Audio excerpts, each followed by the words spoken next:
Good morning, bună dimineața. So I'm becoming half Romanian, right? So I'm very, very happy to be here today and joining again the Purina family and seeing my second destination, as Razvan mentioned, and I'm very, very happy to be here today again. Thank you so much for the invitation and for having me here. It's a really, really pleasure. So today my first lecture will be about different ways to reduce the risk of urinary disease. And we know that cats, probably one of the main diseases that they have are related with urinary tract. And when they develop aging issues, it's everything coming related with also kidneys. Okay? So everything is related because we have only one body, as we spoke last year. Okay? So last year we were all here, and just good memories from last year. So Razvan, you're there. Diana, you're there. Yes, we are all there. So it's becoming a good tradition, and it's very good to see that the family is growing and growing. So it's very nice, very nice, very nice. So continuing and getting back, if we look to the international cat principles, I don't know how many of you know about international cat care, but in fact, if you look to the very first two principles, we have respecting cats and keep cats well. And the first thing that we all need to consider when we are speaking about cats is that only understand them, we can give them a better care. So we need to think like a cat. We need to think like a cat and understand why they are having the problems that they have. So if we're thinking about urinary problems, the first thing that we need to remember is why they are in a high risk of urinary disease. So, I like interaction. Don't leave me here all by myself. Why are cats in high risk? Don't be shy, Romanians, please. Yes? You can say it in Romanian. I have no problems. I'm already understanding you. Is there anybody there? Okay, so the first reason is diet. Okay? In fact, they are hunters. They are hunters. And if you imagine that their favorite part of the body are the guts full of water, this can justify lots of things, right? And this is the reason why, for instance, Purina has their diets for urinary problems. It's very important to consider their needs, what they specifically need, and then adapt the diet for their needs. But apart from the diet, there are other things that can increase the risk of urinary diseases. Yeah? Shall I wait a bit more to have you with me? Yes, stress. Who said stress? Yes, absolutely. Thank you. Thank you. Stress, absolutely. And stress, we covered it last year when we spoke about the importance of stress and the body and the impact of stress in the body.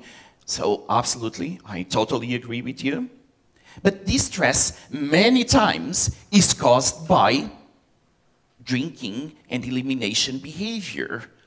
So imagine the situation that they are eating and not drinking, as we are going to see at the same time. Which means that if they are drinking less water, and then if they don't have the good toilets, they will try to avoid the toilet. Okay? So I'm drinking less. I'm avoiding using the toilet, which means my bladder is full longer and longer.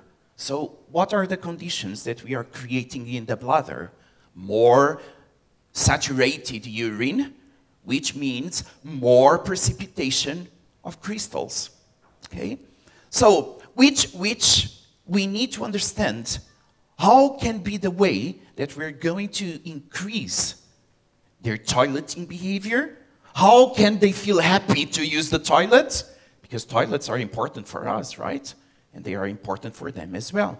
And how can we increase the way that they drink more water? So, two main goals today, and we're going to start by toilets. Okay? We're going to start by toilets. As I mentioned, toilets are really important for anyone, and cats are not exception. Okay? So, first step, we need to increase the attraction for them to use the toilet. So, I'm going to pass through some characteristics that as veterinarians we need to consider and give the proper advices to caregivers, because they don't know. They don't know. So, this lecture, I'm going to summarize some of those characteristics to make sure that we have take-home messages to give to our clients. And this is the main purpose, okay? And the first thing is the litter type, okay? Litter type. Remember, if we go back to elimination behavior, what do cats do? The first thing, they arrive in the toilet, they sniff, then they dig. They dig. After digging, they move around, move around, move around. And then they go and they eliminate happily and smiling, right? And then they step back, and then they dig again and cover, cover, cover, cover. Okay? So this is the elimination behavior we need to consider that every cat does. Okay? So, when they are digging, if the litter hurts them, they are going to start avoiding digging. And digging is something very important for them. So, if I'm digging and it hurts, I stop using the toilet. And there are cats that they've developed an aversion because of the litter type. Do you have silica litter here in Romania? Yes? Have any of you, I'm not going to ask if you ever eliminate in the silica, but imagine that you are bare feet and then you step your foot in one piece of silica. Did it ever happen to one of you? Yes, and it hurts. It hurts, right? So imagine passing half of your time digging with your bare feet, and it hurts. So remember about that. And we know from studies that usually they prefer sand-type litter. Sand-type litter that looks like sand, it's very smooth, they can dig, it doesn't hurt. So I prefer to use sand-type litter. That's what they like. And usually that's the clumping one, which is something very important because it makes caregivers' life easier, right? But when they go and they take the rock away, they forget about another thing, which is replacing the quantity that they took away. Okay? But we're going to speak about the quantity in a couple of slides. So, I mentioned that they prefer sand-type or clumping litter. Is the word clumping okay for you? Yeah, I don't know the word in Romanian. How is the word, Paula? Clumping? Aglomerare. That's it. Yeah? Aglomerare. In Portuguese, it's aglomerante. So very similar, right? Yeah? But there are exceptions. And which are the exceptions? Let's see. Young kittens or cats that tend to swallow litter. There are some of them that like to swallow some sand. And this would be a problem because we can have the cat at the surgery table and that's not what we want, right? Other examples, diarrhea, especially in kittens, because the sand gets clumped in between their toes and the feeling is not good. Okay, and the same happens if we are speaking about polyuric cats. When they are producing much urine, there is a clumping also between their toes. Some long-haired cats, they also have problems with clumping litter. Okay, so we need to consider many things. So generally speaking, they prefer scent-type litters, but of course, they are cats. And we must treat them as individuals, okay? So second thing, scented or no scented? According to the studies, there are no influence of the smelling in the litter. But we all know that cats, they live in a world of smells. So smelling is very important for them, which means who in the world remember to put lavender smell or talc powder smell in the litter? It's good to whom? For us. Because for them, it doesn't work. It's not their taste. Okay? So usually, I recommend my caregivers, my clients, never to use any type of smells in the litter. Keep it simple. Keep it simple. And this is what they prefer. Because in fact, remember, as a cat, I need to go and I need to leave my own smell over there. So if we are trying to mask the smell of themselves, it will create a confusion in their mind. Okay? So despite the studies are saying that there are no association, I always prefer them to use non-scented litter. Okay, what about quantity? Okay, usually we are speaking about 3 to 6 centimeters of litter. Okay, 3 to 6 centimeters. And as I already mentioned, they are taking away when they are cleaning and they are not replacing, which becomes a problem. And this is the reason why we know that with clients, we need to ask for much more to have the minimum, right? So usually what I'm doing is making sure that they put 10, 15 centimeters, which means a quantity of litter like this, to make sure that when they're digging, they don't achieve the bottom of the litter tray. Okay? And that's the most important thing. They can dig, dig, dig without finding the bottom. Okay? So, but we have exceptions. This cat, we tried all litter types. We tried everything. And his favorite place, probably, he has a preference, was using the bath tube. And for caregivers, we're okay. Okay, probably for some caregivers is not okay, but in this family, it was easier because they could even clean easily. Okay? So there are always exceptions. In behavior, we can never say always or never, because there are always exceptions. Okay? So, what about box cleaning?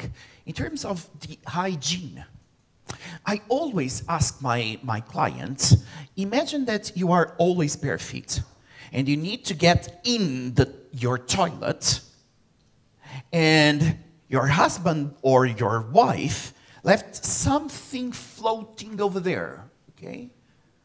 Would you like to put your beautiful feet inside the toilet? Oh, no, that's disgusting. Okay, but that's what we are asking them, okay? Because they have no water flush. They have nothing. So the question is, would you use the toilet like that? And probably the answer is not, right? Very scary, very scary. So if we don't have enough conditions to make sure that the box is always clean, we need to increase the number of litter trays. To make sure that there's always an option. Remember, they have no water flush. For us, it's very easy. We go, we pee and poo, and then we flush it, right?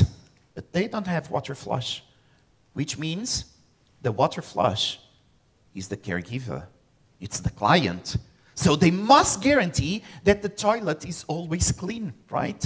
And sometimes if we are working 8 hours per day out of our home, it's impossible. So we need to increase the number of litter trays. What about the self-cleaning litter boxes? Are they common here? Yeah? Yeah, it's starting to get, unfortunately. Let's see them. Whenever your kitty uses the cat genie, liquid waste drains through the washable granules into a reservoir where liquids get treated with odor-killing Sani solution. It looks amazing, right? To take care of kitty's solid and liquid waste disposal, you simply press a button or run Cat Genie automatically. The genie hands... Okay, and here comes the problems. Okay, so first problem, the size, and we are going to mention the size later on. But imagine that the poor little kitten is peeing and suddenly it starts moving, right? The feeling is not good for them. They run away from there and they never ever go back there to use that stuff again. And that's the way how cats are developing aversion. And then they start peeing in other places because they don't like these. Okay? They don't like. So please, please, as it is arriving and people are becoming to use them, it's our time to start advising them not to use this kind of stuff. Okay? What about litter liners? They are common here? Yes? Yeah?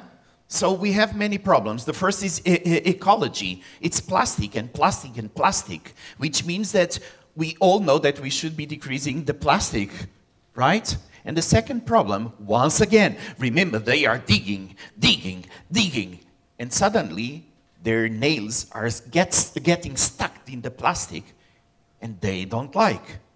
It's a problem. I'm always creating problems, okay? So one more problem. We should not use them because it's not part of their natural behavior when we're speaking about digging, okay? And as a man, this is the moment that I have to say that size matters, okay? And a part of that, we should think about one thing, which is, as I already mentioned, they are doing their dance inside the litter tray, okay? Which means that the size of the litter tray should be at least 1.5 times from the tip of the nose to the base of the tail, okay? Which means that, let's say, if we have a cat with 50 centimeters, we would need a litter tray with a minimum of 75 centimeters. And it's not only in one way, because they are dancing inside, okay? So how many litter trays you find in the market with 75 centimeters per 75 centimeters? Are they easy to find? No, no. That's why we need, once again, to teach our caregivers, to teach our clients how to produce. And they can build. They can go to IKEA and buy a sandbox for children, for instance, and they use them. Or a simple box, as you're going to see later in this presentation. Another thing, shall we use covered or uncovered? Should it be covered or uncovered? In the past, I was always saying that they prefer uncovered because when they are peeing, they can observe everything around, okay? But there are some exceptions. But I was okay. I was controlling it. Thank you so much. You were afraid that I have an accident here. You are protecting me. Thank you. So, but in fact, nowadays we have, and we know that there are cats that they prefer to use covered ones because they feel more comfortable. So, what shall we do? How shall we manage these? And the answer is, as we're going to see later on, we should ask them, we should test. And it's very easy. You put one covered litter tray, and then you put one uncovered, and you see which one the cat is using more. So you're asking the cat, what does you prefer? And in fact, it's very interesting because there are some cats that they prefer in one, and then they prefer to poo in one and pee in another one. And you know, because they are cats. And we love them, right? Yeah. So there are many things that we still don't understand why people are creating this type of cover litter trays. Can you see the one on your left? So people sit there taking their shoes, and imagine the poor cat is getting inside and the shoe falls down immediately when the cat is getting away. And once again, they develop an aversion and then never ever use it again. Can you see the pot with the plant? What is happening? What are we humans doing? This is very scary. The other one, a tent. A tent. So the cat gets in. My God, we are going to see more. Look this model. The Buddha model. Can you see the face of the cat? Is this face telling you what? I'm happy, right? That's what the cat is telling. So imagine the cat needs to step the stairs, then jump inside, and then how a big cat moves inside. Oh my God. But there are more very strange models. Look this one. This is a very expensive model. Very expensive. And you see, the cat, what the cat is doing? The cat is digging outside the litter because he really needs to dig before peeing, but he's not happy. And he's telling clear. But for the caregivers, as the cat is peeing, everything is fine. Okay? But the cat is very, and once again, when we return to stress, the cat is stressed. He's using the litter tray, yes, but under stress. And as we know from last year, every stress is going to impair all the body, right? So, do they enjoy privacy? Oh my God, my dears. You cannot imagine the quantity of places that I already saw litter trays. In the corridor. Oh, you're peeing. Oh, now it stinks, right? And the poor cat, it's my privacy, okay? So sometimes they prefer something to cover, or at least, as you can see there, a screen to protect their privacy. Of course, should not be a screen with a cat, as you see here, okay, because this can be a very bad threat in their perspective, okay? So privacy can be important. Then we need to consider some other factors.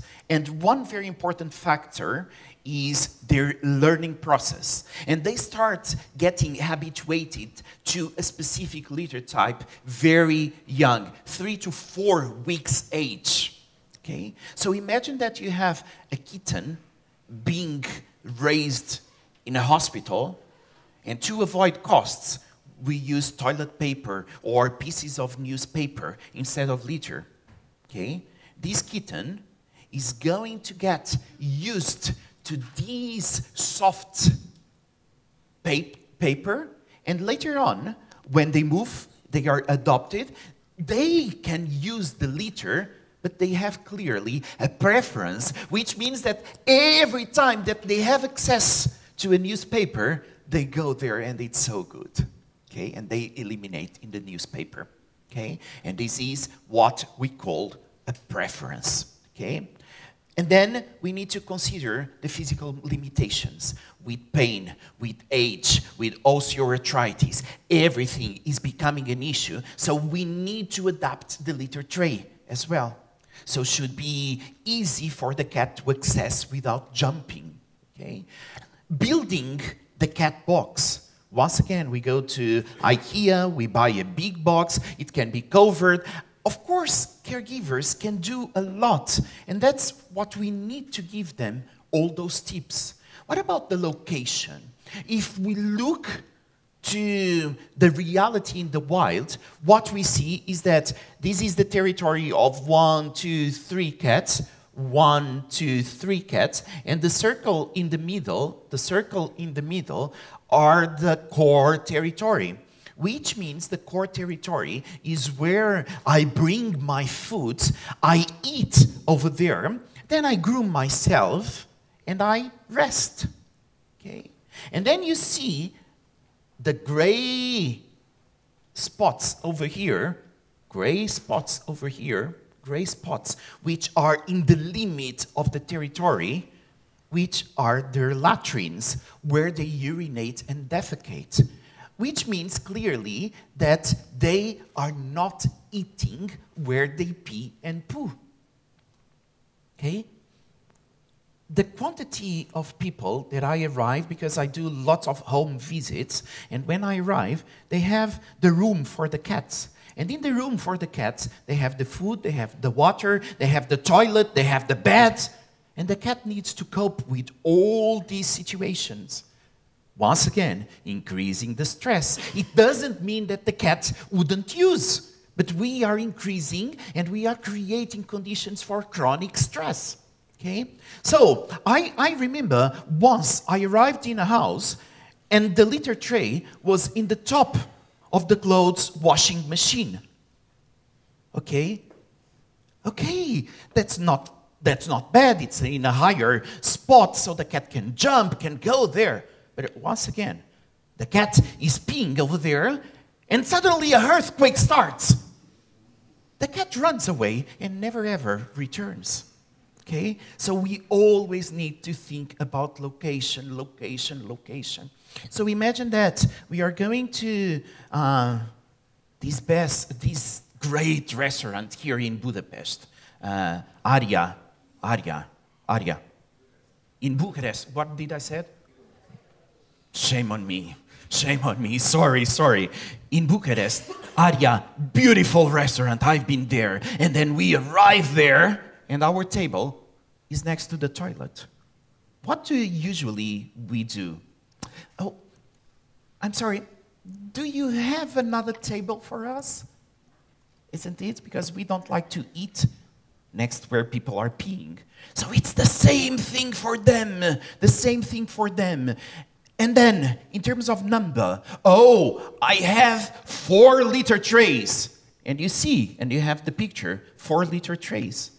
Which means that Razvan and myself, we are living in the same house, but we hate each other. Because this is the reality in cats. We hate each other. So, as we hate each other's, which means that Razvan wants to come to use the litter tray, and I'm here. And as a cat, what Razvan does is leaving the space because he doesn't want to create conflicts at all with me and goes and pee in the other corner. You go in Bucharest. So, what are the comparisons that I usually do? So even if we are in the same house, is there anybody using this kind of toilet? Is anybody using? No, because there are moments that are mine and I don't want to share with nobody else. Okay? So it's the same with cats. So trays located side by side, they are just like a big litter tray. And it doesn't work like this. Okay? So usually in the past, we used the rule number of cats plus 1. Nowadays, we consider this rule incorrect. So we should use location plus 1, which means that I have 2 cats. I need to have 3 litter trays and in different locations. Because if they are one next to the other, it doesn't work. So, in summary, non-scented litter, calm location, clean litter, far from food and water. Okay? So, water. Any experiences about litter trays that you want to share with me? No. Yes, please.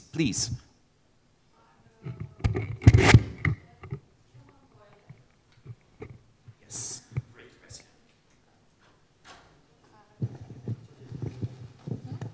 Okay. The human toilet are people who train their cat to urinate in the human toilet. What do you think about this? I believe that this is a very interesting question because this is another trend which makes people very happy to see the cat peeing in the toilet because we love cats to be like ourselves, right? But in fact, they are not human beings and this doesn't work because they need to dig. One very important thing for cats in terms of elimination is digging. And if they cannot dig, they don't feel happy. They can be trained. Yes, cats can be trained. Nevertheless, this is a very important problem because they can be doing, but they are not happy with that. And I'm sure that if they have a choice, they would prefer the other one.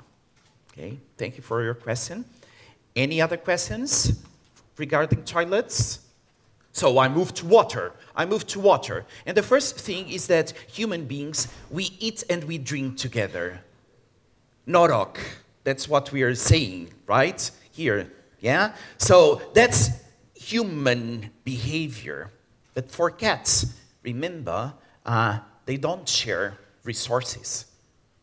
Cats, they are survivals. Which means that I'm what we call social independent. I'm going to hunt all by myself. I don't share my food with you, which means that food, water are resources that are only for me. And remember also that this situation where they have food next to the water doesn't work because they eat. And then during the day, when they find water available, that's when they drink. So it doesn't work having everything together because we humans, we eat and we drink at the same time, but it doesn't work like this for them. So once again, remember about the resources distribution rule, which means L plus 1 for all the resources, And we are speaking about feeding station, water station, litter trays, scratching posts, resting areas, and toys as well. Okay? Everything can become a stressor in the environment. What about the structure of the water stations? Okay, the main rule is should be big enough that they don't touch with the whiskers when they are drinking. Okay? So it should be very important to be big enough. Drinking and not touching. But then, once again, we have exceptions. Okay? How many cats they like to drink the water from our glasses? Okay? So we have exceptions. Always we have exceptions. Also, the water station should not be close to the wall. Because when the cat is drinking, especially in multi-cat households, if I'm drinking, I cannot see the others. So if the caregiver leaves a small space that allows the cat to come here between the wall and the drinking post, he's drinking and observing if any other cat is coming. Okay? Usually they like water in movement, right? How many of you have cats? Yeah, a couple of you, many of you. Good, good. So, how many times they are meowing to ask for water from the tap, right? They are asking. That's clearly telling you that I prefer water in movement. And that's why some distributors started creating the fountains. But some cats, they get stressed with the fountain as well. So careful. Some, they like to use the fountain, but others get scared. Others go and play with the water. That's fine. They play with the water and then they are drinking more. That's perfect. Okay? What else? Who in the room likes Nespresso coffee? Okay, not a lot. I'm going to repeat. Please, if you don't like, just fake it. Who does like Nespresso coffee? Okay, much more now. What about a gin and tonic? Who likes gin and tonic? Okay, more arms. So, but imagine that the Nespresso or the gin and tonic is served in the plastic glass. And I already see some people, it's not the same, it's not the same, right? Because it gives a different flavor. And now imagine cats. Imagine cats. They have a much better flavor than we do, right? Which means that, oh my God, we need to understand. And there are different preferences. There are cats that they prefer aluminum. There are cats that prefer plastic. That there are cats that prefer movement. That there are cats that prefer porcelain. Because there are cats. And we need to identify where they drink more. Usually, I don't recommend aluminum because many times when they are drinking, they are seeing another cat inside, which is not very friendly in their perspective. But some of them they like because the water becomes more fresh. Okay, so we should. How do we do? Once again, we're going to play the waiter. As I mentioned to the toilet, the similar situation is going to happen with the drinking post. You put 2, and then the cat tells you which one he prefers. So this is playing the waiter. We are asking the expert, which is the cat, where do you prefer to drink? What about increasing, other ways to increasing the water intake? Sometimes I recommend some caregivers to, when they are boiling chicken or boiling any fish without salt, then put some ice cubes and put the ice cubes in the water. Nevertheless, this can be also very frustrating. Because some cats, they go, they drink, and they don't feel very happy with that. So, what else can we do? We have hydrocare, and we can put a different water station with hydrocare. And if we have a different water station with hydrocare, the cat can drink the normal water, cat can drink the hydrocare, and in fact, we are increasing 50% the intake of water per day. So it can be very, very important to compensate, okay? So in conclusions, increasing the attractiveness of the litter tray, allowing the cat to show the elimination behavior, will lead to more frequent and use of toilets. At the same time, if we increase the attraction for the drinking bowl, this will lead to more intake of water. Okay?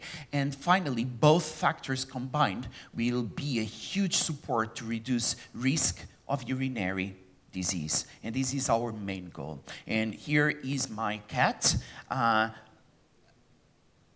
He is a beautiful cat, but he was victim of abuse. So here in this picture, he's over there, and you see my doggy. He was not very happy in having this new invader in the house.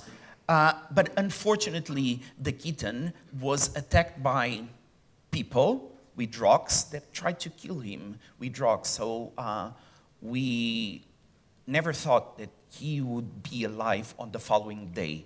So he was bleeding from the nose, from the eyes, from the ears, and he survived, and he's with us for the last 3 years. So he's a survivor. You have here also my the QR codes for my social media. I'm always very happy to have virtual friends, but I always prefer to have real-life friends as we are here.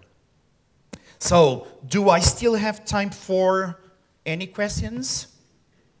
Do I? I have no idea. At the end. Okay, awesome. So, I'm leaving the floor now for the next speaker. Thank you so much. Thank you.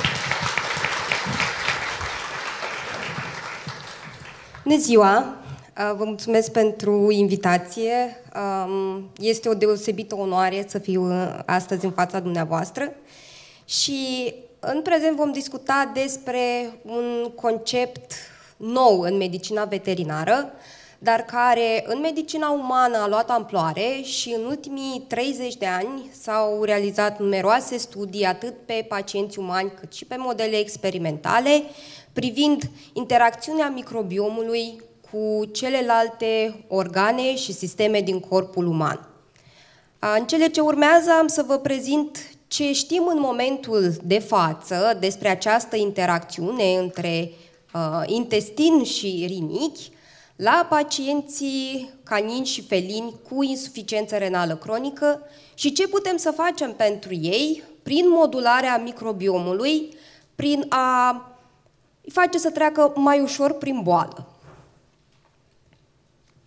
Prin urmare, pe scurt, am să vă vorbesc foarte pe scurt despre boala renală cronică, prevalență și aspecte clinice și o să vedeți de ce vreau să discut un pic despre lucrul acesta, despre axa rinichi-intestin, ce înseamnă și implicațiile acesteia, despre efectele sistemice ale dismicrobismului intestinal în boala renală cronică, despre terapiile pe care le avem în momentul de față recomandate și, bineînțeles, alternative terapeutice în această direcție.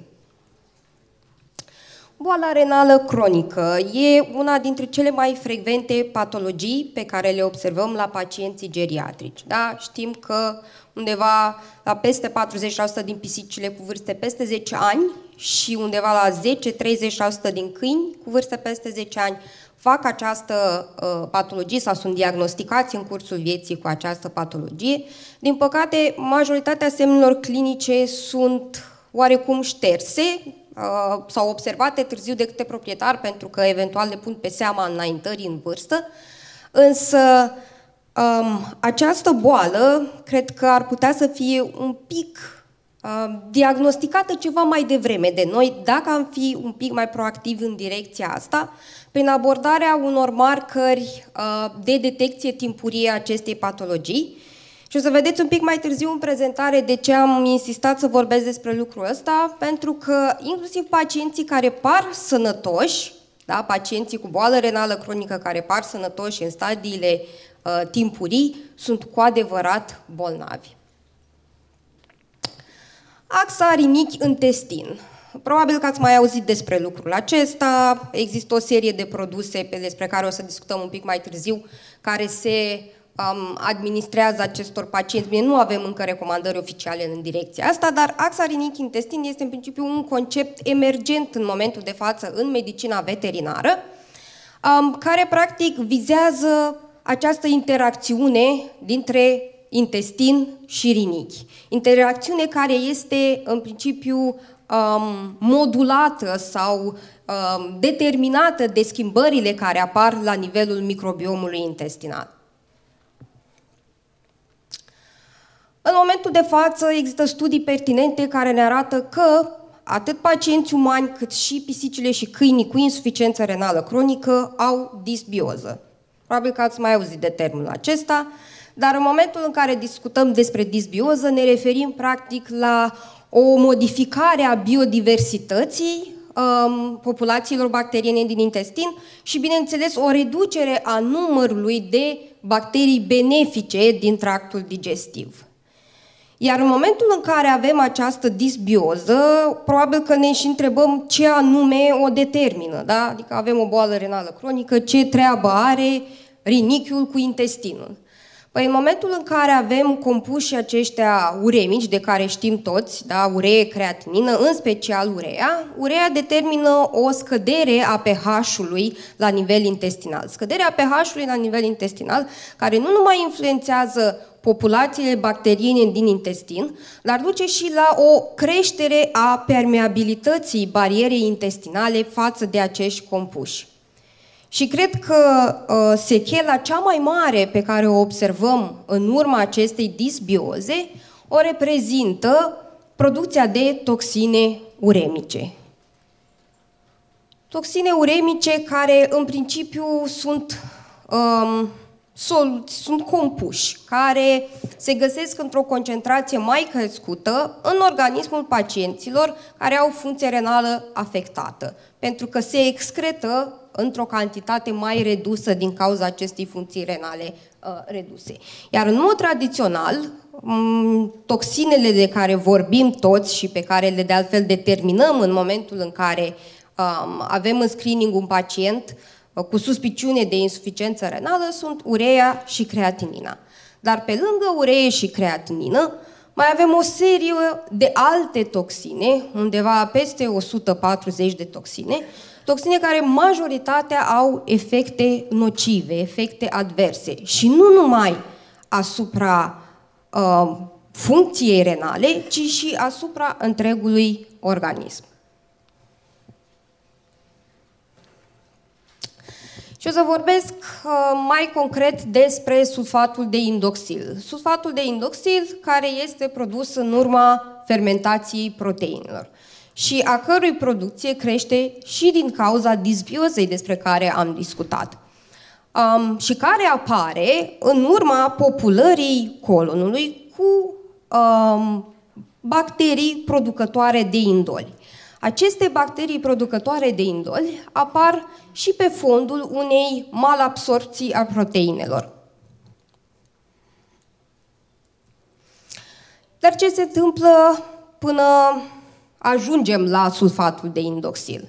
Practic, în momentul în care proteinele din hrană ajung în intestin, triptofanul, în special, care este un aminoacid esențial, este transformat în indoli, în colon, de către bacteriile rezidente în această porțiune a tubului digestiv. Iar apoi, prin circulația portală, ajung la nivelul ficatului, unde este transformat în sulfat de indoxil. În momentul în care a fost transformat în acest compus, practic devine treaba rinichiului să excrete această toxină. Din păcate, în momentul în care avem o funcție renală redusă, scade și capacitatea rinichiului de a elimina sulfatul de indoxil. Există studii pertinente în medicina veterinară, atât pe câini, dar și pe pisici, în special pe pisici, care arată că această toxină sau concentrația acestei toxine crește pe măsură ce crește și gradul de afectare renală. Și chiar dacă uneori pisicuțele noastre pe care le diagnosticăm cu insuficiență renală, de cele mai multe ori în stadiul 2, par perfect sănătoase, ce pot să vă spun este că inclusiv acești pacienți care poate sunt cu scor corporal normal, mănâncă normal, beau apă, se hidratează cum trebuie, au o concentrație semnificativă de această toxină uremică. Și pentru că tot am discutat despre ele și am spus că o să vorbim și despre efectele multisistemice pe care le au aceste toxine, după cum am spus, nu este afectat doar rinichiul. Da? Avem o serie de efecte multisistemice pe care le putem observa în momentul în care avem această acumulare de toxine uremice. Dacă e să vorbim despre rinichi, la nivelul rinichilor observăm o afectare a celulelor tubulare renale cu apariția unei inflamații la nivel interstițial, inflamație care duce spre fibroză și, bineînțeles, progresia insuficienței renale. Pe lângă asta, la nivelul țesutului adipos, observăm o reducere a răspunsului la insulină. Și este un lucru pe care noi îl observăm și în clinică, pentru că în momentul în care avem pacienți diabetici cu insuficiență renală, știm că este mult mai greu să le controlăm glicemia. Și asta ar fi unul dintre motive, da? Pentru că avem rezistență la insulină cauzată tocmai de aceste toxine uremice.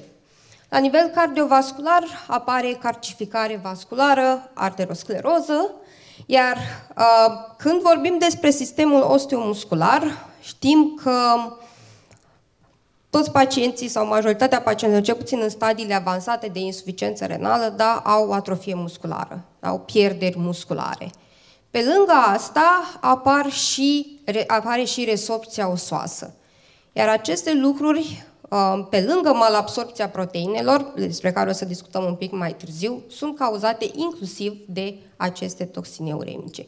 Și pentru că știm că microbiomul este extrem de important, inclusiv pentru sistemul imunitar, apar și probleme la acest capitol pentru că pacienții cu insuficiență renală, ca de altfel cu și alte patologii cronice, au probleme în a gestiona diverse infecții care pot să apară în organism.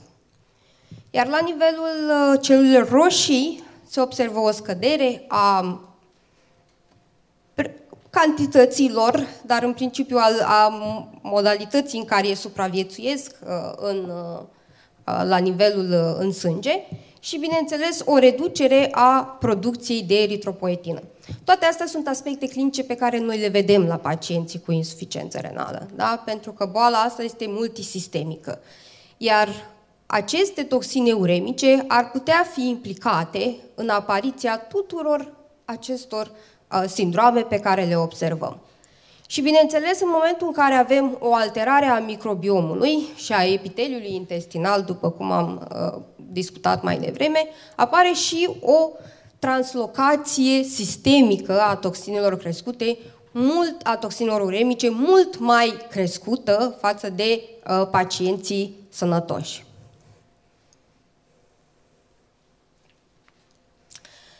Iar dacă știm și am văzut, da, care sunt efectele pe care le au aceste toxine uremice, cumva este logic să luăm în considerare alternative terapeutice pentru a reduce efectele pe care le au acestea.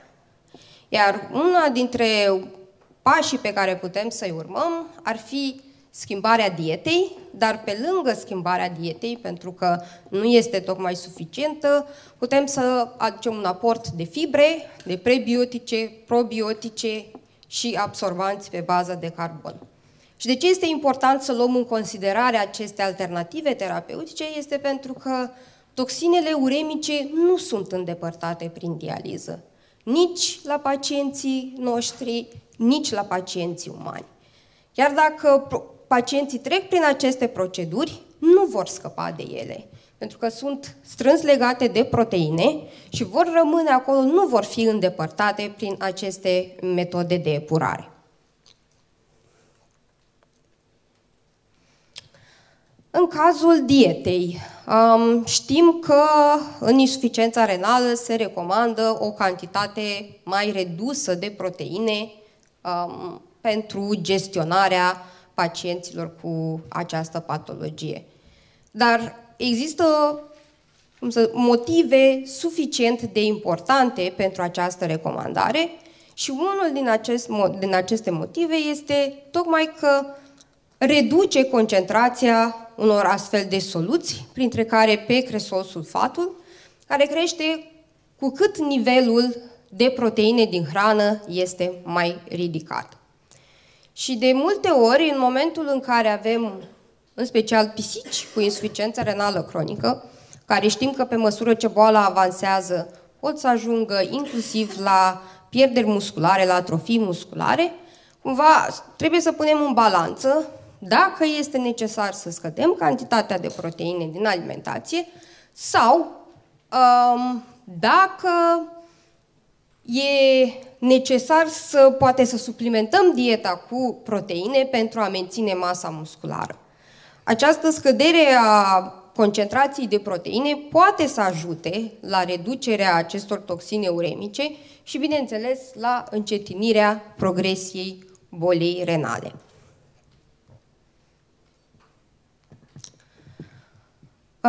Dar în insuficiența renală mai avem un aspect pe care trebuie să-l luăm în considerare și anume faptul că în primul rând, pe măsură ce pacienții evoluează în vârstă, apare o reducere a capacității de digerare a proteinelor. Bineînțeles că în momentul în care avem disbioza intestinală și alterarea barierei intestinale, apare o malabsorpție a proteinelor și, practic, ce se întâmplă în momentul acela? Dacă nu sunt digerate corespunzător proteinele la nivelul intestinului subțire, practic se creează un substrat proteic la nivelul colonului, substrat proteic care este un mediu propice pentru dezvoltarea unor microorganisme proteolitice, care duc la putrefacția acestor proteine. Și în momentul în care avem această putrefacție, da, a proteinelor care nu sunt digerate, absorbite corespunzător la nivelul colonului, această modificare, dacă pot să-i spun, asupra digestibilității proteinelor, duce implicit la creșterea toxinelor uremice, în special în cazul sulfatului de indoxil și pe cresol sulfatul. Dar pe lângă această malabsorpție pe care o observăm la pacienții cu patologii renale, da, am mai discutat că vedem și pierderea masei musculare, da, cu atrofie musculară. Iar această pierdere de masă musculară poate să apară și pe fondul carenței de aminoacizi. Și studiile făcute în momentul de față, în special pe pisici, pentru că știm că pisicile au nevoie de o cantitate mai mare de proteine față de câini, o cantitate mai mare de proteine pentru necesarul lor energetic, știm că sunt da, vânători carnivori. În momentul în care avem această malabsorpție de aminoacizi, probabil că ne gândim că ar fi mai util, da, să creștem cantitatea de proteine din hrană. Însă s-a demonstrat pe pisicii cu stadii incipiente ale insuficienței renale că suplimentarea cu aminoacizi este mai degrabă benefică, cu aminoacizi esențiali, decât suplimentarea cu proteine. Da? Pentru că consumul de aminoacizi corespunzător și nu consumul de proteină este corelat cu menținerea scorului corporal.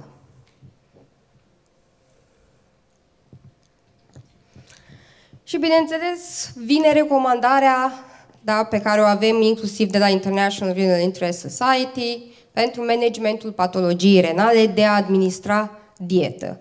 Dietă renală care știm că prelungește viața pacienților, care știm că scade frecvența crizelor uremice și care nu numai că are un conținut mai redus de proteine, dar are adoz de antioxidanți și care, bineînțeles, sunt benefici pentru oprirea progresiei sau încetinirea progresiei acestei patologii, pentru că, din păcate, insuficiența renală cronică este o boală progresivă, ireversibilă.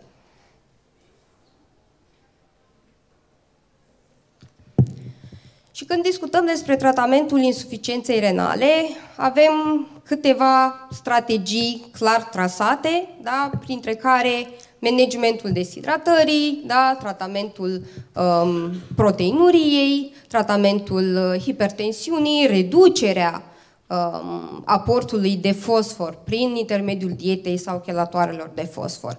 Dar nu avem nicio recomandare oficială privind administrarea probioticelor, prebioticelor sau a altor terapii alternative pe care le putem folosi pentru a reduce cantitatea aceea de toxine despre care am discutat, că este crescută în cazul acestor pacienți.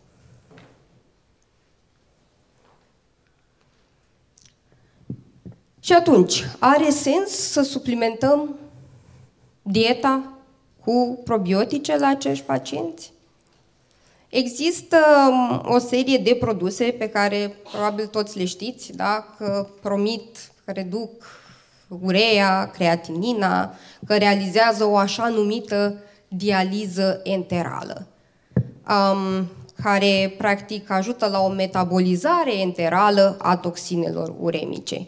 Iar practic acest trend, dacă pot să-i spun așa, vine din medicina umană, unde există produse cu studii clinice care și-au demonstrat eficiența în ultimii câțiva zeci de ani de când se studiază acest lucru.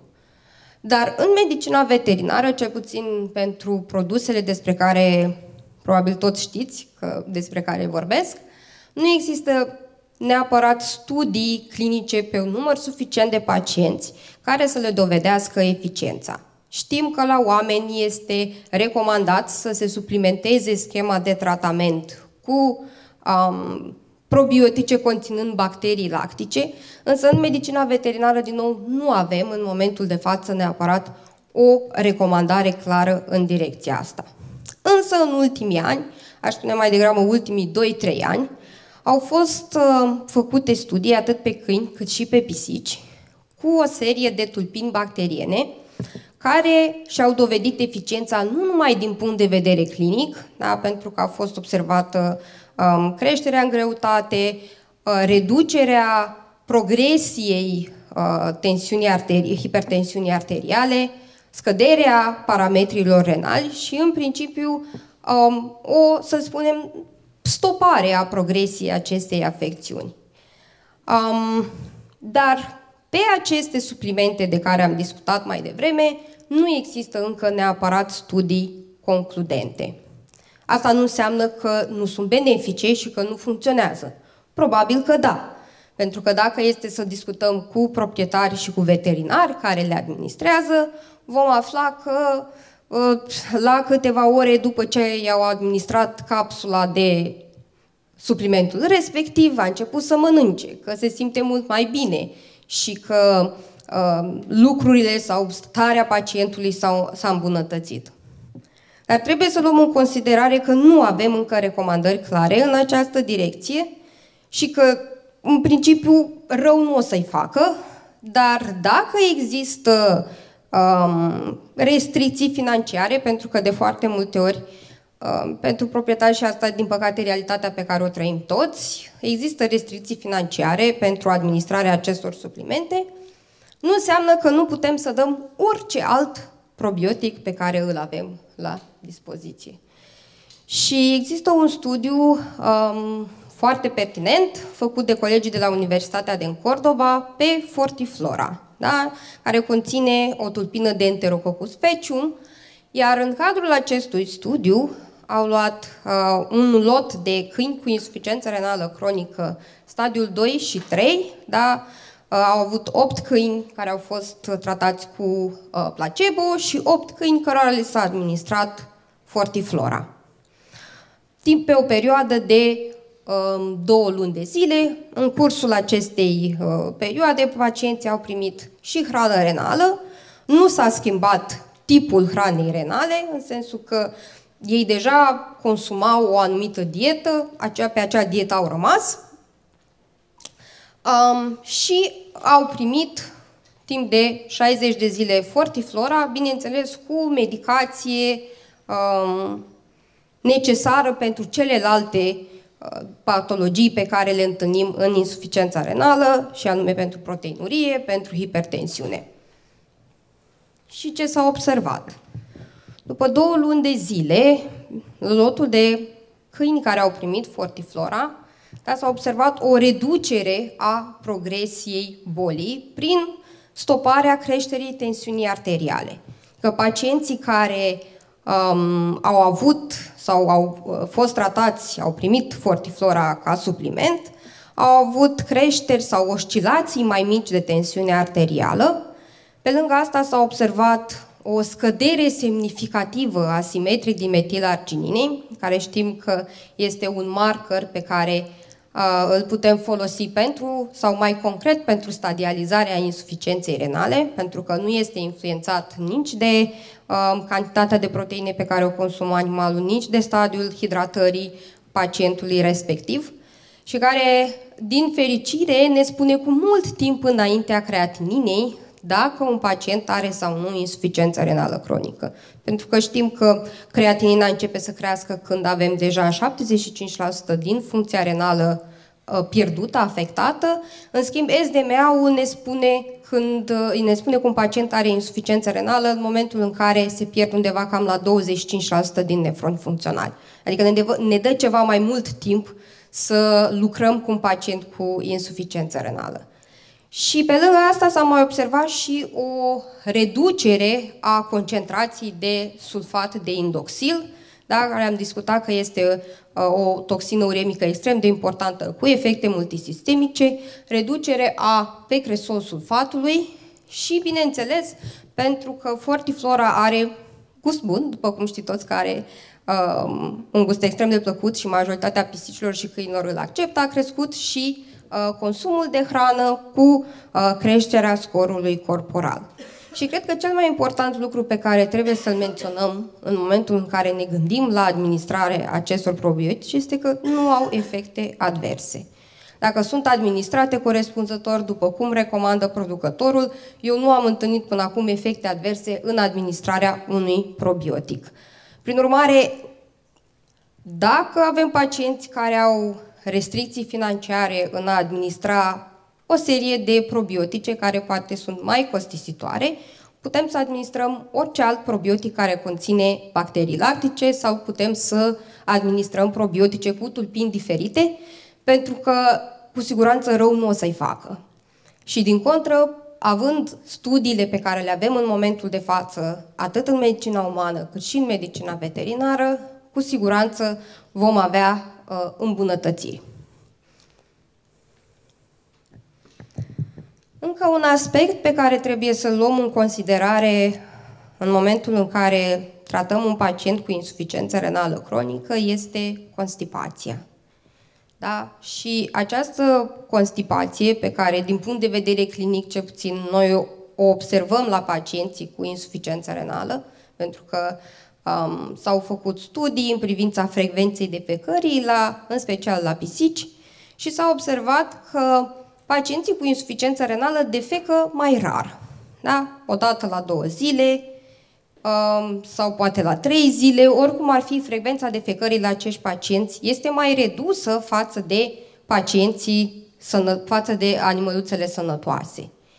Și motivul pentru care această constipație apare la pacienții cu boală renală cronică ar fi, în primul rând, da, lucrurile care vin la pachet cu insuficiența renală, și anume pe fondul hipocalemiei, pe fondul deshidratării cronice, pentru că acești pacienți au, probabil știți toți, poliurie, polidipsie, poliurie cauzată de reducerea răspunsului la vasopresine, la hormonul antidiuretic, da? Deci practic ele trăiesc într-o stare de deshidratare subclinică, în special pisicile.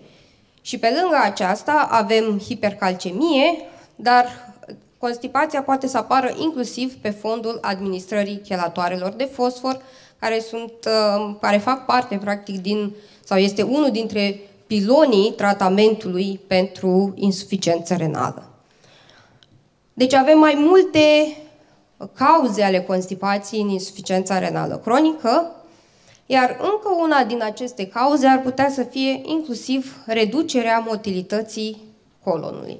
Reducerea motilității colonului care poate să fie cauzată de aceste toxine uremice, da? Care știm că se produc în concentrație mult mai mare sau apar în concentrație mai mare la pacienții cu insuficiență renală.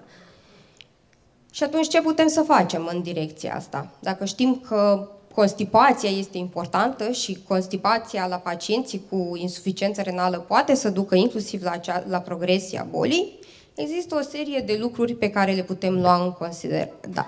În primul rând, tratamentul deshidratării și hipocalemiei. Da? Această deshidratare cronică despre care am vorbit, și există mai multe alternative prin care putem să facem lucrul ăsta. Știți că foarte mulți proprietari sunt sfătuiți să administreze subcutanat fluide pacienților cu această afecțiune și pot să o facă cu o serie de fluide în funcție de recomandarea medicului veterinar. Asta ar fi o modalitate pe termen lung prin care îi putem ajuta, da, să nu stea în această stare de deshidratare cronică. Pe lângă asta, putem să ajutăm la creșterea consumului de apă, fie prin administrarea unor suplimente de hidratare, cum este HydraCare, sau putem să îi încurajăm să avea mai multă apă prin a le pune la dispoziție o serie de dispozitive, da, cu ape curgătoare, pentru că știm, după cum ne-a spus și domnul profesor, că pisicile sunt în mod natural atrase de apa curgătoare. Și atunci este important să le punem la dispoziție sursele de apă pe care le preferă.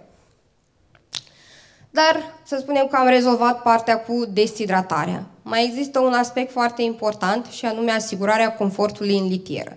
Asigurarea confortului în litieră Bine, cumva eu nu am ce să mai spun foarte mult pe acest subiect, pentru că deja domnul profesor ne-a menționat lucrurile astea.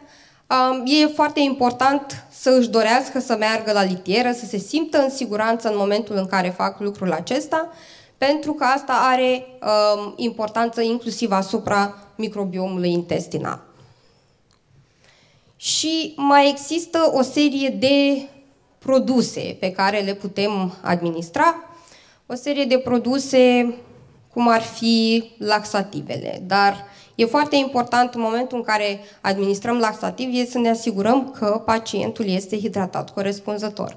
Pentru că în momentul în care administrăm laxative osmotice de genul lactulozei, pe care probabil toți îl folosiți în clinică, el va funcționa prin a atrage apă în intestin, da, apă din organism în intestin pentru a face materiile fecale mai ușor de eliminat. Și acest lucru ar putea să fie contraproductiv pentru un pacient deshidratat. Bineînțeles, mai există patologii care pot să cauzeze disconfort în momentul în care merg la litieră, cum ar fi patologiile osteoarticulare, da, pe care le vedem în special la pacienții geriatrici. Și modul în care ei reușesc să ia poziția pentru a elimina fecalele este extrem de importantă, pentru că dacă au dureri, vor evita să facă acest lucru. Și atunci, managementul patologiilor osteoarticulare devine extrem de important, în special la pisici, pentru că există studii care arată o corelație de undeva până la 50% între osteoartrită și insuficiență renală cronică la pisici. Și, bineînțeles, mai putem administra fibre, da? Putem suplimenta hrana cu fibre.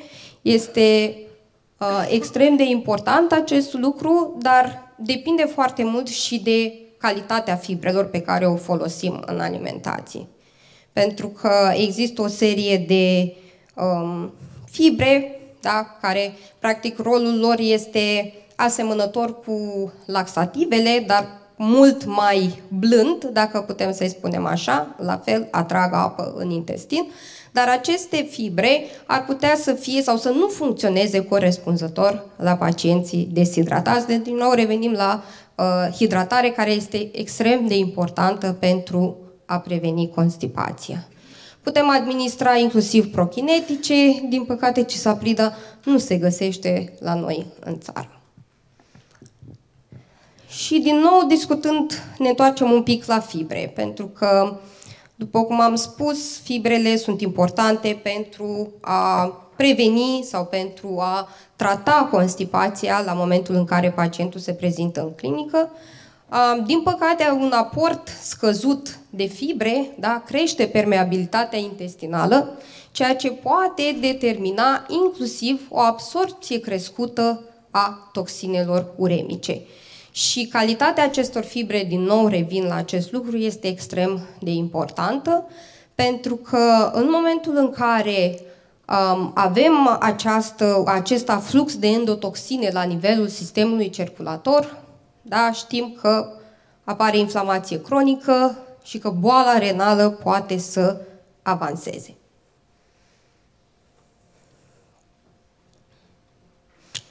În concluzie, boala renală cronică, microbiomul intestinal suferă modificări extrem de importante și modularea acestuia reprezintă o țintă terapeutică pe care trebuie să o luăm în considerare, chiar dacă International Renal Interest Society nu are încă recomandări stricte pe acest topic. În același timp, administrarea probioticelor și prebioticelor poate să ducă la îmbunătățirea semnificativă a parametrilor renali și a toxinelor uremice și, bineînțeles, din nou, prevenirea constipației este extrem de importantă. Trebuie să sfătuim proprietarii, să ne spună ce se întâmplă în litiera pacienților cu insuficiență renală. Constipația, în principiu, e dovedită în special la pisici, la câini încă nu există studii pe un număr suficient de mare de pacienți care să ne arate că, într-adevăr, și câinii cu insuficiență renală suferă de constipație. Dar în cazul pisicilor știm sigur că acest lucru se întâmplă și devine un aspect foarte important pentru gestionarea pe termen lung a patologiilor renale cronice. Vă mulțumesc! Good morning, everyone. We are going to talk now about nutrition, and we are going to talk about nutrition in chronic kidney patients, dogs and cats. However, even if the strategies I'm going to talk about applies in dogs and cat food, we will see some differences because cats are always special, as you know, right? So let's go with some introduction. So I'm not sure if I can, yeah. So what we know, and we don't know this for all diets, actually we have faith in some diets for some pathologies which are not that proof. So sometimes we focus in diets for pathologies that we are not sure if are helping our patient that much. But in some cases, and chronic kidney disease is one of them, diet can be essential in the treatment of those pathologies.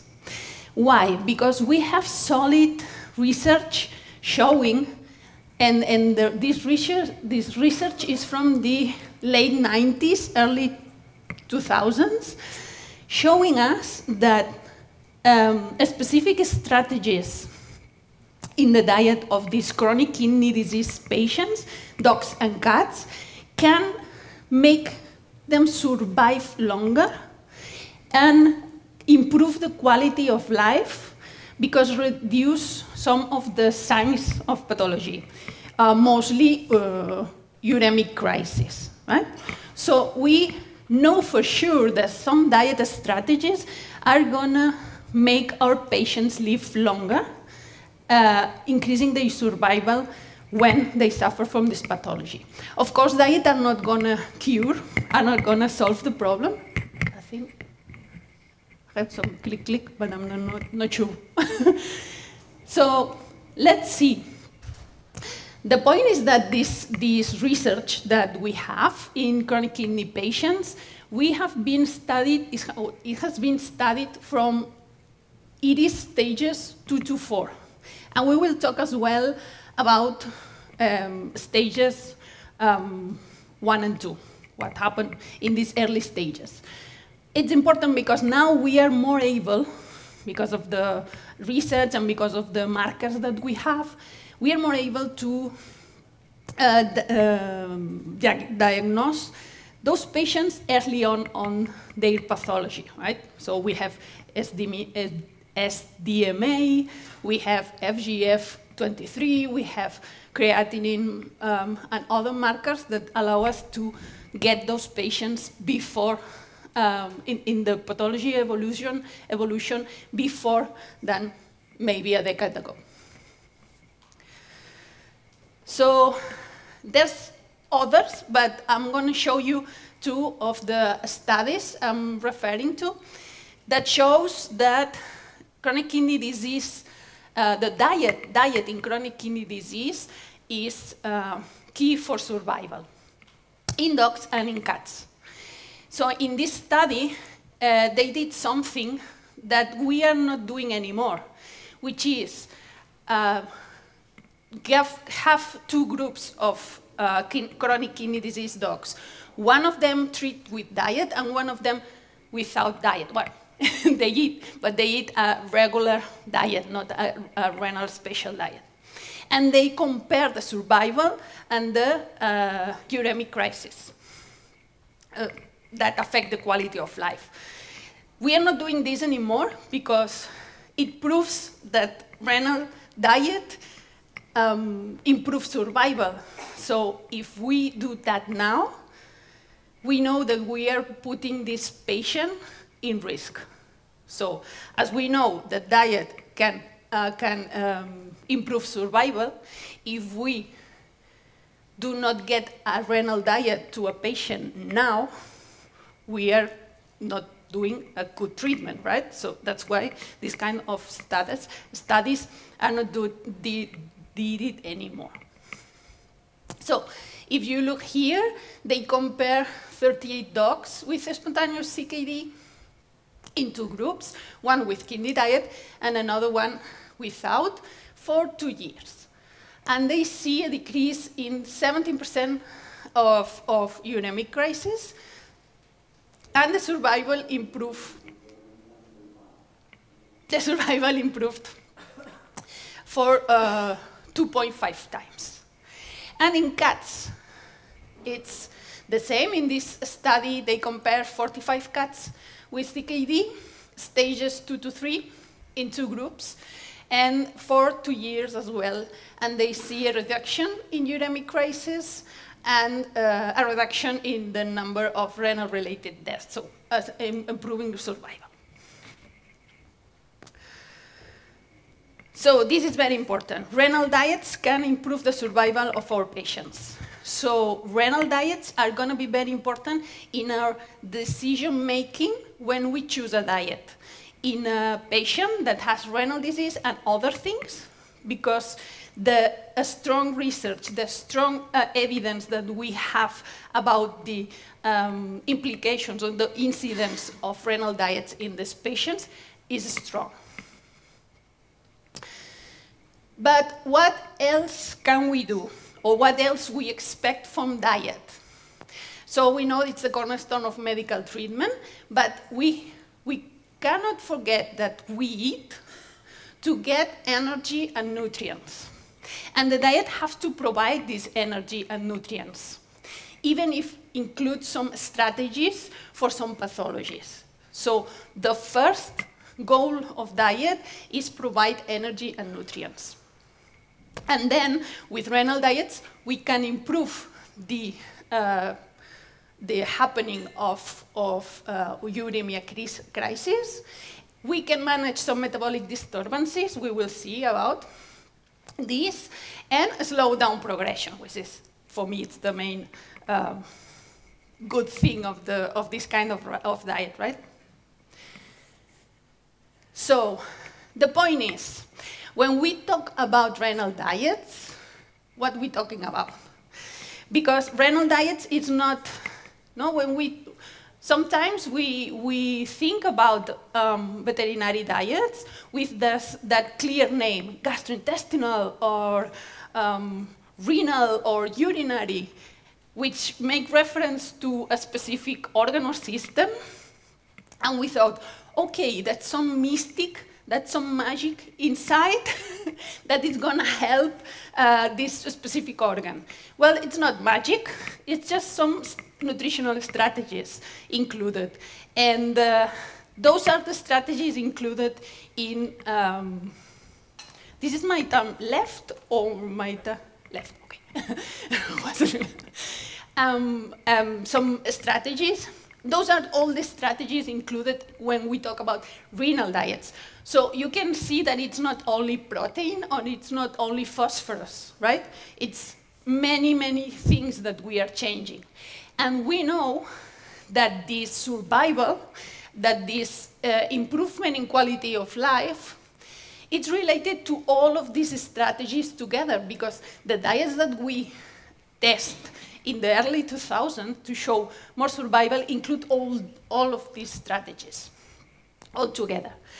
The point is that with the years, we start to understand which are the strategies that are more important and that are more incident, and then that have an effect on survival, and others have an effect on uremic crisis, and others we still don't know if they have an effect or not, but they are part of the strategies in the renal diet, so they are like that. So let's start to talk about all these one by one. Yeah, well, this is what I was saying. What the diets include is a compile of different nutritional strategies. But there's also, yeah, I'm going to repeat that a lot, but I think that for the kidney patient, it's very important to have into account that there's a lot of references outside. We're going to talk about the Purino ones, but you know that sometimes you have to rotate those to improve the palatability, texture, mainly in cats, ingredients. So they are going to be renal diets, but they are not all the same. And we are going to present some of the references available in terms of different contents of nutrients. And you will see that you can costume the diet choice to your very own patient according to this composition range, okay?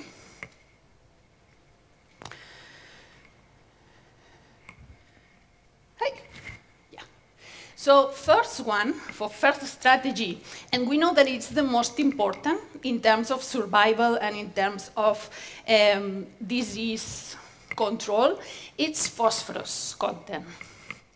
And why is that? Well, because we know that in chronic kidney disease, we have an increased phosphorus circulating, right? This is, well, homeostasis of calcium phosphorus is super interesting. It's fascinating. And there's reviews out there digging deep in this kind of homeostasis. I'm not going to go deep. But the point is that this homeostasis that happens in the kidney partially, it depends on hormones and phosphorus and calcium and vitamin D and PTH and different points, that when we have a chronic kidney disease patient, this fails, this homeostasis fails, and they fail to maintain low phosphorus, or normal phosphorus range and excretion. So that's the brief summary of all these problems in our kidney patients. So what we know is that in chronic kidney disease, we have an increase in phosphorus, or in phosphate in the blood, which is kind of parallel with the PTH increase. So we have, because of that, we have secondary hyperparathyroidism. And then we have, now we know that we have as well a FGF-bin23 increase. Right? This is hormone related as well in the homeostasis calcium phosphorus. And a decrease in vitamin D. And this can be related more or less, and it depends on the case. Not all the cases have the same path, but it's related with the CKD stage. So, what we know about phosphorus in CKD patients? Well, we know that when we restrict diets in phosphorus, so we give these patients less phosphorus in the diet, we can reduce serum phosphorus, which is interesting because not all the nutrients move like that. If we give less sodium in the diet, for example, we're going to have the same sodium in the blood, right? There's some nutrients we cannot affect with the diet, but with phosphorus we can. So if we give less phosphorus in the diet, we are going to get less phosphorus in the blood. So probably, or this is the theory, we could help these patients that have hyperphosphatemia or a tendency to hyperphosphatemia. And it is like that, actually, okay? So we have those studies seeing diminish the phosphorus in the blood, but also all the hormones related, like PTH and FGF-23 as well. So there's an improvement in the homeostasis of phosphorus in general when we reduce the phosphorus in the diet.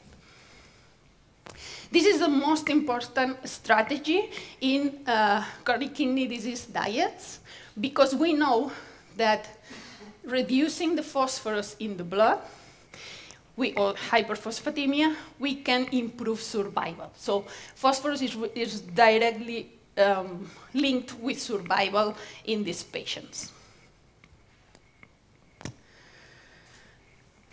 I'm gonna move over there. So, yeah. And my first graphic comparing some of the references out there in the marketing, just to show you, it's not with a comparison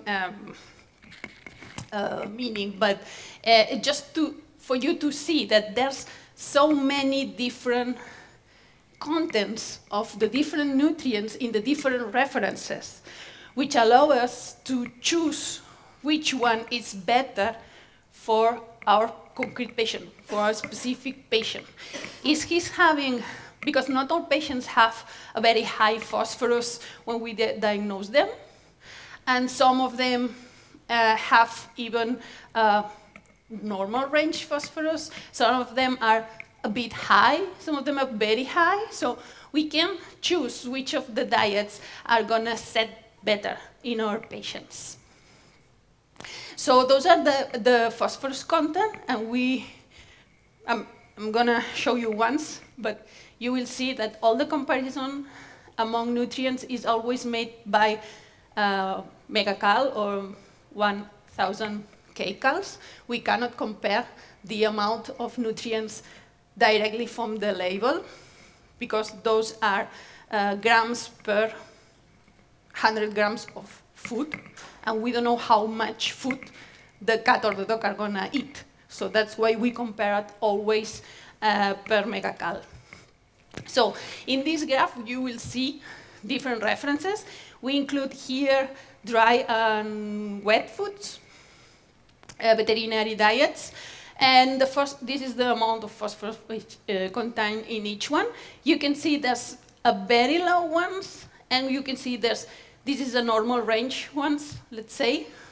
So not restricted, just moderated phosphorus here, low phosphorus here, and very low phosphorus here. So we have a big range to choose from. And what are those lines? Well, those lines are the recommendations from the different organisms about the minimum requirement of this nutrient not for a patient, for an animal, right? So this is the amount of phosphorus recommended for a dog, for an adult dog, to eat. Otherwise, they are gonna have some kind of deficiency, nutritional deficiency. However, in dogs, not in cats, but in dogs, we go low than this amount. So it's the true restriction, because we are restricting the amount necessary to a normal function, right? Because we know that they tend to accumulate this phosphorus. And this is the FDF is the amount suggested to be included in the diets. So this is the minimum, and this is the suggested, because we always work in the formulation of diets, we always work some margin. Yeah? And you see here really low diet, phosphorus diets, but higher as well. So this is the nice thing, right? So in my introduction, I warned you that we are going to talk about cats and chronic kidney disease, because they are special. And it's a common disease in cats, right? So mainly in senior cats. So we have much information, and we learn a lot lately. So one of the things that we know, or that we are studying, it's something under study still, it's can diets cause or be a risk factor somehow in the development of kidney disease in cats. And we know that in some diets, very high phosphorus content diets, but mainly in a specific form, in inorganic form, can be a problem. However, we study as well which is the safest content of phosphorus. Those are from, not from kidney disease diets, but for normal, regular diets for cats, okay? So, which are the amount that is safe for cats of phosphorus in the diet, and it's been studied 5 grams per megacal, which is enormous. So it's super, super high. It's more than the regular diet for cats, but it can be some of them that can be that high, but usually are lower. And with 1 gram per megacal of inorganic phosphorus. This is safe. And we know because we studied, but we know that some diets with higher amounts of inorganic phosphorus, like potassium phosphate, sodium phosphate, can lead to renal damage in cats. Okay? And we are studying that, and we are setting limits. There's no regulatory recommendations yet, but in the FDF, committees are working to get a number on this matter, okay?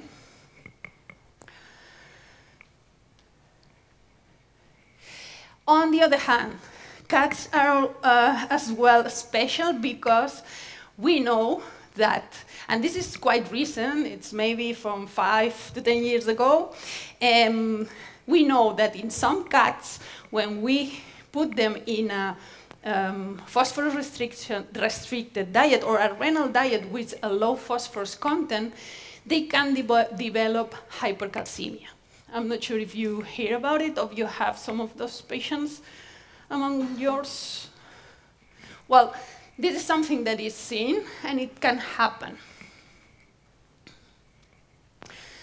So we have these 2 papers, which are the most complete, in my opinion, that compares or that see that all of those cats, they are not cats with hypercalcemia, idiopathic hypercalcemia. This is not working with idiopathic hypercalcemia. If you have a cat with hypercalcemia without a chronic kidney disease, you can give more phosphorus and it's not going to solve the hypercalcemia. But in cats with CKD, you can see an increase in calcium when you diminish the phosphorus in the diet. Some of the increases are important, are over the range. Some are just as low, right? So just a small, slight increase. What we know as well is that when we change this very restricted or very low phosphorus diet to a much higher phosphorus diet, even if the phosphorus is moderate, it's not that super high, but more normal content of phosphorus, this can be corrected. So this calcium goes back to normal, right? So we have numbers already. We know that if we go to a 1.5 grams per megacal of phosphorus with this ratio of calcium phosphorus, we can reduce this calcium increase. And this is important because leads to what you already know for sure, is the early stage diets. You hear about it? So we have, up to 5 years ago, we have renal diets, full stop. Now we have different stage renal diets, right? And they make sense. They make sense because we know more and more about these kind of things. And we can diagnose early this disease as well. So in some cases, we have to, well, in all the CKD cases in cats, we have to control, we have to follow up the calcium. I'm not sure if you include the calcium in your protocol, in your CKD cats, but I suggest you to do it because maybe they are having some hypercalcemia or some problems with it, and you can really manage it with the diet. Woo.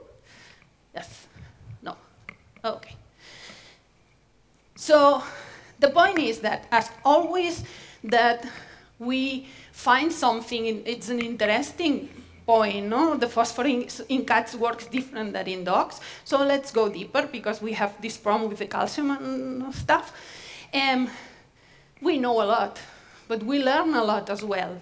So, for example, Iris is suggesting that it's not maybe only the phosphorus the problem here, but other factors in the renal diets that can lead to an increase in the calcium absorption or a decrease in the excretion absorption of calcium, the excretion of calcium, right? So there's other factors that can be having an incidence in this increasing calcium, and not only the phosphorus. And one of them, these are related with the main diet, and we will talk about a bit.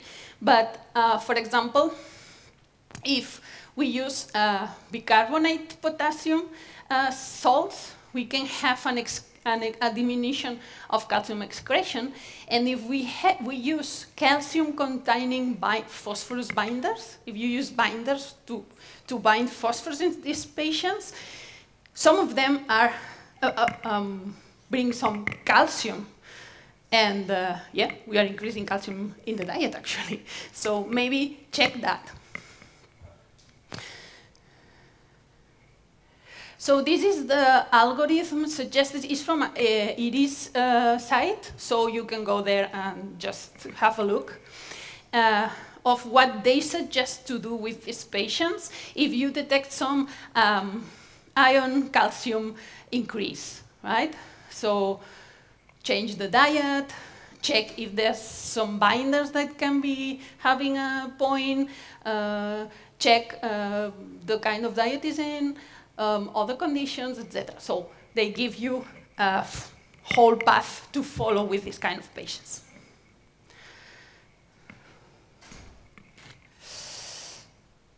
So briefly, what can we do if iron calcium is elevated? The path that I just follow, and we continue to learn because, for example, we know that diets with less than 200 milligrams the calcium per 100 calories and a calcium phosphorus ratio less than 1.4 can lead to a diminished calcium levels. And we are studying as well magnesium. I'm not going to talk more about minerals because now you are already a bit like that. But we are learning, we are improving, and we are changing renal diets. Are not the same that 20 years ago, and in 5 years are not going to be the same that now. So we are learning, one improving, one incorporating new strategies, and getting better with cats mainly, because with dogs we see that we are pretty good, but with cats we can improve. So that's what these recent studies show. So to give you an idea, in the cats' range of phosphorus content in diets, you can see that they are almost, except one, but almost all of them are above the minimum and above the recommendation, right? It's not like in dogs that you can see some of them below. So this means that in cats, we do not restrict phosphorus content. We moderate phosphorus content, okay?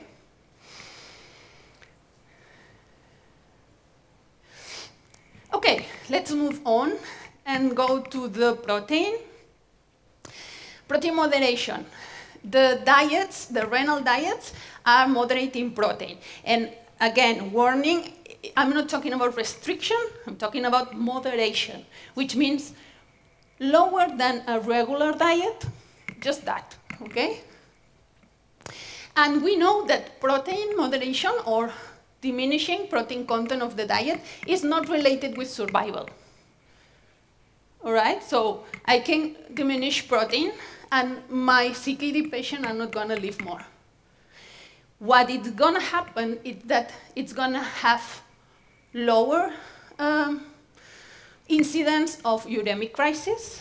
They can feel better and have a better quality of life. That's what reducing protein is providing in this diet, right? The only exception for that is when we have patients with protein-losing nephropathy of proteinuria. If you see proteinuria, it's a kind of paradoxic, but reducing protein in the diet, reduce protein in the urine. And this protein, which is causing the lesion in the glomerule and the kidney, is reduced as well. So we can improve survival, and we have studies about that, improve survival in proteinuric patients, reducing protein in the diet. So it's the only, in the only kind of patient we are having an incidence in survival with diet, with protein modifications. In the others, if there's no proteinuria, we will have less uremic crisis, but we cannot expect a longer survival. However, the ingredients that provides protein are usually providing as well phosphorus. They go together in the same ingredients, right? So sometimes I cannot separate those two nutrients. And if I want to go down with phosphorus, I have to reduce as well proteic ingredients. That's why we arrived to a compromise, right? From the protein levels and the phosphorus levels. We cannot choose any combination. We have some limitation because of the ingredients. I have meat with protein, but I cannot take out the phosphorus of that meat. The phosphorus is in there, and I give more meat, I give more phosphorus. If I give less meat, I give less phosphorus, right? So this is as well the proportion or the content of protein is in red. The content of protein of the different references. And you see here the minimum. They are above minimum usually. This is dogs. And the recommendation. So they are below recommendation, most of them. And this is the normal, this blue thing is the normal range for a normal diet, right? So they are all below that. And in the cats, it's a bit the same. We have this, minimum or below the minimum or above the minimum, all above the suggested content, but below the normal range of protein in diets, even if some of them are really close. So we have references of feline renal diets with the same levels of protein that a normal diet. Yes, we do. Protein content has been always, and still is, controversial, mainly in cats. And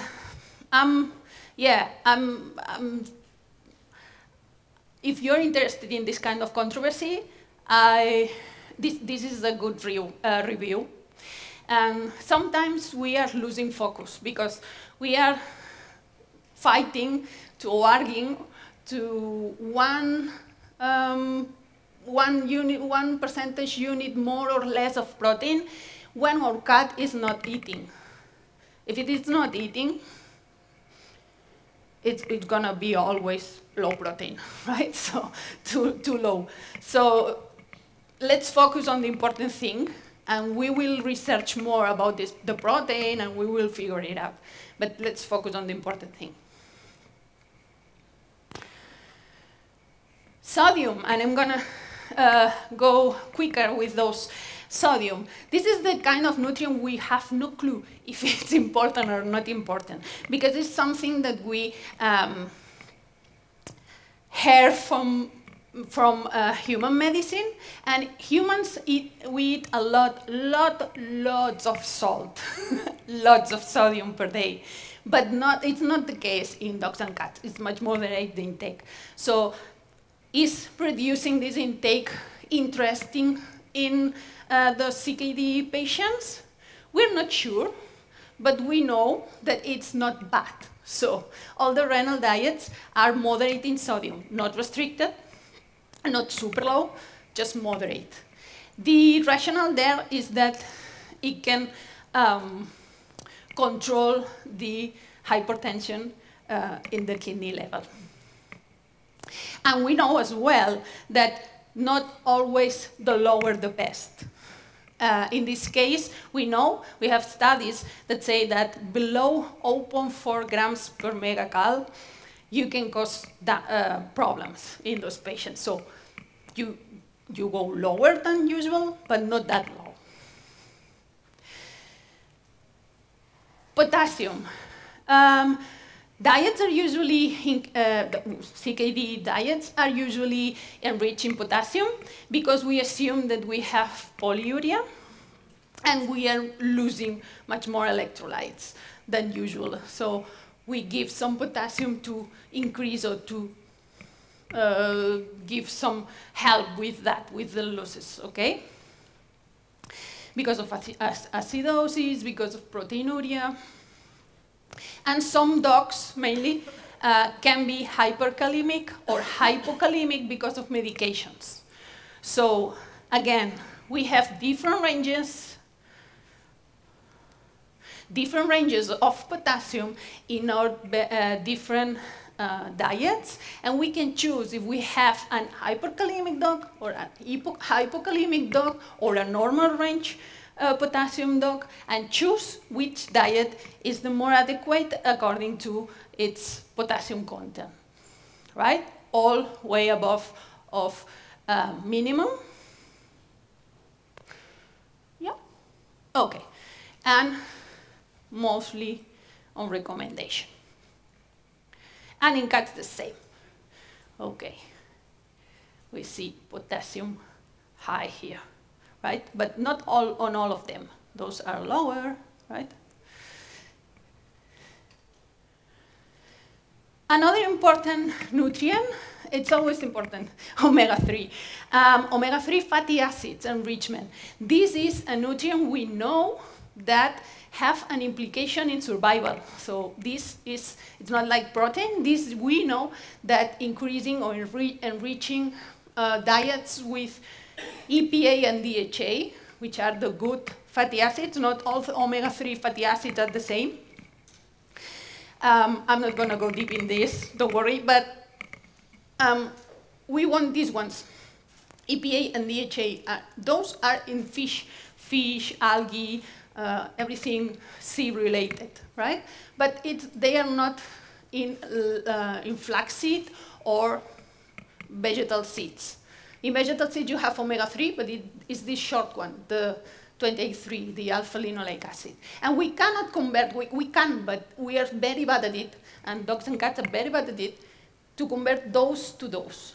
So give them EPA and DHA directly, because those are the ones that works, right? Slow down progression and reduce glomerular hypertension and proteinuria. In cases of proteinuria, really, really important. So, which are the dose recommended? For dogs, we know for studies that this is the dose recommended. So, 140 milligrams per kilo of metabolic weight. So, per kilo power 0.75. In cats, we don't know, and because we don't have the studies. So, as we don't know, we use the same, okay? Because we have some studies in cats, and they see that there's really an improvement in survival in cats with diets enriched in EPA and DHA. However, we don't know the dose because each diet studied here have a different dose. So we cannot set a dose for cats.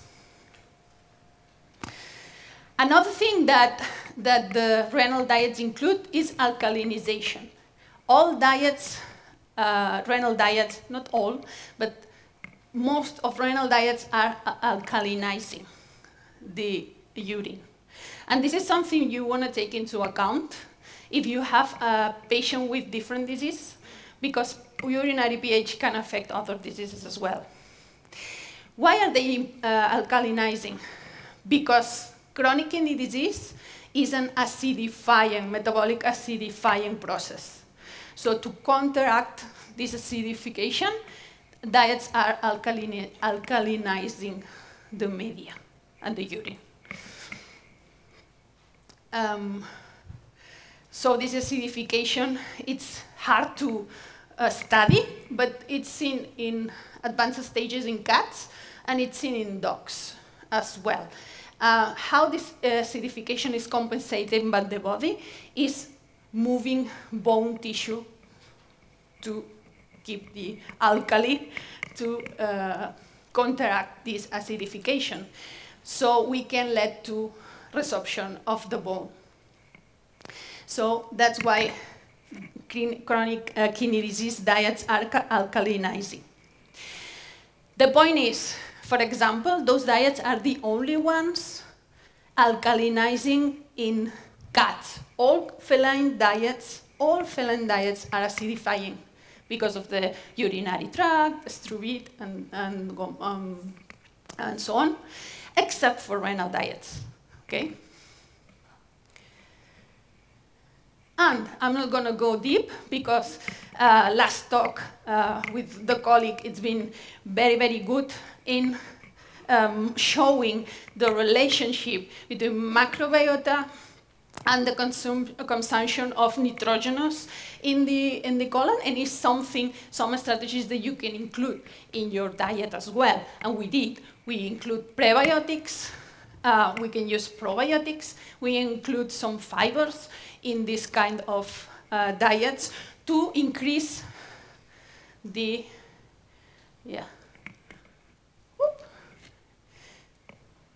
to increase the consumption of the bacteria of nitrogen and excretion of nitrogen. And just briefly, I'm going to talk about our nutritional plan. Our nutritional plan are always answering those questions. What, how much, and how. So, which diet, how much, and how I would manage the feeding. Always, this choose, it will always be based on the nutritional assessment. For more information about nutritional assessment, I suggest you to visit the WASABA site and read a bit about it. But the point is, when are we gonna start with the renal diet in these patients? We know that from IRIS 2 stage, there's a beneficial effect of renal diets, right? So we are gonna start with the renal diets from stage 2 onwards, right? And as the CKD progress and we have more phosphorus problems, we have more protein intolerance, we have more, the kidney is working less and less, we can be more extreme, or we can extreme the moderations, the restriction of our key nutrients, phosphorus mainly, but also protein if there's proteinuria. So we are going to be more severe as the disease progresses. And what happens with stage 1 and 2 in cats? Well, the point is that it's not that the diet are not doing something, it's that we are not studying it, okay? So we don't know. The point is that when we have a CKD patient stage 1, it's probably healthy. He feels okay, he's usually eating, so it's maybe a good time to introduce a new diet. And I'm thinking mainly in cats, right? Which it can be a problem. And changing habits of treats, for example. So we can be very, very flexible in this stage. So it's maybe the stage I prefer to change things very slowly, very progressively. Because when he's gonna start to vomit and feel bad in 2-3 stage, we want already a renal diet in. Yes? But this introduction in stage 1 and 2, it's gonna depend on the patient, on the family, on the evolution of this pathology in this patient specifically. So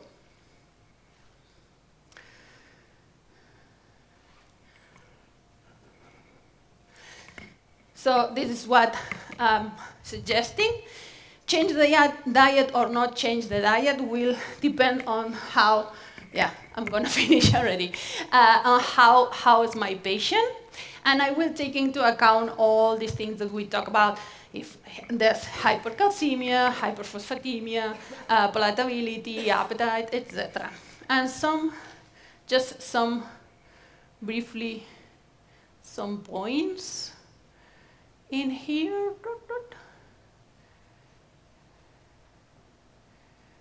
Up, I'm gonna go fast. Don't be afraid in later stages to put feeding tubes, because it's palliative care. And we will do it in humans, so why we don't do it in cats? We know that we cannot do much. Last stage is usually a goodbye stage, but let's do its quality of life the best we could, right? So tube feedings are usually a very useful tool. About homemade diets can be more palatable, and some stages can be easier for the dog to eat, not for the cat. In my experience, about 70% of cats don't want homemade diets, don't like it. So take that into account. It's not always the solution. Treats. You can give treats to a CKD patient. You can, but they have to follow the same strategies than the diet. If you give a renal diet and then a super high, I don't know, liver, a super high phosphorus treat, you are boycotting yourself, right? So the treats are gonna follow the same strategies. Vegetables, in these cases, are usually very helpful. Supplements, I'm not gonna go deep with supplements, but if they don't harm, you can use it. But there's no supplements really effective in CKDs, so.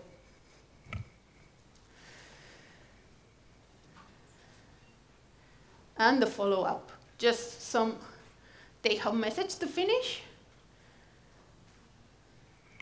If you wanna check it. And then, yeah, thank you. And the NF references are very good, so you have a lot of cat references to rotate with inappetent cats, for example, which are really nice. So sorry for the delay.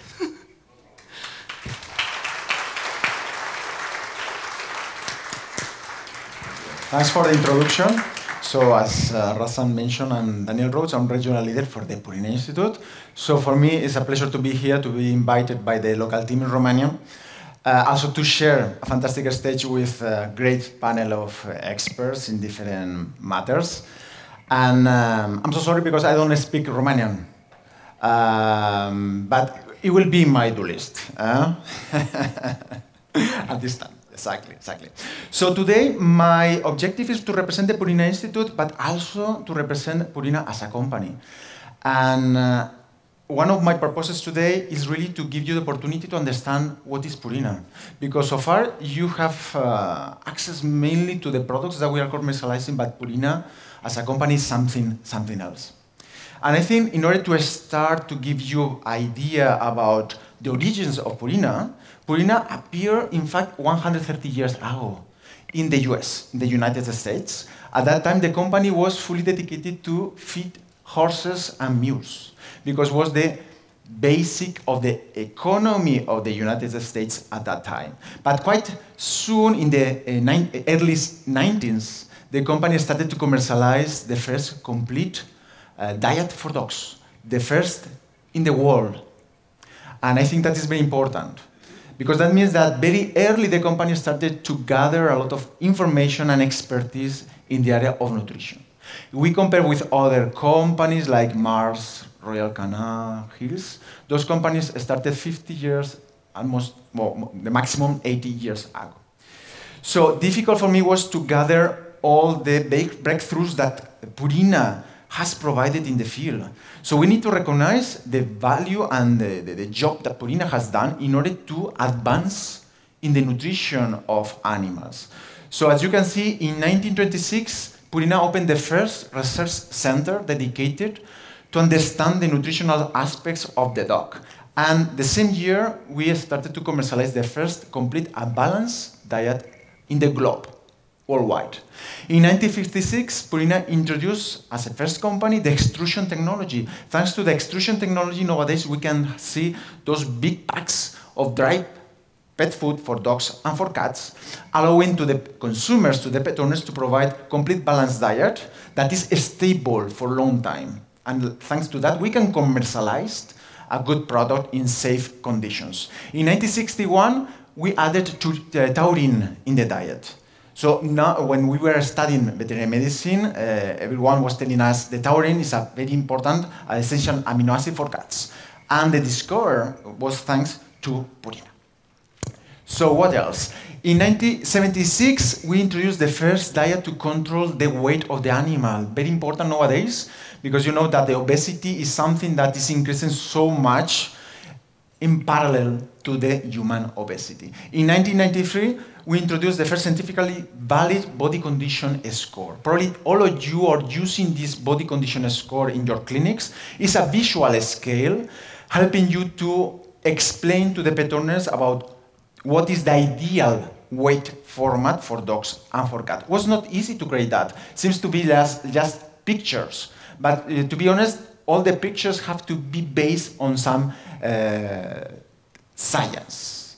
But nowadays, this body condition score is being used by all the groups, societies, even the BASAVA, the World Small Animal Association. In 1998, we introduced the first diet hydrolyzed. We know how frequent is the food allergy in animals. So Purina introduced the first diet in order to control the food allergy. And later on, we introduced the first time prebiotics. So we were starting as the first company to understand the role of the microbiome in the gastrointestine. And we introduced the prebiotic as a complementary element to reinforce the activity of the microbiome. And in 2006, we introduced the first company introducing probiotics. And that is not easy, because probiotics is something that is life, right? It's a bacteria. So we need to identify the bacteria that provides value and benefit to the animal. Not all the strains are doing something special, to be honest, in the microbiome. And then we need to produce the bacteria at scale and to secure that during all the commercialization process of the product, the bacteria is alive. In 2010, we identified another element that was the medium-chain triglycerides. As you can see, liter by liter, we were going from ingredients to something more specific. The medium-chain triglycerides is very interesting because it provides to the body an alternative way to obtain energy, and we'll explain you later. And in 2018, we decided to introduce Purina Institute because, considering all this fantastic track record, we decided why not to share much better with the veterinary community all the expertise, all the research we have generated along those 130 years. So obviously, as a company, it's our interest also to collaborate with employees that are highly passionate. And if you have had opportunity to interact with some Purina members, you can perceive that all the team is really passionate about their jobs. But also, most of them are doing complementary things with local communities as volunteering in order to activate programs and initiatives to improve the lives of the pets and for those who love them. Here, a list of the different brands that Purina is commercializing. And you would say, why Purina is commercializing so many products? So if we go back again historically, the objective of the company was to provide complete and balanced diets for dogs and for cats. And obviously, one commitment of Purina is to make sure that our products are accessible and affordable to everyone, right?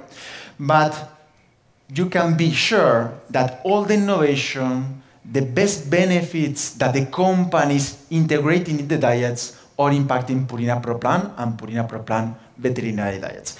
Then, depending on the benefits, we can decide if we are cascading those to the rest of the brands or not. But those two groups, Purina Pro Plan maintenance, Purina Pro Plan veterinary diets, are the elements in our brand that provides the highest benefit to the animals. The purpose of the company, as we can imagine, to provide the best diet to dogs and cats. But obviously, our objective is also to make a difference in the life of pets and pet lovers, having a positive impact on the ecosystems in the planet. In fact, in 2016, the company met with different stakeholders in order to understand what matters to them in terms of social aspects of business, and we identified different commitments of the company referring to the society. In blue, commitments related to pets, in orange, into people, and in green, to the planet. For example, in 2016, we initiated the first campaign to combat the obesity. Also, regarding the impact on people, we put in place in some countries pet adoptions programs. And regarding the planet, the 60% of the dark materials were responsibly sourced. In 2018, we gathered more than 100,000 contacts with consumers in order to elevate the pet care of the companion animals. And also, we put in place some pet ownership programs in different countries in order to increase the awareness of the respect and the pet care of the animals. And from then, 100% of our soya, that you know this is a very important component in our diets, is going to be traceable. In 2020, as we were going to launch a significant amount of new references, we decided to take advantage of that and remove all the artificial colorants in our diets. Also, the same year, we put in place a new initiative that is Pets at Work. Pets at Work, Purina is being pioneer on that. It's a project that we are supporting our employees to bring the dogs to the offices. It's the case here also in Romania. So you can imagine how the inspiration that we are generating to other companies. And at that time, more than 200 companies were interested and were interacting with Purina in order to understand and to be guided about how to implement the same program in those companies. At that time, 3,500 tons of packaging were saved. And considering all the success of the commitments in 2023, the company, Purina, already discussed, met, and we identified 6 new commitments in order to impact pets, people, and the planet. An important area, as you can imagine for us, and especially in the past years, was our strong commitment regarding the planet in order to reduce the gas emission by 2050. This is a very ambitious objective. The company tried to identify those elements that are generating the gas emissions in area of packaging, sourcing of ingredients, of processes and operations. And we identify some that are having a significant impact in order really to reach such ambition. For example, in the area of packaging, Nestlé and Purina is working to make the packaging material across the entire range reusable and recyclable. In the area of responsible sourcing and regeneration of soil and ocean ecosystems, we are working with farmers, suppliers, and community to support the regeneration of the soil. In the area of manufacturing and logistics, nowadays, 100% of the electricity we are using is renewable, and also we put in place some agreements with the European Clean Trucking Alliance. That means that all the energy that our transports are using is renewable. And the last but not the least, at the time we are deciding any new product to be part of our portfolio, we are evaluating the impact that has in the planet. And that means that we are selecting the ingredients, we are selecting the packaging elements in order to have the minimum impact and to have a positive impact in the planet. Obviously, as you can imagine, our commitments are very diverse, and the company historically has expertise in nutrition. That means that we are partnering with a lot of companies sharing the same ambition objectives in the area of protecting our planet. And nowadays, you can see that we have evolved quite a lot in some of the projects, partnering in different countries in the area of pet adoptions, also expanding a lot the Pets at Work. And we are organizing on an annual basis something that is called Beta with Pets Forum. That is an opportunity for us to interact and to generate networking, identifying new partners. And as part of the Beta with Pets Forum, we are giving the opportunity to external stakeholders to participate in a competition. Stakeholders that are working in harnessing the power of the pet-human bond with societal impact in mind. And we have the winners because every year we have a different winner. For example, in 2018, Opoe Foundation in Netherlands, that has the objective to reduce loneliness and increase the physical activity in elderly people, matching them as a dog sitter with different families in the same neighborhood. Another winner in 2020 was Street Vet UK, that is a group that provides accessible veterinary care for dogs whose owners are experiencing a homelessness situation. So I was part of the project 2 years ago, trying to evaluate and assess the characteristics of the different groups, and it was very emotional for me because, to be honest, there is such amount of groups and societies trying to improve the societal aspects. So I was very happy to be part of that. It was also hard to select because all the projects were very interesting. So as you can imagine, the objective of the company is trying to increase the awareness regarding all the commitments we have, and we created a campaign. Our pets, they give us their best every day in every way. So when it comes to taking care of them, you care about every detail, and so do we. Nutrition is at the heart of what we do, but it's not all we do. We are committed to doing more of what matters for pets, for the people who love them, and for the planet we share. Purina cares here and here. Several actions we put in place in order to maximize the awareness. And the last but not the least project I would like to share with you in order to give visibility about how broad is the ambition, the commitment of the company with different aspects in our society is the Unleash.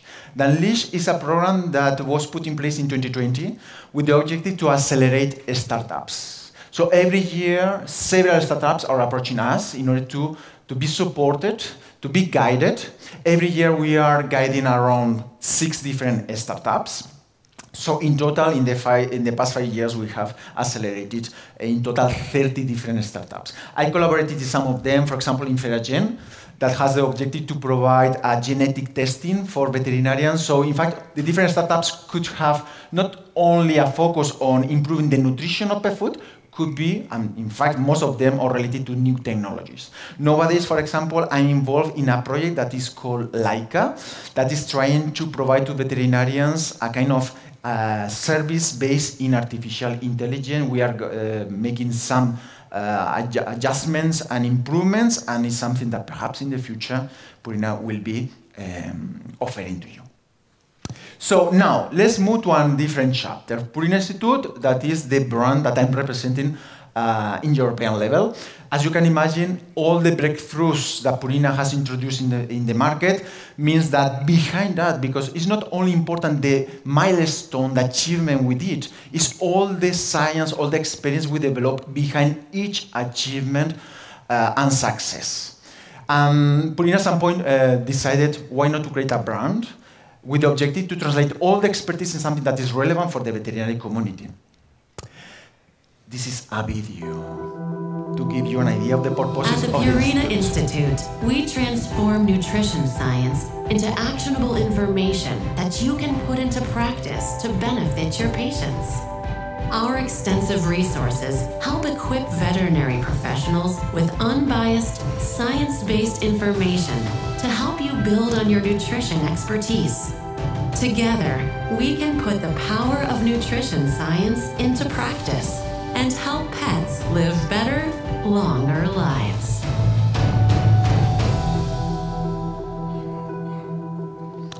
Good. I'm always starting my presentation with this slide because I want to make sure that for everyone is clear and evident the real power of nutrition. And the first example is Purina demonstrated life extension keeping dogs in lean body mass. That was some time ago and was quite expensive study because we involved Labrador Retrievers during a period of time of 14 years. So we were tracking them. We divided the Labrador Retrievers into different groups, exactly the same conditions. The only difference is in one group, the Labrador Retrievers were kept in the typical Labrador size, but other group was kept with a lean body mass. And we demonstrated that those Labrador Retrievers with a lean body mass during all their life, they extended almost 2 years the life expectancy, and also was a clear delay on some chronic diseases such as osteoarthritis. That message is very powerful for the pet owners, because it's difficult to convince them about how important it is to control the weight of the animals. They don't understand. Sometimes even the owner is a little bit overweighted, right? But telling them, if you maintain the lean body mass in the animal, you're going to extend the life of your animal, and that has been demonstrated, is a very powerful message. The second one is the Purina introduced the first dog diet clinical proven to improve cognitive function in dogs and in cats. And we did this survey involving puppies and kittens from 3 weeks of age until 16 weeks of age, because it's the period that the brain is being developed. And we introduced some specific ingredients, the omega-3 fatty acid in dogs and a protection blend different in the cats. And we demonstrated that those cats and dogs being fed with those specific ingredients, they were much faster solving some maze or tests. So that means that those ingredients help to reactivate the neurological system. Another important intervention from nutrition was Purina was introducing the first dog diet clinical proven to reduce epileptic seizure frequency and seizure-free. That study was also very important. We collaborated with the Royal Veterinary College. And as I mentioned previously, we identify a very important element as a complementary source of energy that are the MCTs, the medium chain triglycerides. That is a component in the diet neurocare, for example. No? So we demonstrated that thanks to the inclusion of this element that helps the brain to obtain additional energy, after 3 months, 71% of the dogs were reducing the frequency of the seizures, epileptic seizures, and 14% of the dogs were becoming seizure-free. So a very powerful achievement. And the last but not the least is a new science we introduced 3 years ago, referring to proplan leaf clear. We identify that one antigen in the cat is the main responsible to induce human allergy to the cats. And we can imagine the amount of potential cat owners are not adopting a cat because they have allergic problems, right? So that would be a potential benefit also for you to obtain new clients adopting cats or more cats. So the diet has the purpose to offer to the cat a specific antibody that is covering the keyhole, the surface of the food. At the time the cat is eating the food, the antibody is released and is binding, linking directly to the antigen in the cat that is producing the saliva. So that means that the cat, when it's linking the fur, the hair, the antibody is completely blocked, is neutralized. So obviously the product has not the objective to replace the pharmaceutical treatment in humans, but it's really a supportive tool. The human allergologist, and to be honest, I was a little bit afraid because, you know, the human doctors sometimes are quite protective of their areas, and I thought perhaps they are perceiving that we are trying to compete with their prescription plans. But in fact, it was the opposite, because the immunotherapy in humans is not very effective, and in some cases is very risky. So they perceive this solution as a really opportunity in order to improve the results of any specific treatment in humans. So it's being recommended by the human allergologist. So one important thing, the Purina Institute is not talking about products. We are mentioning only the science, and most of the science is based on all the research we are doing behind our products, but our objective is not really to be used as a commercial tool. We're improving the image of the company. As you can see, we are promoting all the research and the efforts, trying to advance the nutrition, but we are not promoting any specific product. So our objective is based on 3 different pillars: the leadership in science, as you could see, the scientific expertise and resources, and the innovation and collaboration. Regarding the leadership in science, I already shared with you some achievements we reached as a way to explain you all the expertise we have been gathering along the past. Regarding the scientific expertise and resources, Purina Institute is representing a globally diverse team of experts involving behaviorists, veterinarians, immunologists, nutritionists, molecular biologists, because in fact the future innovation is coming in the area of molecular or nutrigenomics. Food scientists, very important, because it's important the appearance of the food, not only for the animal, but also for the pet owner, because there is a strong emotional connection at the time the pet owner is offering a food to the animal. So the color of the pet food, the texture of the pet food is very important for those. Also the palatability, as you can imagine. In fact, Purina is one of the companies offering the highest palatability, because we know that it's important to offer the best and complete diet to dogs and cats, but those have to eat it.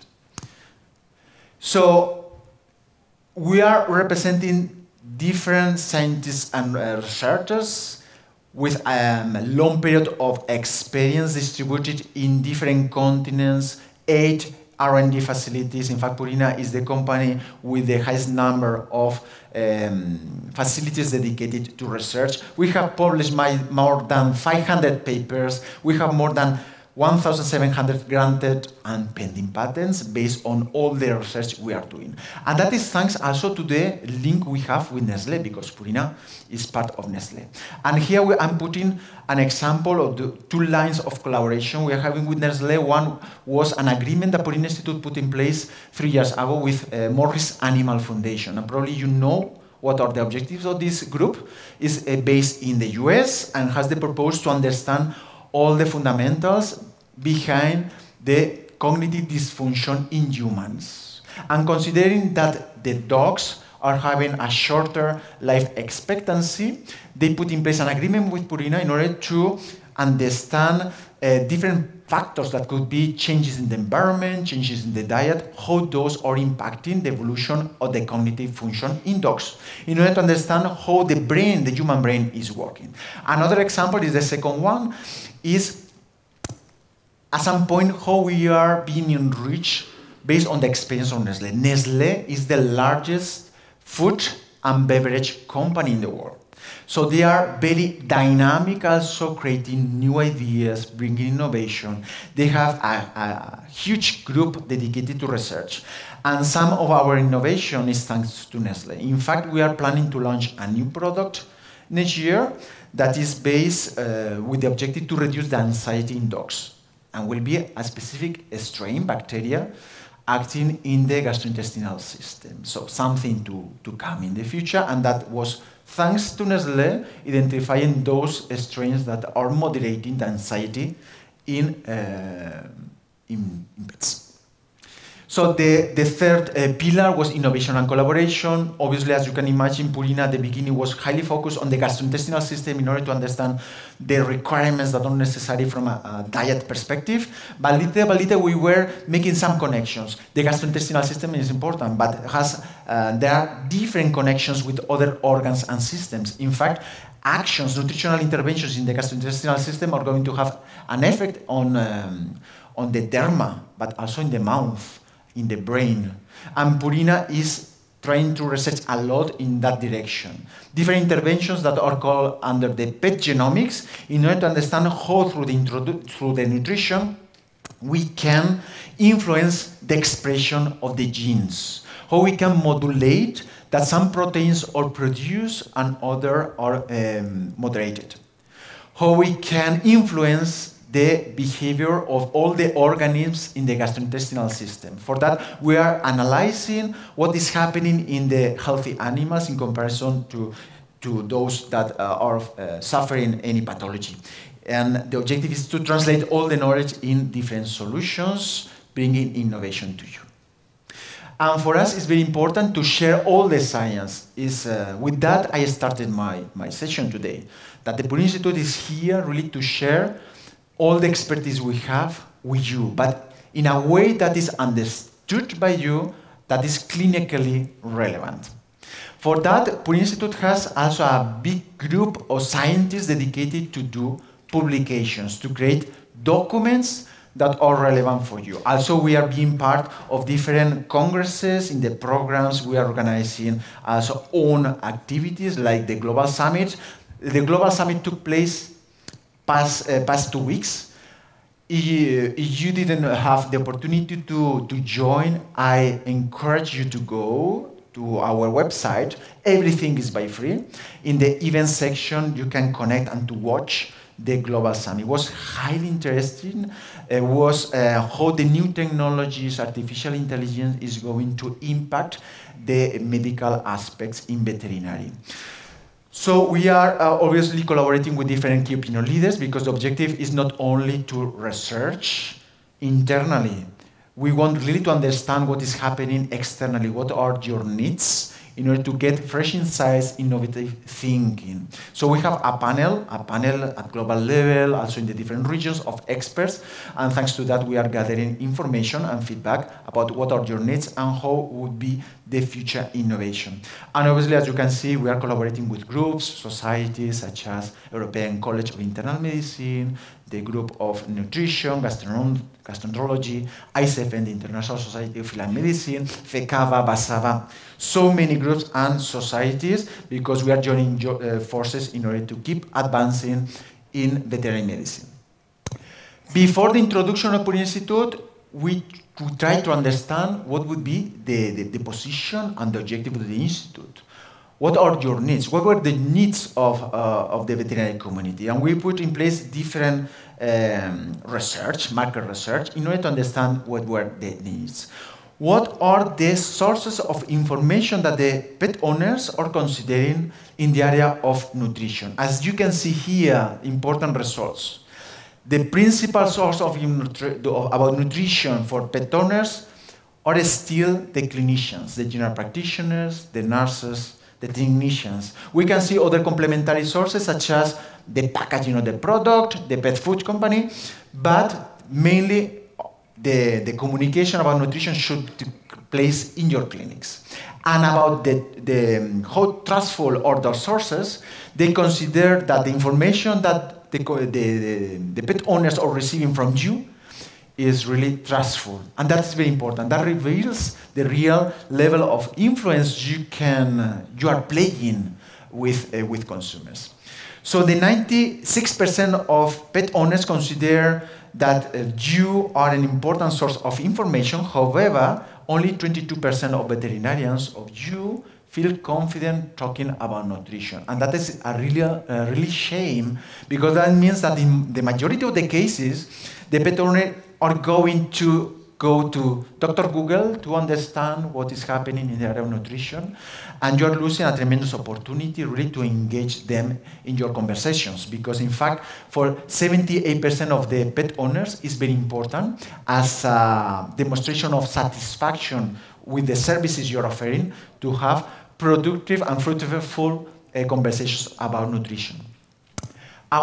What explains this situation? Why only 22% of veterinarians feel comfortable talking about nutrition? The first point is because it's a daunting task. It's not easy. The nutrition of companion animals is highly influenced by the nutrition of humans. And for you, it's very complicated to give a proper message and updated information about vegetarian diets, or grain-free diets, raw food, or sugar and salt elements in the diet. So it's very complicated, and we understand that. Another point is the lack of knowledge, because of everyone in Europe, I think, no one during the career received a specific subject dedicated to the nutrition of companion animals. Everything we obtained during the career was information about feeding production animals, large animals. And the last but not the least is the lack of time you have in your conversations with the clients. Because having a fruitful conversation about nutrition takes time. You need to raise different questions, and sometimes the pet owner is not so clear with the answers they are offering to you. So based on that, we identify clearly the objectives of the Purina Institute to support you gaining those knowledge, maintaining effective conversation with your clients. And we created a web page, our website that is open access. We are improving the website in order to make sure that it's user-friendly. We have one section that is called Science of Nutrition, where you can find information related to chronic kidney disease, about brain health, about gastrointestinal aspects. There is another section that is called Microbiome Forum, because as you can imagine, as mentioned before, for us it's very important to keep advancing in the area of microbiome. Center Square, I will explain later the benefits associated to Center Square and the new events. The last section you can see in a slide is highly recommended because Purina Institute is very active. We are organizing roundtables, webinars, symposium. Everything is accessible and is on demand. I will explain you later the benefits of that.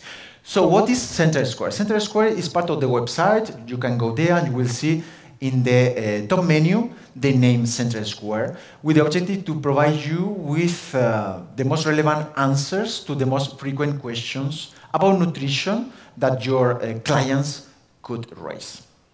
So it's a one-stop online source of information, and this is an introductory video.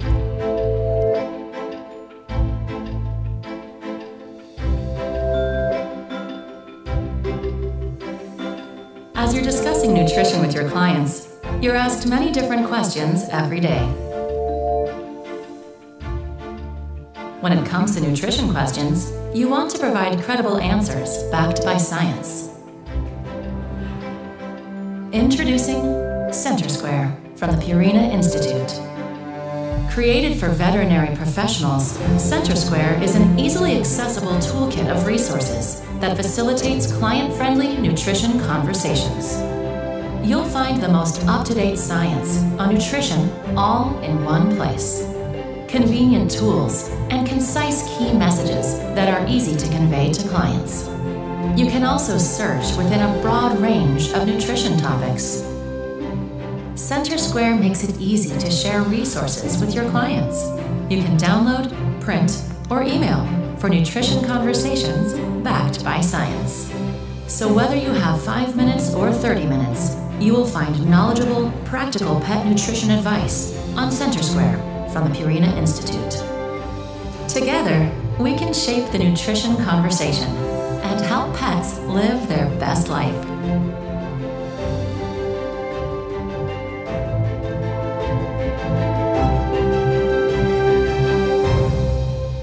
So Center Square was launched in 2023, having a tremendous success because it's the first tool dedicated to nutrition that is brand agnostic.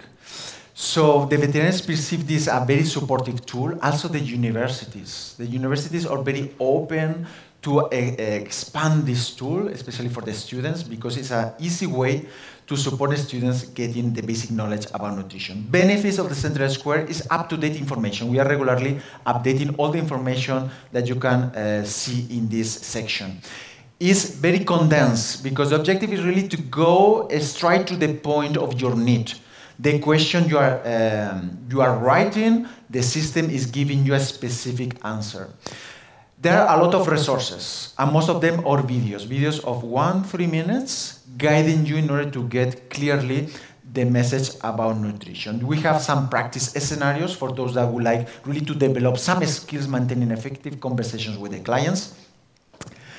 So you can see it as the time you go to the web page, on the top up menu, you have Center Square. You can select also different languages. Unfortunately, we don't have Romanian at this time, but you can find other languages like Portuguese, French, Italian, and Spanish. So different sections. We have the first one that is lifestyle nutrition, that is explaining you the fundamental aspects of nutrition for kittens, puppies, in pregnancy, in lactation. We have another section that is focused nutrition, that is for those specific questions you could have, for example, how to maintain a proper weight in dogs and cats. There is a third one that is highly relevant for you, that is therapeutic nutrition, everything related to where nutrition plays a role in the pathologies. Could be pancreatitis, could be brain health conditions, gastrointestinal issues, and so on. And the fourth one is related to hot topics. Hot topics is trendy topics where normally your clients are making questions again about how to do homemade diets, what are the risks, if there is any benefit, what about vegetarian diets, what about the role of nutrition in the immune system. Another section is about nutritional and clinical assessment tools. And here this is very interesting because we are offering you the most relevant assessment tools you can use in your clinics. That gives you an opportunity to show the professionalism you have. And the system is not only giving you the official, the validated tools, but also is guiding you about how to use them, how to interpret the data, and how explain the results to your clients. And the last but not least is nutrition conversations. This is also very relevant.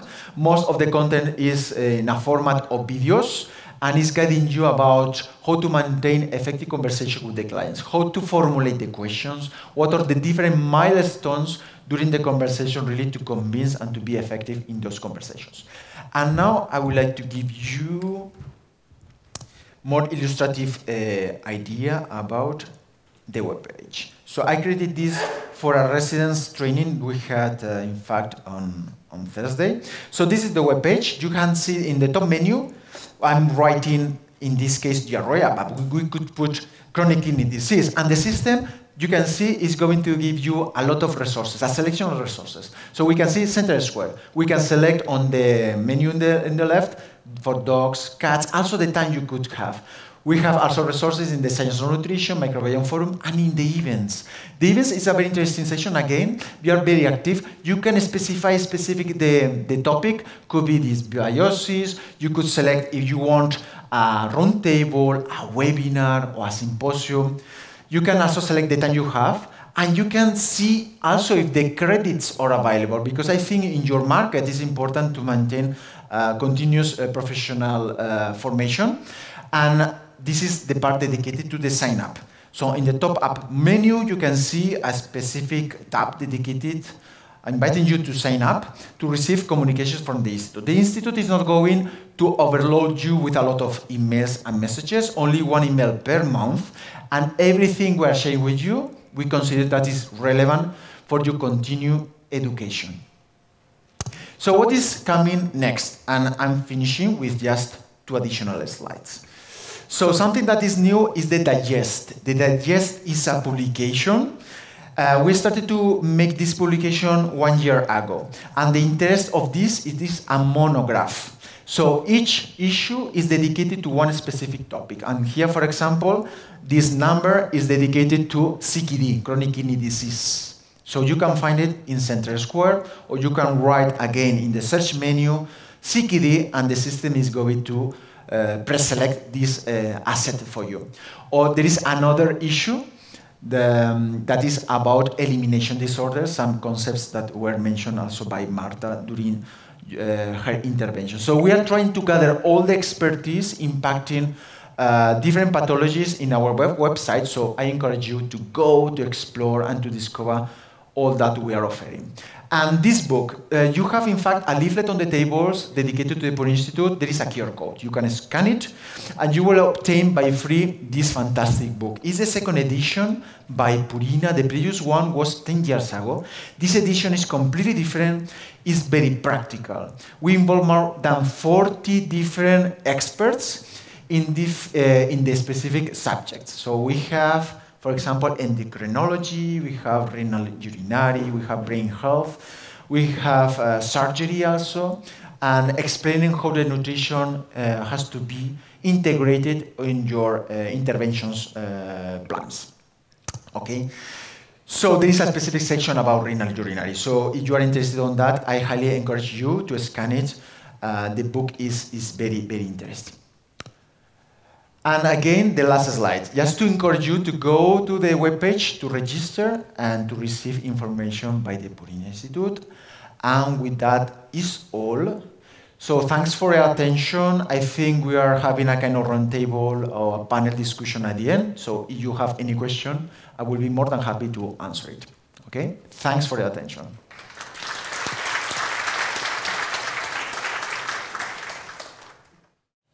Din start vă zic că eu nu sunt microbiolog. Și așa că dacă pocesc vreun nume de bacterie, să nu vă supărați pe mine, bine? Bun. Și atunci, am zis să vorbim un pic despre disbioza intestinală. Cam ce ar fi această disbioză, cam care ar fi, să zicem, prezentarea clinică a pacienților cu disbioză. Voi care considerați că ar fi? Nu vă aud că și... Cum? Gastroenterită. Atât? O fi inclusiv sermederma.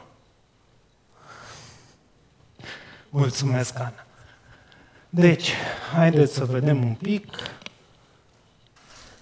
cam care ar fi criteriile pentru a stabili niște biomarcări. Ce ar fi biomarcării? Că semnele, după cum vedem, putem fi neuro, putem fi derma, putem fi gastrointestinal, putem fi renal, cum am aflat în prezentările anterioare. Și atunci, primul și în primul rând mă interesează sensibilitatea. Și dacă eu o să-i spun la om, descrie probabilitatea obținerii unui rezultat pozitiv la un individ bolnav, o să se uite la mine și o să zic, ok, și este important pentru mine pentru că am posibilitatea unui rezultat fals negativ. Și cred că toată lumea este foarte frustrată atunci când tu crezi că ai un diagnostic, crezi că faci un test și pui diagnosticul respectiv și îți vine testul înapoi negativ.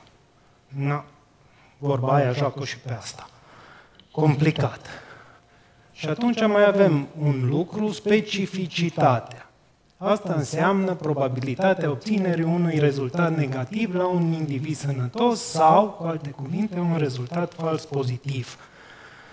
Ceea ce mă încurcă pe mine, pentru că s-ar putea să vreau să pun un diagnostic, să am un rezultat fals pozitiv, să mă duc pe diagnosticul respectiv și simptomatologia mea să nu cedeze.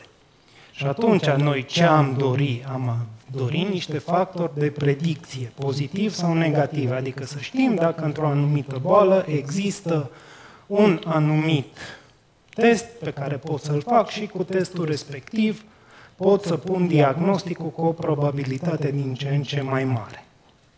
Ce înseamnă o enteropatie inflamatorie cronică? Înseamnă că am niște simptome gastrointestinale care pot să fie reprezentate de vomă, pot să fie reprezentate de diaree, culmea, pot să fie reprezentate de constipație, fapt care eu nu m-aș fi gândit niciodată că, constipația poate să însemne o enteropatie, continuu sau intermitent de cel puțin 3 săptămâni, sau să am o evidențiere histopatologică a unei inflamații intestinale. Cât este de frecventă această boală. Dacă o luăm din numărul total de cazuri care vin într-o clinică generală, este între 1 și 2%. Dar dacă o luăm dintre pacienții care sunt prezentați cu simptomatologie gastrointestinală, de vomă sau de diaree cronică, avem deja o proporție mult mai mare, între 20-30%. Am pus aici și simptomele care ar fi bun din punct de vedere al clasificării, că ne interesează enteropatia asta inflamatorie cronică, de câte feluri este. Avem o enteropatie care răspunde la hrană, corect, dar avem inclusiv undeva un 50-60% din pacienții cu enteropatie cu pierdere de proteină care ne răspund pe schimbarea hranei. Deci aici o să avem nevoie de altfel de analize. O să avem o enteropatie care răspunde la antibiotic. Nu mai vrem să dăm antibiotice.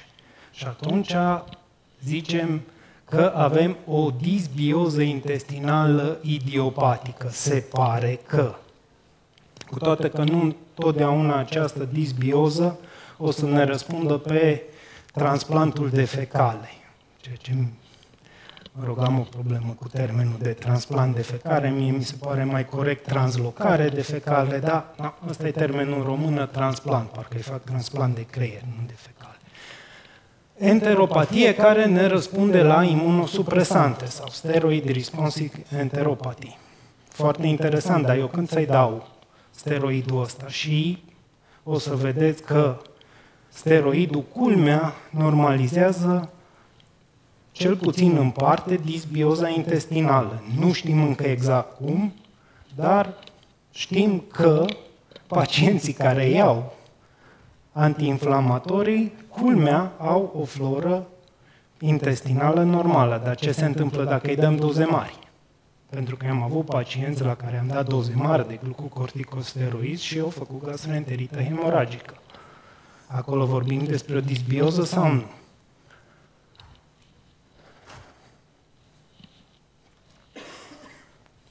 Bun. Care ar fi un protocol de diagnostic? Cel mai important lucru este anamneza, da? Că trebuie să aibă simptomatologie de cel puțin 3 săptămâni. După care am un examen clinic în care eu va trebui să stabilesc niște criterii, CCE CAI, și în funcție de astea să-i stabilesc un prognostic. După care va trebui să mergem pe niște analize de laborator pe care le folosim în general ca să excludem că vorbim despre o patologie care ne vine din altă parte,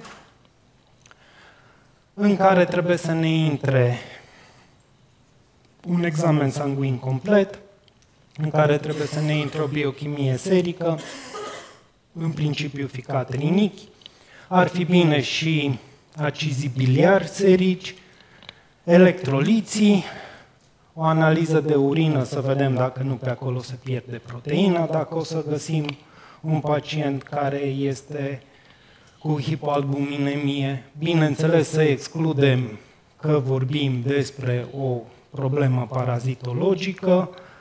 Aici, la problema parazitologică, în principiu ar trebui să facem și un test ELISA pentru giardia, pentru că s-a demonstrat că nu întotdeauna flotația o să ne determine sau o să găsim giardia la un pacient și PCR-ul mai găsește.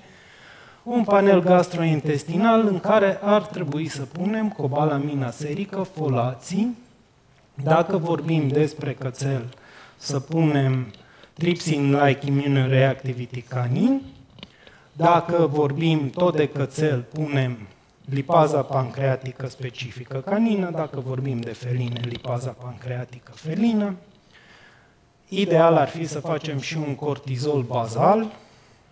Asta ca să excludem că vorbim despre un pacient care ar avea un Edison și care nu ne-ar modifica întotdeauna electroliții, pentru că sunt și aceste cazuri, și am avea nevoie de o ecografie abdominală. Și de ce insist pe această ecografie abdominală plus minus RX toracic? Este pentru că nu întotdeauna o să detectăm banda foarte fină de lichid care poate să existe în cavitatea abdominală, mai ales la pacienții de talie mare. Și atunci, care sunt criteriile astea de care vă ziceam? Sunt niște criterii pe care noi trebuie să le urmărim din anamneză și trebuie să fim foarte, foarte atenți la această anamneză. Din punct de vedere al prognosticului, au o sensibilitate de 93%, ceea ce înseamnă că numai 7% dintre acești pacienți o să aibă o simptomatologie pe care eu nu pot să-i dau prognosticul respectiv. În schimb, 17% pot să-mi fie fals pozitiv, ceea ce deja începe să fie mult.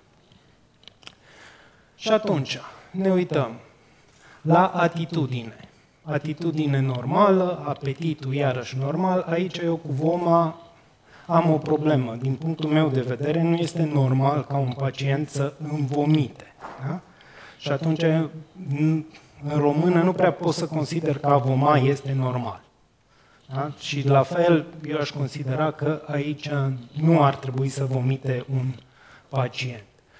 Dar avem mai departe niște criterii, ușor, o dată pe săptămână, moderat și așa mai departe. Consistența scaunului. Vine omul, vă zice că pacientul are diaree. Îl credem pe cuvânt, nu? Că nu o să stăm să verificăm scaunul. Dar eu am pățit cu pacienți care au venit cu constipație și mi-au zis că pacientul are diaree, că îl avea tenesme și încerca să te fece. Deci, important ar fi să facem exact cum facem în epilepsie. Dom'le, dă-mi o poză cu un scaun să o văd. Putem să folosim și scoring-ul de la Purina, să-i arătăm cum arată normal, să-i arătăm cum ar arăta anormal și așa să vedem.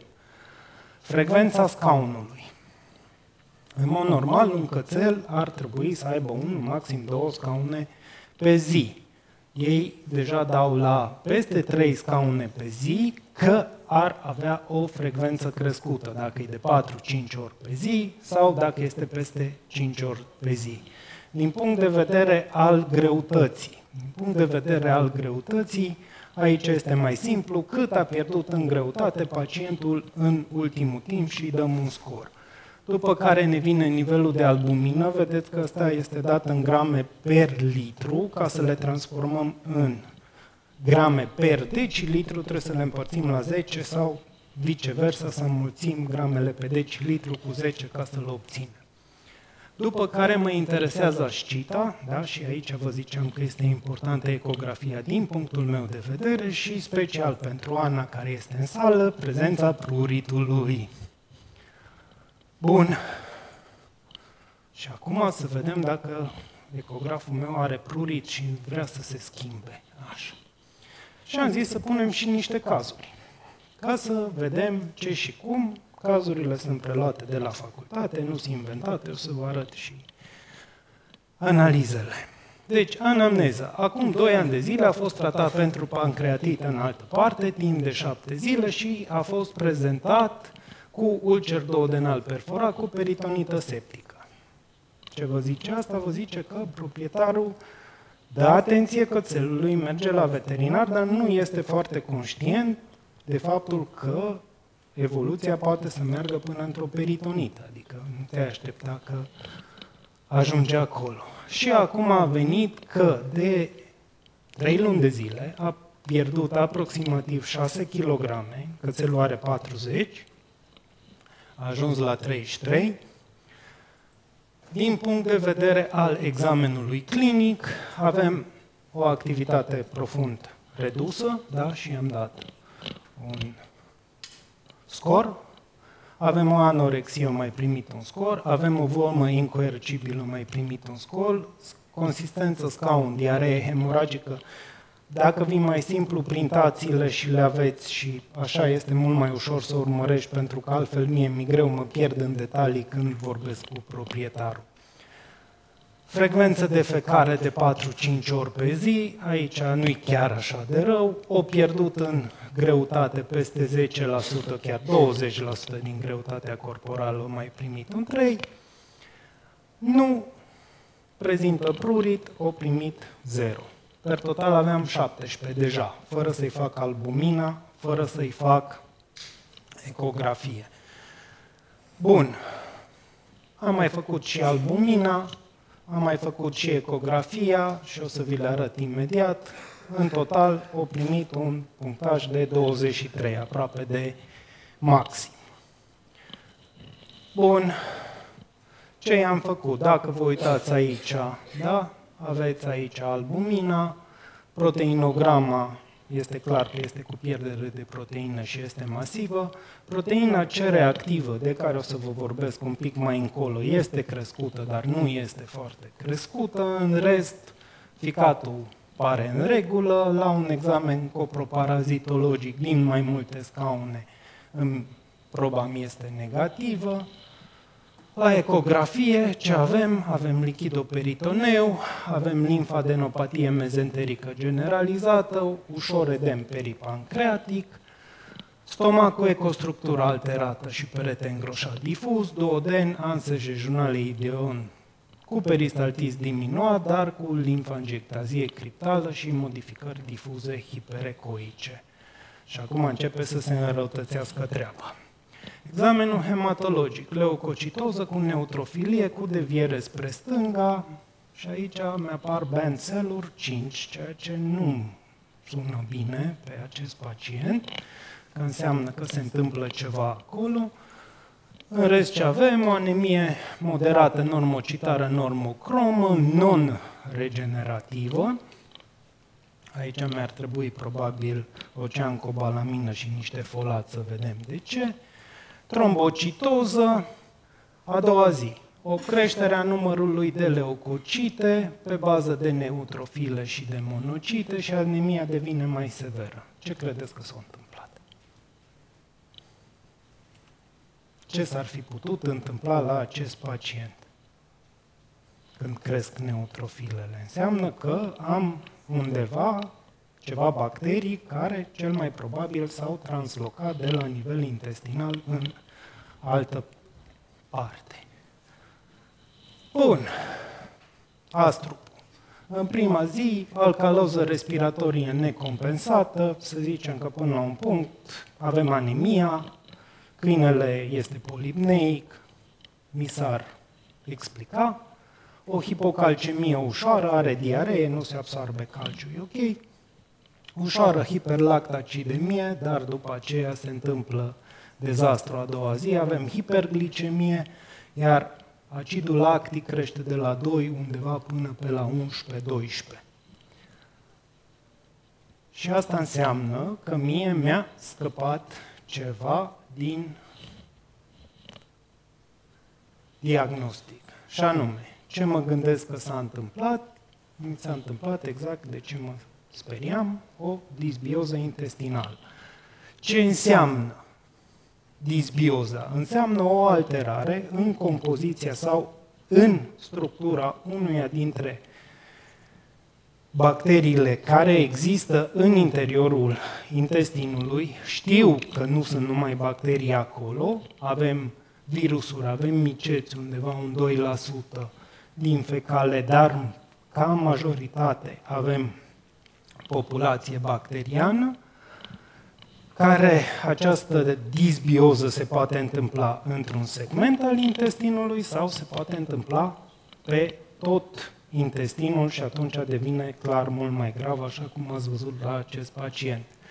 Din nefericire, nu am nicio corelație între numărul care este acolo de bacterii și cu gravitatea simptomatologiei sau cu gravitatea bolii. În general, culturile bacteriene pe care eu le pot face sunt indicate pentru enteropatiile acute, în cele cronice, datorită faptului că nu avem foarte multe bacterii anaerobe.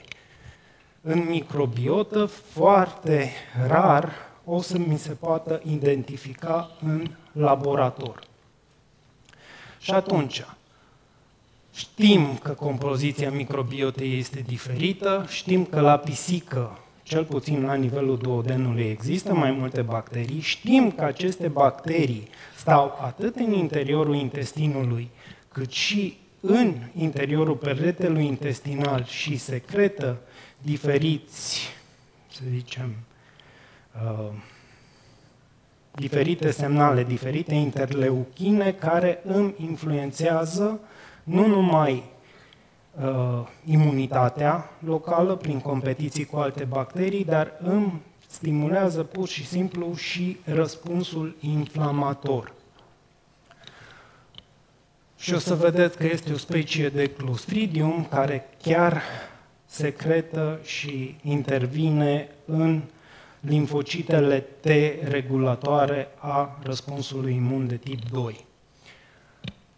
Genurile principale, Firmicutes, Bacteroides, Proteobacteria, Fusobacteria, Helicobacter, care pe vremea mea îl tratam de zor când, eu sunt un pic mai bătrân, când îl găseam în interiorul stomacului, gata, are Helicobacter, dă-i să sune cu antibiotic, cât mai mult antibiotic, amoxi, metro, mai dăm și ceva să-mi scadă secreția de acid ca să-l distrug pe Helicobacter și se pare că Helicobacter, cel puțin la câine, ar fi rezident. Dar este clar că în anumite cazuri determină leziuni. Actinobacillus streptococcus, intestin subțire. Îl avem pe Clostridium, îi avem pe Lactobacillus și Proteobacteria, să zicem că pe astea le-am putea cultiva, dar din intestinul gros, restul speciilor nu prea le putem cultiva. Iarăși, ce știm? Știm că aceste bacterii convertesc acizii biliari primari în acizii biliari secundari. Și se pare că acești acizi biliari secundari inhibă germinarea sporilor de Clostridium, reducând inflamația și activând un glucagon-like peptid care este important în metabolismul glucidic. Și uite-te cum se pare că au și ceva rol în diabet. Bun. Acum, ce mai știm? Știm că insuficiența pancreatică exocrină este asociată cu o creștere, dacă nu mi se secretă suficient de multă enzimă pancreatică, clar trec mai mulți acizi biliari dincolo, Clostridium și Lactobacillus care îmi metabolizează acești acizi biliari o să crească și atunci o să avem ceea ce se numește o creștere a populației de bacterii de la nivelul intestinului subțire, da? Pe care, în teorie, ar trebui să intervenim cu o schimbare în microbiotă. Ori îi administrăm un antibiotic, ori încercăm cu niște probiotice să modificăm această, să zicem, disbioză care apare acolo.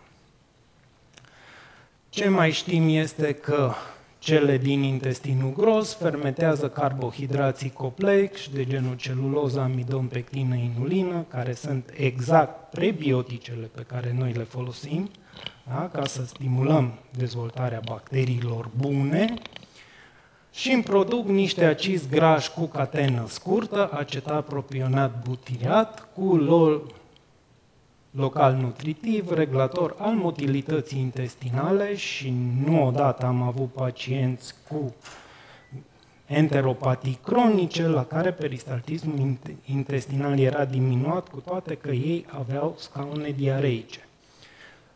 Este și un stimulator de creștere epitelială și este un producător al limfocitelor T de regulare. De asemenea, acizii biliari secundari și indolul, care este metabolit al tritofanului, are o acțiune antiinflamatorie.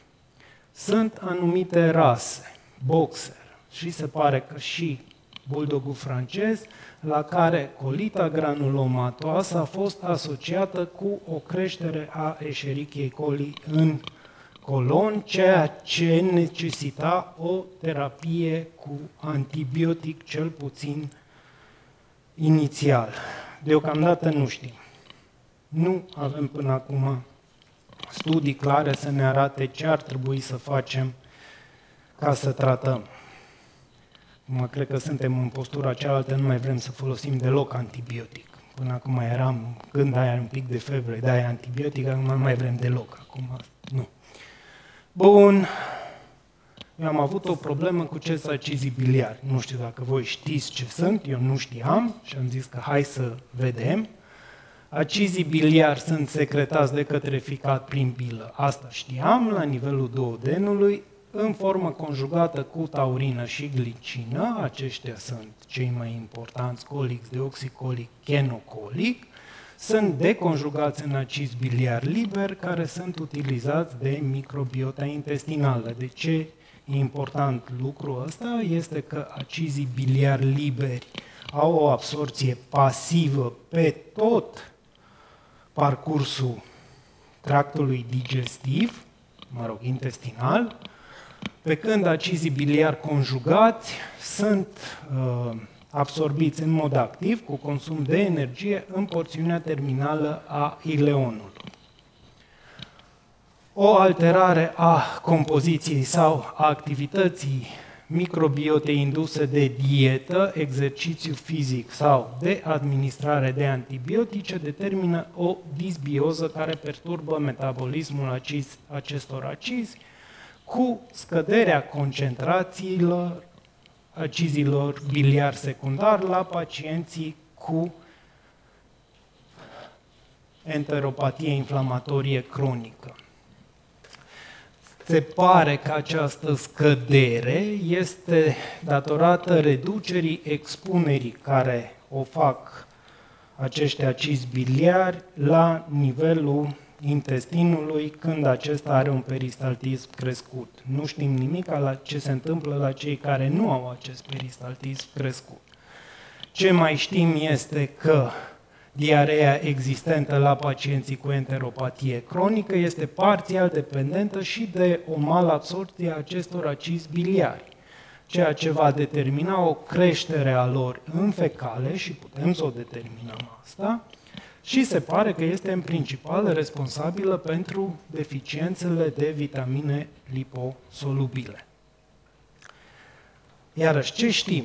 Tratamentul cu dietă, cu proteină hidrolizată, scade cantitatea de bacterii patogene, în special E. coli și Clostridium perfringens, cu o creștere a acestor acizi biliari secundari.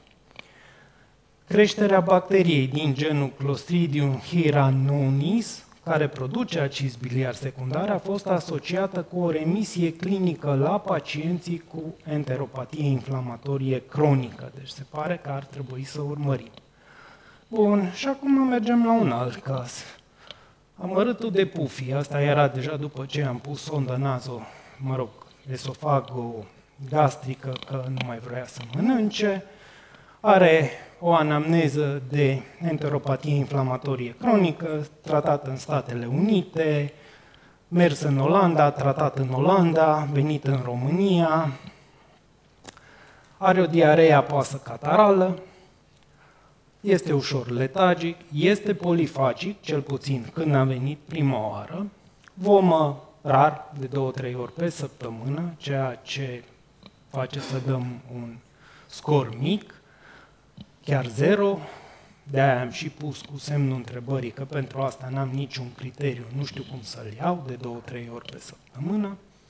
Diaree apoasă, frecvența defecării de 2-3 ori pe zi, avem o pierdere într-adevăr de peste 10% din greutatea corporală, deshidratare, abdomen distensionat, insensibil la palpare, fluctuant.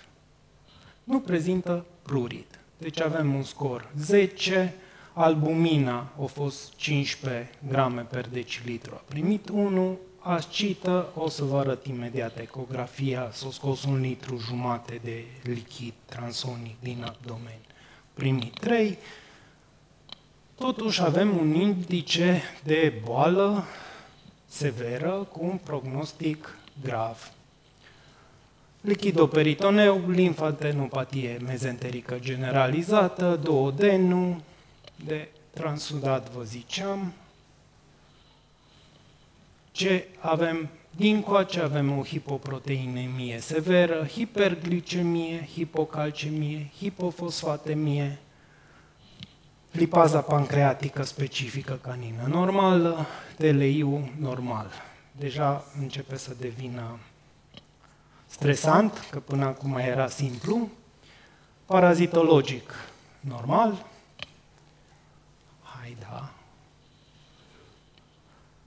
Avem la hematologie o neutrofilie cu limfopenie, o zinopenie, ce ne arată un tablou cortizolic. Avem o anemie normocitară, normocromă, non-regenerativă, care progresează cu toate că i-am făcut transfuzii repetate. O trombocitoză reactivă, într-adevăr n-am determinat proteina C reactivă, poate ne-ar fi fost de ajutor. Coproparazitologicul l-ați văzut negativ, dietă analergenică, doamna nu a acceptat deloc să gătească în casă, am schimbat cele 4 diete hipoalergenice cu proteină hidrolizată care le avem deocamdată pe piață, nu avem niciun răspuns, disperăm. terapie cu sulfasalazină, nu merge, budesonidă, nu merge, ciclosporină, nu merge, loperamid, nu merge. Dăm și metronidazol, nu se întâmplă nimic. Încercăm și antidiareicele, pectină, bentonită, mormilonit, cărbune activat, încercăm și transplantul de fecale, fără niciun rezultat. Până la urmă, pacientul l-am pierdut. Am greșit noi, a venit prea târziu, am avut un diagnostic corect, nu știu. Și atunci, haideți să vedem cam care ar fi biomarcării pe care noi i-am putea folosi ca să ne crească cumva specificitatea diagnosticului și să știm când începem, cum începem, ce începem. Avea odată imunoglobulina A, care o să o vedeți pe prezentare că nu are nicio valoare de diagnostic în patologie intestinală.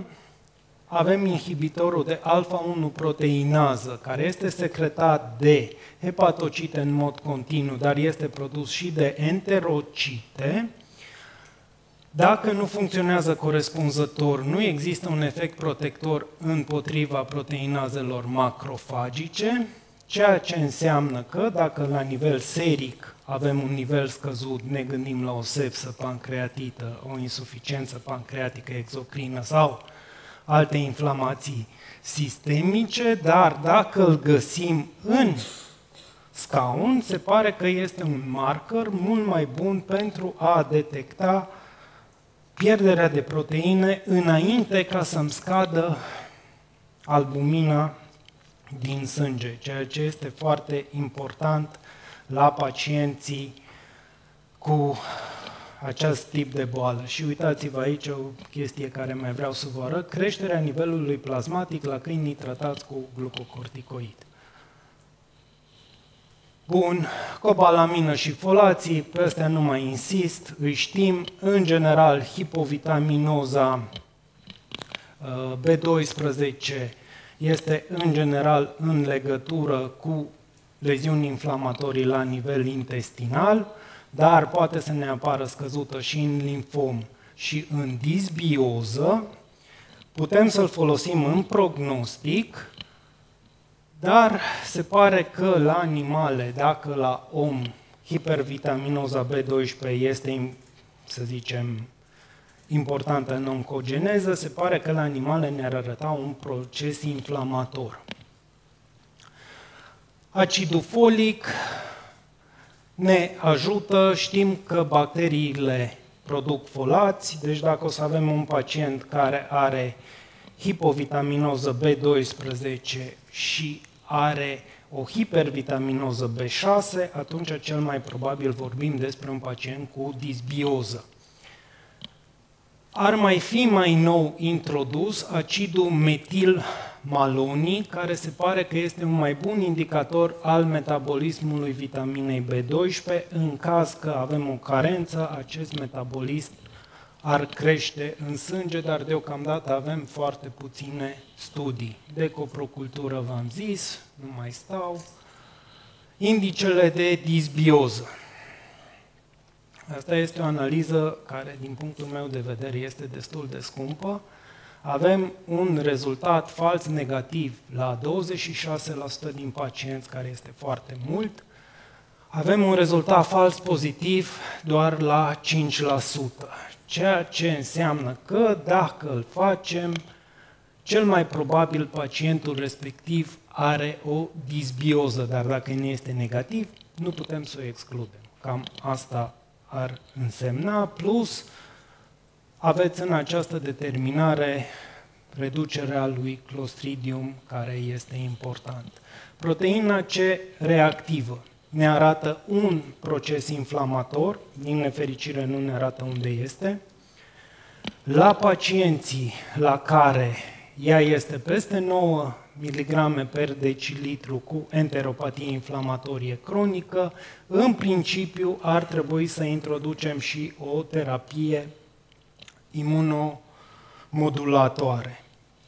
Iarăși avem un rezultat fals negativ, cum v-am arătat la primul caz, nu era atât de crescută, nu era de 2,5 ori mai mare decât valoarea maximă. În schimb, din punct de vedere al specificității, stăm foarte bine. Caloproteina ne arată un răspuns inflamator, mai ales cronic. De asemenea, se face din fecale. Se pare că este mai caracteristic decât cel seric, dar avem foarte multe rezultate fals pozitive, ceea ce ne încurcă în diagnostic. Mai avem calgranulinul C, este o marcă a răspunsului inflamator, este sintetizată de mononucleare, sună bine până aici, mai specific, iarăși din fecale, dar avem fals negativ 36%, fals pozitiv 30%. Și atunci, ce nu ne arată acești marcări este ce tip de inflamație avem. Și atunci s-a încercat 3-bromotyrosinaza, care deocamdată este în studii, nu avem nimic despre sensibilitate și specificitate, dar se pare că ar fi în legătură cu eozinofilele și că ar fi mai crescută cel puțin în cazul leziunilor de tip limfoplasmocitar, respectiv eozinofilic. Mulțumesc! Am depășit!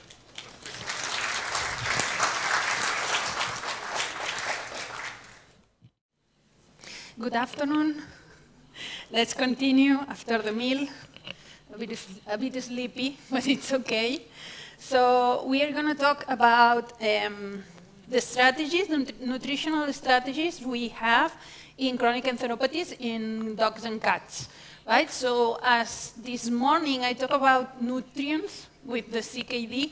So it's all the strategies are very nutrient related.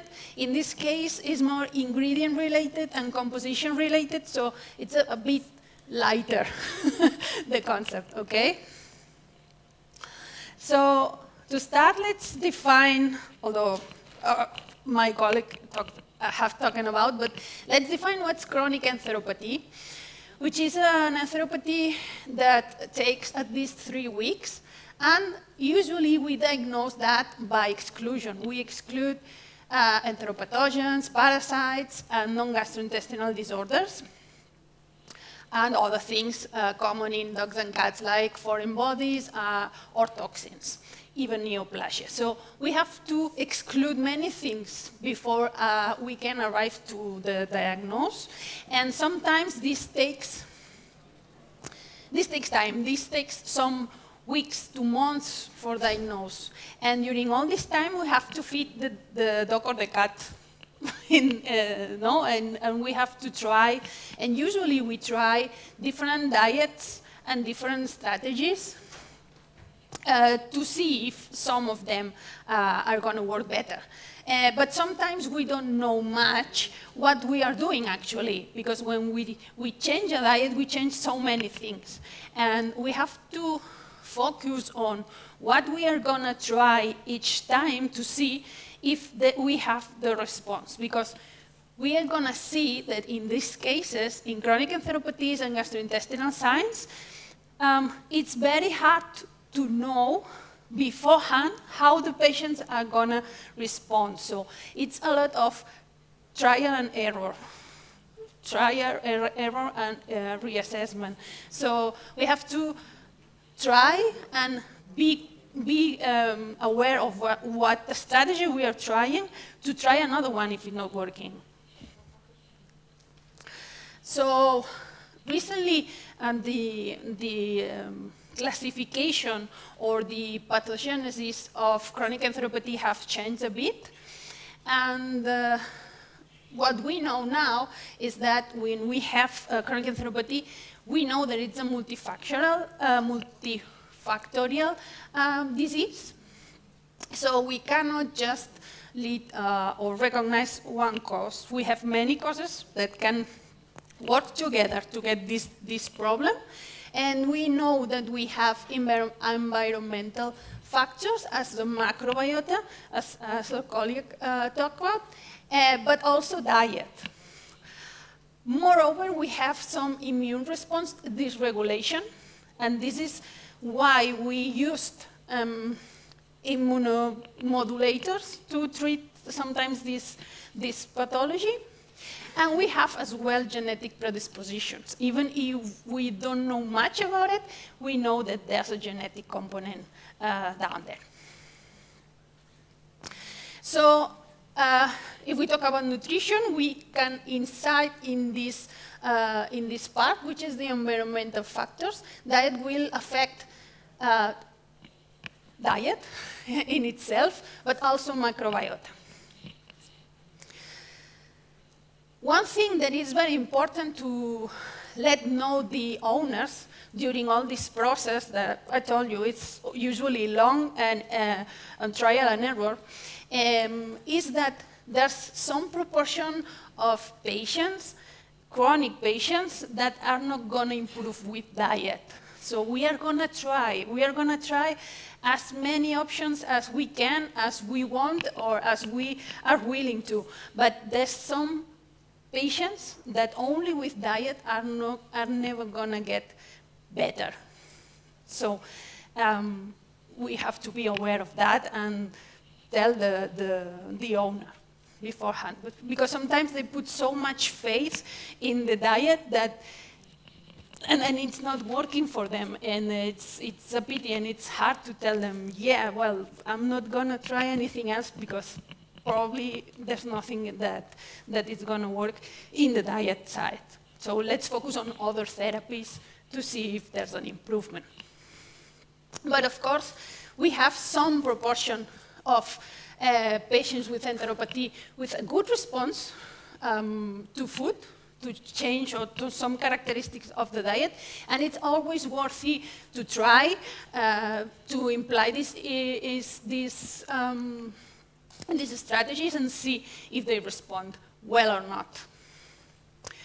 Okay, so this is the classification we have for now. The majority, because we counted about 50 to 65% of our chronic enteropathy patients have a good response to the diet, which can manage totally or partially the clinical signs without any other therapies, without antibiotics, immunomodulators, or anything else. Okay? So, but you know there's a 43% that it won't respond. So we have a subset of dogs in this case that have a special presentation, and we usually recognize them. We can recognize them directly, so during the diagnose protocol. So I see my patients that when the diagnose protocol is already set up from my colleagues, so halfway the protocol, so they have already tried some hypoallergenic diets or some antibiotics or some antiparasitarians.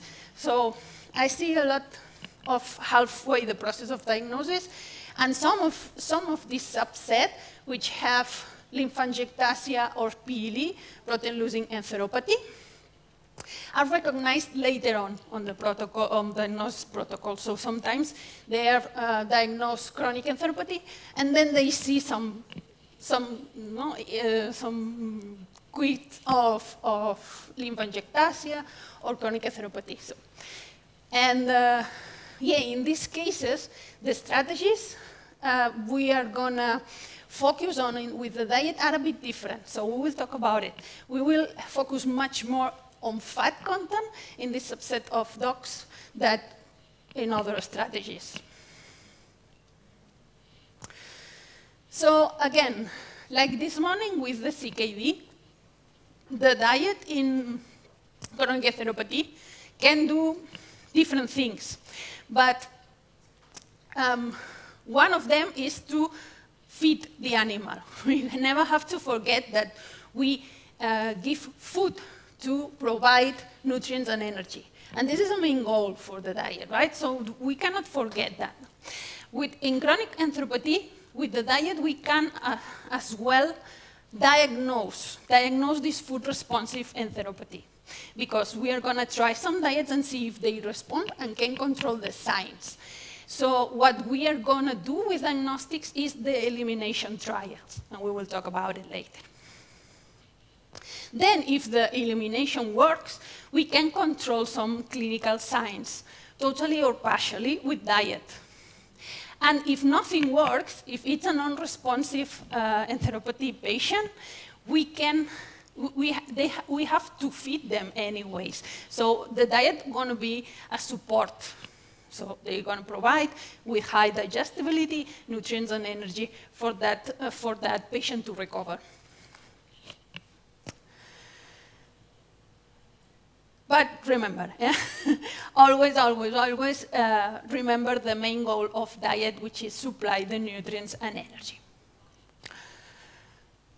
So those food-responsive enteropathy patients are usually, and we saw that in dogs, there's some studies showing that usually the ones that respond to diet are the ones with less severe presentation. So are those that we can detect it's a mild diarrhea, or they are losing weight, but they are not like, you don't have to hospitalize them immediately, are usually the less severe presentation. It's always depending on the case. There's some cases which are more severe than can also be food responsive, but it's usually like that. And in these cases, the food responsive diet alone may be sufficient for long-term control of clinical signs without the need of any other medication, just support medication, so antiemetics or something like that occasionally. So this is very good and very exciting because diet has no secondary effects. So we can, if we can avoid drugs, we always gonna want to avoid drugs, right, for life in these chronic patients. So when I'm talking about diet for chronic enteropathies, what we are talking about? Well, in this case, as I told you, there's a lot of trial and error. So we have different strategies or different kind of diets that we can try. And we can see if it works. Because there are studies showing that in some cases it may work, this kind of strategy. And let's go one by one and see how they work and why they work. So first step is the highly digestible diets. But to understand what's highly digestible, which is common sense, but still, that's technical, it's a technical term. We have to understand what's digestibility. Digestibility is the proportion of nutrients and energy that the animal is able to digest and absorb. So take advantage. They ingest some nutrients and energy, but the digestion and absorption process is not 100% effective. So there's some losses. So these losses, we want them to be the less as possible. So we want the maximum digestibility possible in this kind of animals, because we know that their digestive system and their digestive ability is not 100%. So we want that with the food, we are getting them easy, the recovery, right? So very important, a high digestibility diet. These kinds of diets are the enteral diets, the EN, the classical gastrointestinal diets. The main goal of those diets, or the main characteristic of those diets, are that they are super highly digestible. How or why we want this to be very digestible? In these cases, in chronic enteropathy, we want the minimal undigested residue in the colon. And why is that? Because if we cannot digest efficiently, for example, fats and proteins, some fats and proteins get the colon, and in the colon, it can be fermented, and the fermentation products can be not okay, nasty, okay? And cause or lead to more diarrhea and more problems. So carbohydrates in the colon are okay, but we don't want fat and protein in the colon.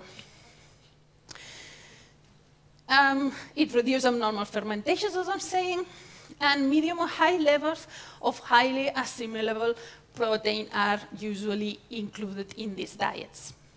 The fat is different among different references. So we have brands with more fat in their intestinal diets than others. And there's also difference between the dry and wet references, even within the same brand.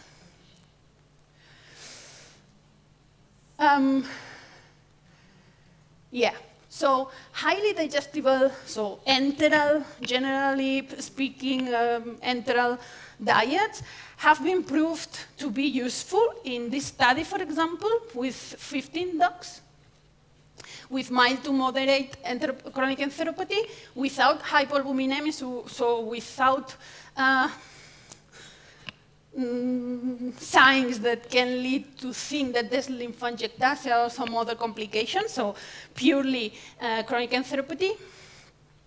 They show that with a highly digestible diet based on eggs as the only therapy, no other drugs, they improve. 12 of the 15 dogs improve in 2 weeks. So yeah, it's probably useful, this kind of diets in these patients. The point is that usually what I found, as I told you, that the protocol of diagnosis is long. So the first thing we do when we see a diarrhea, even if we don't know if it's a chronic diarrhea, is to put them in a highly digestible diet. It's something that we do usually before we know even if it's chronic or not chronic. So usually the patients that we are managing have already tried this strategy, and it can, if they work, usually they keep the diet, this highly digestible diet in these dogs. In cats as well, we have this study with 25 cats with chronic enteropathy. Most of them just show some vomiting, and they try 2 intestinal diets for 4 weeks, and 65% of the cats improve the vomiting. The cats with diarrhea, in addition to vomiting, doesn't improve. But we don't know if it's because the diets they try, if it's because the process is different. We don't know. That's what they found. But in any case, 60% of the patients improve with just a general highly digestible diet. As I told you before, fat is a very tricky or very important thing or nutrient to think about in dogs mainly, and not only the amount, but also the type of fat. We are studying that. How can it affect dogs with chronic enteropathy plus lymphangiectasia or EPL, plus minus EPL? So what we know about fat? Fat is nice, fat is tasty, right? Fat is super cool.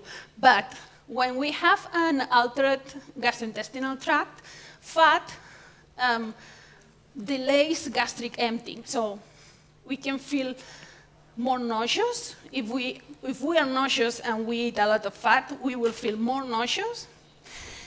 Our digestion will be slower. So after a big meal, you feel, right? You feel heavy, you feel full. So that's because of the fat. And the fat is very digestible. When we have a problem, the fat needs a lot of steps to be digested. And if one fails, it can be fat arriving to the colon, and get some bad fermentations. So fat is not the easiest to digest. And in some IBD models, in lab animals and culture cells, they show some fat shows inflammatory effects. We don't know if this is extrapolable to clinical patients, but yeah, we know that it's not the best. In cats, we have some studies trying if reducing fat in diets will help with diarrheas, with chronic diarrheas, or with the well-being of our cats with gastrointestinal disease, and we don't see much of an effect, actually. We don't see much of differences with high-fat or low-fat diets. So we don't care much about the fat in cats by now, right? So not in pancreatitis, not in gastrointestinal disease. We are more concerned about fat in dogs.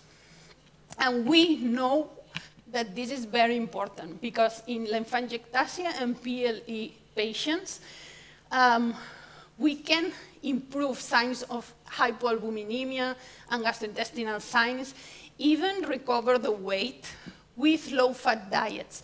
And when we talk about low-fat diets, we want to give a number. Because low-fat or high-fat can be different depending on every person here, right? So when we talk about low-fat diets, we talk about 20% of metabolic energy, so 20 grams per megacal. As this morning I was explaining, when we compare diets, we always compare diets on energetic basis. We cannot check only the label, because that could lead to confusions in our conclusions. So we can see a very low percentage of fat in a label, but if, for example, it's a pre-cooked diet, or if it's a wet diet, it's low because it's wet. It has a lot of moisture. Or it can be low because it has no much calories, right? So we always have to compare diets and nutrient contents in energy basis. So after the skid cut, what we consider low fat is 20 grams per megacal of fat.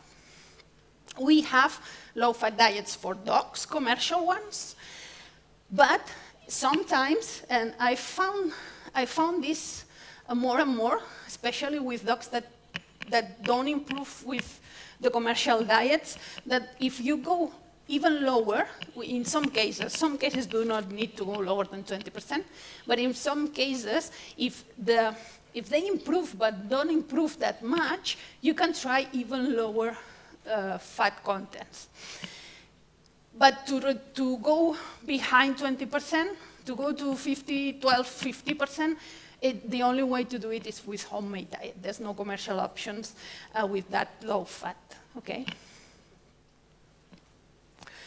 And as I said, we know that these dogs improve with these low fat diets. For example, in this study, 11 Yorkshire dogs with PLE, during 2 to 4 weeks, they were given a low-fat diet, and 8 of 11, normalized albumina, only with the diet. 2 of them improved the signs in 4 weeks, and 1 of them had no response. So, very nice effects in this case. Another study, 2020, 27 dogs with PLE and hyperbuminemia.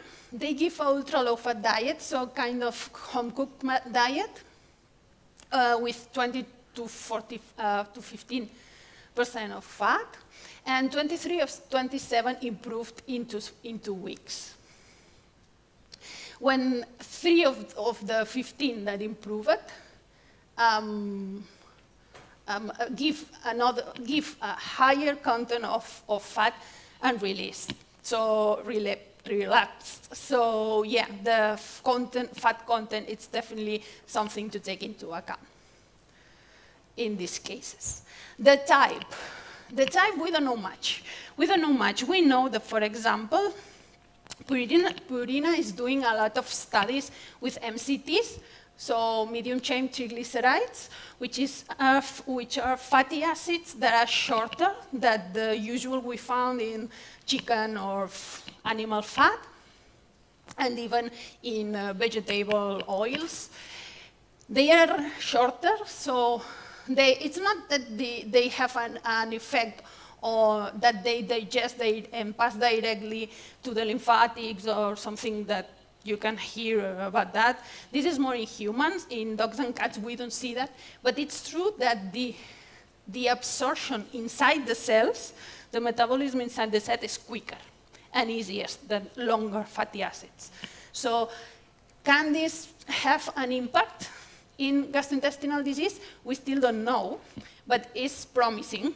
And I'm sure that in next years we will have some results on this matter and give some proportion of the fat of the diet as MCTs can be a strategy in the future to treat gastrointestinal diseases. All the fat as MCTs is not possible because of palatability reasons. This is coming, MCTs comes from coconut. It's not coconut, it's more concentrated. It's just they have the coconut and get the MCTs from there. But it's more concentrated, it's not the coconut fat. And some of them, it's not super palatable for dogs, and for cats even less. So yeah, for technological reasons and for palatability reasons, we use a proportion of MCTs in the fat of diets, and not all. So next strategy is hypoallergenic diets, and this is very important. Let me check the time. I'm okay. Yes, hypoallergenic strategies is a very important one in chronic enteropathy. We can use hypoallergenic diets as homemade diets or as commercial diets. And we have two main strategies to do a diet hypoallergenic. Because remember, diets are not allergenic. It's the patient who has the allergy or the sensibility, right?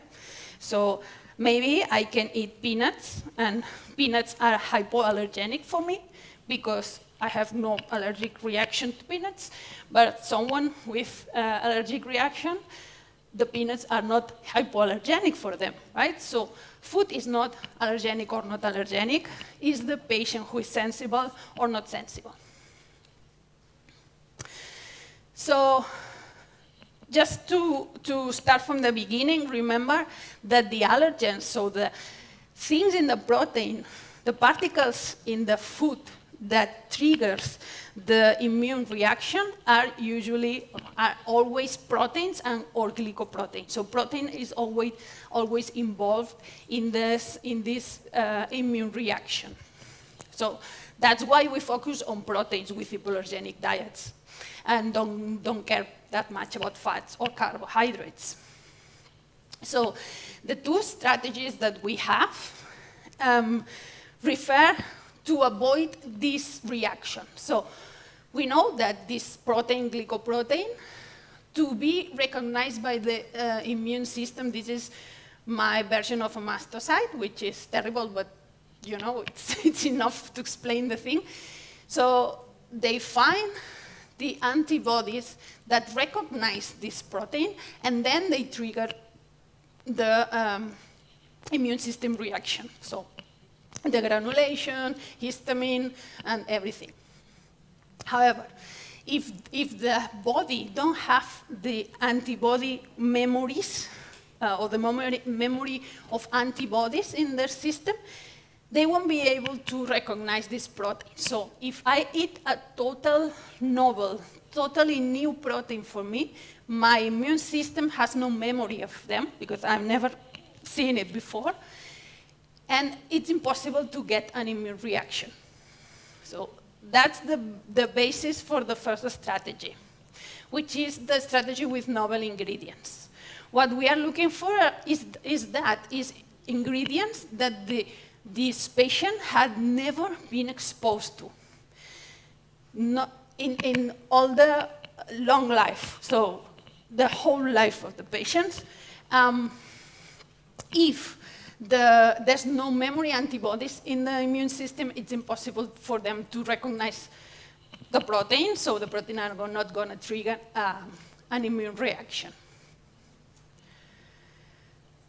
And the other strategy is the hydrolyzed protein.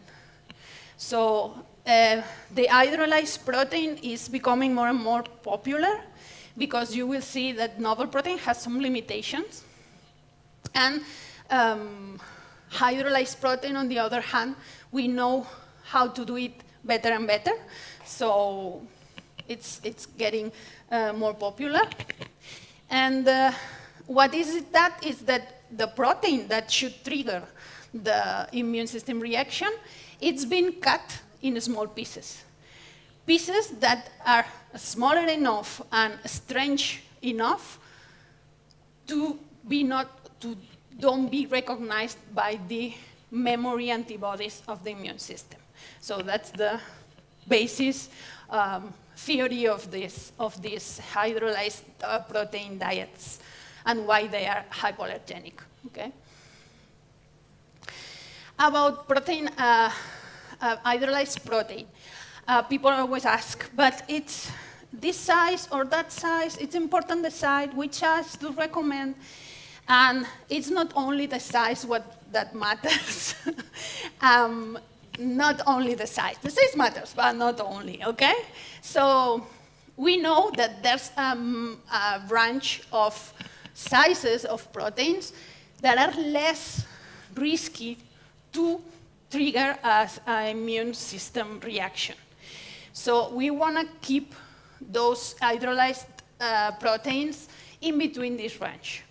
However, not the smaller is the best, because we know that there's also some other factors like the naive protein, like the kind of protein that you are hydrolyzing or how you hydrolyzed this protein that affect the kind of peptides that you get. And this kind of peptides can be more triggering or less triggering as well. So it's not only the size. The only way to see if this hydrolyzed protein is effective or not is to test it. Usually, the first tests are in vitro, but you can try it as well in vivo and see how sensibilizing or how triggering is this hydrolyzed. If we come back to the novel ingredient strategy, I said there's some limitation with the strategy. It's very nice, it works very nice, but it's true that you have to find, with the huge amount of reference that we are working with in the commercial diet market for dogs and cats, we have to find ingredients that have never been touched by this patient. In some patients it's easy, in some patients it's nightmare. Okay? So this is the list for one dog, trying to find an ingredient that the dog has never been exposed to. And he has been eating duck, everything, parsley, pumpkins, venison, eggs, chicken, anything. There's no ingredients in the market you can use for this dog, or it's going to be very difficult. You can go to look for crocodile or for something like that, but you should find it, right? So the first thing you have to do to get a novel ingredient diet is to sit down with the owner and try to do this list. And try to see if we have a good diet history. Because if we have gaps of time where we don't know what they have been eating, it will be hard to be sure that our diet is hypoallergenic for this patient. All right? But if we have a good diet history, we can do it. This is how lately I'm using, because with the time and the changes in the market and the ingredients that have been used in commercial diets, this change a bit, but this is usually the products I suggest or I can use in most, not all, of the patients that we plan to do a homemade diet with novel ingredients. We can use rabbit, but in Spain and I'm not sure here, but in Spain and the south of Europe, it's usually eaten. Rabbit, I'm not sure here. You eat rabbit? Yes, okay. But some countries, you know, there's no option to eat rabbit. You have exotic fish, and this is changing, but for example, tilapia, it's a fish which bad publicity, but it's different at least. So sometimes it's that desperate. So, but you cannot find it easily now because of this bad reputation. And we have to change to pangasius, but I'm not sure how long it's going to take to take them out because of the bad reputation, whatever. You have pollock, but pollock is usually in this ocean, dry, in this ocean scented products or foods are usually included, some hog, some pollock. So fall venison in Spain is super difficult to find venison, for example, so I'm not sure if here is the case. It's kind of nightmare. You can do it, but it's kind of nightmare. It takes a lot of time talking with the owner. And then you want as well a novel ingredient for the carbohydrates. So think that even if the ingredient you are adding is to add carbohydrates, it has some protein. And this protein can trigger the immune system. So you want to be novel here as well. So we use sweet potato, tapioca, bag heat. I'm not sure if it's common here. Sarrasin. It's a kind of cereal. Well, it's not a cereal, it's a seed, but yeah, I'm trying to be yeah, innovative or something. Okay, once we have even hydrolyzed diet, hydrolyzed protein or novel ingredient diet, we have an hypoallergenic diet, we are gonna perform our elimination trial. It's the only way to know if the patient is food responsive or not. So the elimination trial in this case is not the same as in food allergies. In this case, we know that in 2 to 4 weeks, we're going to see some results already. So usually in 3 weeks, you have the elimination trial done. You give exclusively this hypoallergenic diet, and you can have no clinical improvement or clinical improvement. And according to that, you can make decisions. You can rule out food responsive if you have no clinical improvement, or you can perform a second elimination trial, which is some authors suggest. To be sure that the first one, not with the same diet, of course, with a different diet or a different hydrolysate, with a different setting, so to be sure that he's a non-responder for sure. And if you have clinical improvement, you can diagnose a food-responsive chronic enteropathy, and then you can see if you can go back to another diet, and on non-hypoallergenic. If you can, you have to keep the hypoallergenic, just testing with this patient how is responding to different diets. And I'm gonna get for the provocation phase later, but yeah, the authors lately what they are suggesting is to do 2 eliminations in a row to be sure if the patient is responsive or non-responsive. Things to take into account when we choose the diet. Use veterinary diets. They are the only ones that assure, not assure 100%, it is impossible, but assure you mostly that there are not going to be trace contamination. You know, now in Europe, in the label of human foods, the allergens are highlighted, right? So that's the same.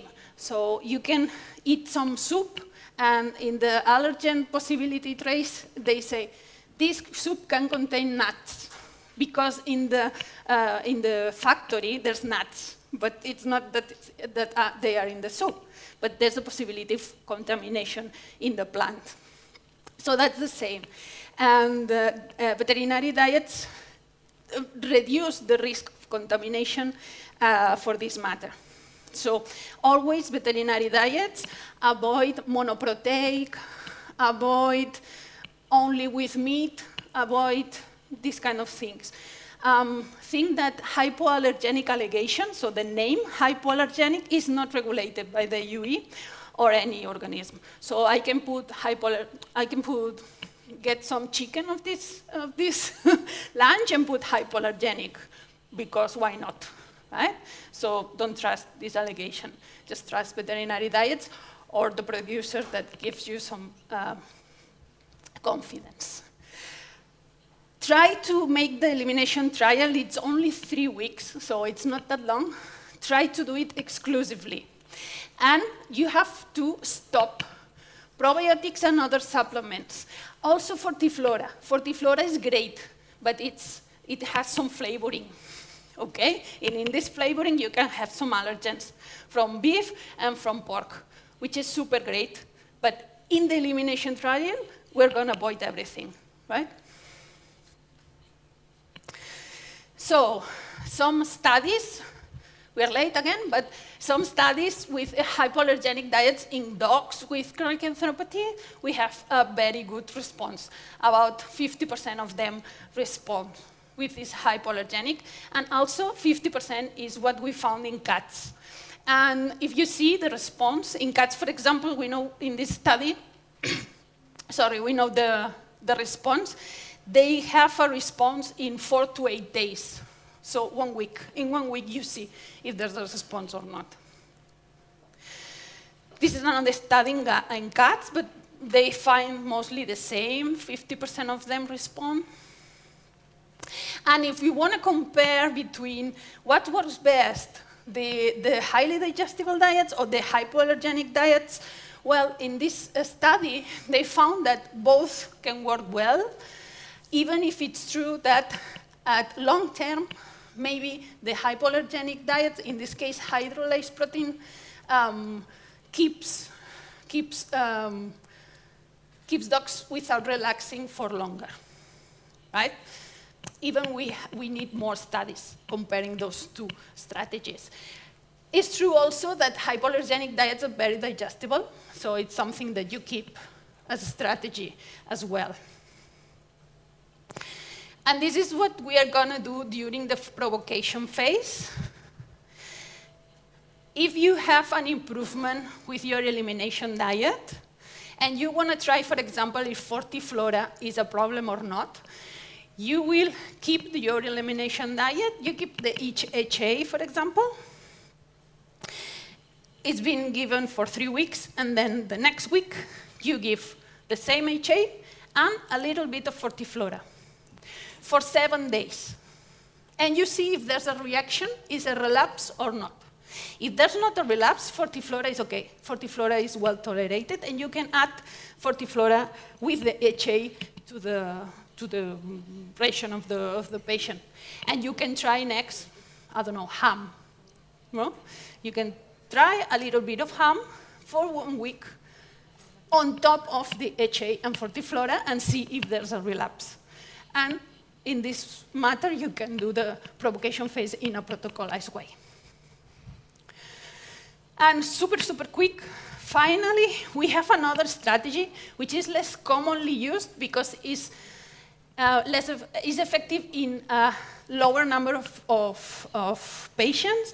It's usually only effective in patients showing colitis signs. And if you have tried highly digestible diets, hypoallergenic diets, and you don't have a good response or a total response, you can try to add fiber or to use an enriched fiber diet. For example, Purina has DRM suggested. Or you can use the HA plus some psyllium or some other fiber supplements. It's true that the fiber, the response to fiber is very individual, and the doses are just orientative. I start with a small quantity, like ½ gram, and I increase quantity every week if the owner sees some improvement. And this way you can control a bit the dose. So yeah, it's another thing to check or to try in this case. Just remember, we have a study. If the patient is not eating or have somehow hyporexia, it's super important to get some food support if needed, okay? And as well, if you have a severe patient, with severe signs, you can drug him. You can treat with pharmacologically treat with steroids or some kind of immunosuppressants to get him clinically okay or stable. Try the diet on top, and then try to stop the immunosuppressant progressively, and see if with the diet alone can stay without signs or quite well, let's say. Okay, so it's a way to do it in severe cases. And that's it. So remember the HA, the EN, which is the gastrointestinal, for cats with all the pouches, and thank you.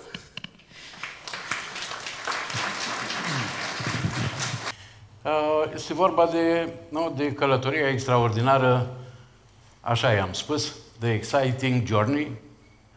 Avem imagine? Ok. Da? Pentru că e pasiunea noastră imagistica, da? În legătură cu examenul imagistic al intestinelor. Da? Ok, anatomia o cunoașteți și dumneavoastră și n-am să insist prea mult. De altfel, eu nu am de gând să vă țin chiar 45 de minute, doar 43 și jumătate. Adică să încerc să termin mai devreme, asta este ideea. Ei, nu, o să fie un pic mai rapid. Trecem peste acest slide. Da? Ca să punctăm examenele imagistice care ar trebui să fie folosite pentru examinarea de profil a intestinelor, adică examenul ecografic este cel mai important și urmărește, bineînțeles, structura intestinală, peristaltismul și conținutul. Examenul radiologic este și el important atunci când sunt modificări mai mari, detalii mai mari și mai ales modificările topografice în regiuni așa mai mari, și o să vă arătăm și noi mai departe. Da? Examenul radiologic de tehnică înaltă, nu? Computer tomografic, care este de fapt tot un examen radiologic la bază, dar este foarte detaliat. Da? Și endoscopia o putem introduce aici ca examen imagistic. Sigur că ea este și un examen de intervenție terapeutică, să zicem chirurgicală, la un moment dat, dar și pentru prelevarea de probe. Dar dacă vorbim despre imagistică, trebuie să o spunem și aici, nu? Asta e. Când discutăm despre imaginele abdomenului pentru intestine, ar trebui să localizăm, Andrei, să localizăm rinichii, care sunt acolo unde știți dumneavoastră ca medici veterinari, bineînțeles, așa, colonul, da? Pe imaginea laterală, la câine este destul de bine vizibil, da? Și ajunge până în zona gastrohepatică chiar, da? Și, da, ficatul, ok? Da? Și masa intestinului subțire, care e ca o masă. Dar, în VDE, în poziția ventrodorsală, da, putem identifica duodenul, chiar aici avem un pic de, așa, de noroc că este pe marginea abdomenului acolo cu un pic de gaz și se vede, și colonul descendent. Acolo, în partea cealaltă. Da? Și la mijloc rămâne jejunul. Lucrurile astea care le-am spus repede, ar trebui să le identificăm pe imaginile acestea. Și nu e așa ușor, după cum vedeți.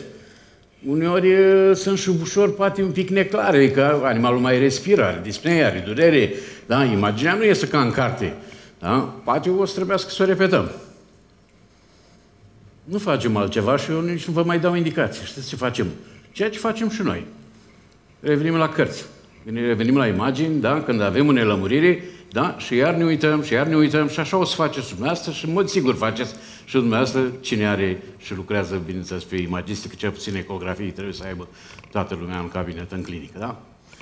Ok, mergem mai departe. Modificările decelabile la examenul radiologic, pentru că am început cu el, sunt cele topografice. Și o să vedeți că aici am introdus, bineînțeles, și herniile și prezența corpilor străini, pentru că celelalte modificări, da, le lăsăm pe baza ecografiei, să le diagnosticăm etiologic până la capăt, așa cum ar trebui. Aici avem un caz de hernie. Da? Andrei mă ajută ca să ne arate ce a herniat, zona herniată, ce a herniat acolo, da? Ce a trecut din abdomen în torace.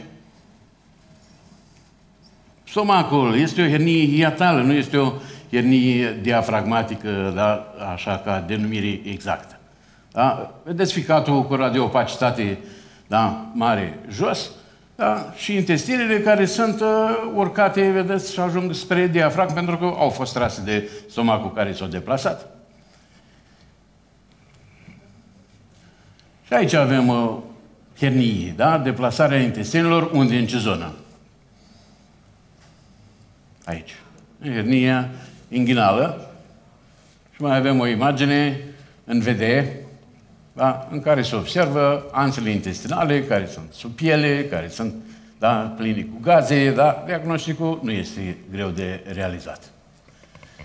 Un alt tip de hernie este cea diafragmatică și este clasică la pisică, da? Pisica care sare, se lovește, da? Așa, da? Se întâmplă să apară hernierea și apar anțe intestinale în torace. Putem arăta un pic acolo sus, un pic mai jos, vedeți? Sigur că mai putem folosi și examenul radiologic cu soluție de contrast ca să, da, să confirmăm această chestiune. Bineînțeles că trebuie întotdeauna folosită, da, o proiecție ortogonală, adică vom face cel puțin încă o imagine, încă o poziție și observăm că, da, apare o radiopacitate de toată frumusețea acolo, de fapt sunt intestinele care compresează, acoperă aproape complet, nu, un pulmon și îl compresează și pe celălalt. Uneori sunt formațiuni și sunt destule, din păcate, da, detalii mari care împing intestinele, da, și le deplasează așa într-o parte. Da, avem o radiopacitate, ne-o arată Andrei acolo, da, o zonă radioopacă. Sigur, mai sunt și alte radioopacități care le pot da din gândit. Una care este jos, la mijlocul abdomenului, nu, acolo, da? S-ar putea să fie splină mărită, poate și ea este împinsă, deplasată, da? Și chiar și ficatul este și el un pic mărit. Îl arătăm, Andrei, un pic, te rog? Ok, în regulă. Și anțele intestinale care, vedeți, sunt deplasate, împinse. Da? Punem câinele pe spate, facem incidență, da, ventrodorsală, anțele intestinale toate sunt deplasate, împinse, da, înspre partea de jos, spre bazin, da, datorită unei radioopacități. Dacă era de 2 ori mai mică radioopacitatea aia, ce organ era acolo? Rinichiul. Este o nefromegalie de toată frumusețea. O tumoră renală. Ok. Mai departe. Așa, cazul acesta îl avem de la colegii de la Olvet. S-a suspicionat acolo unde se observă săgeata roșie un corp străin. Da? S-a administrat soluție de contrast. E drept că începem datorită dezvoltării ecografiei, nu, a sondelor, a computerului, nu, și a experienței. Da?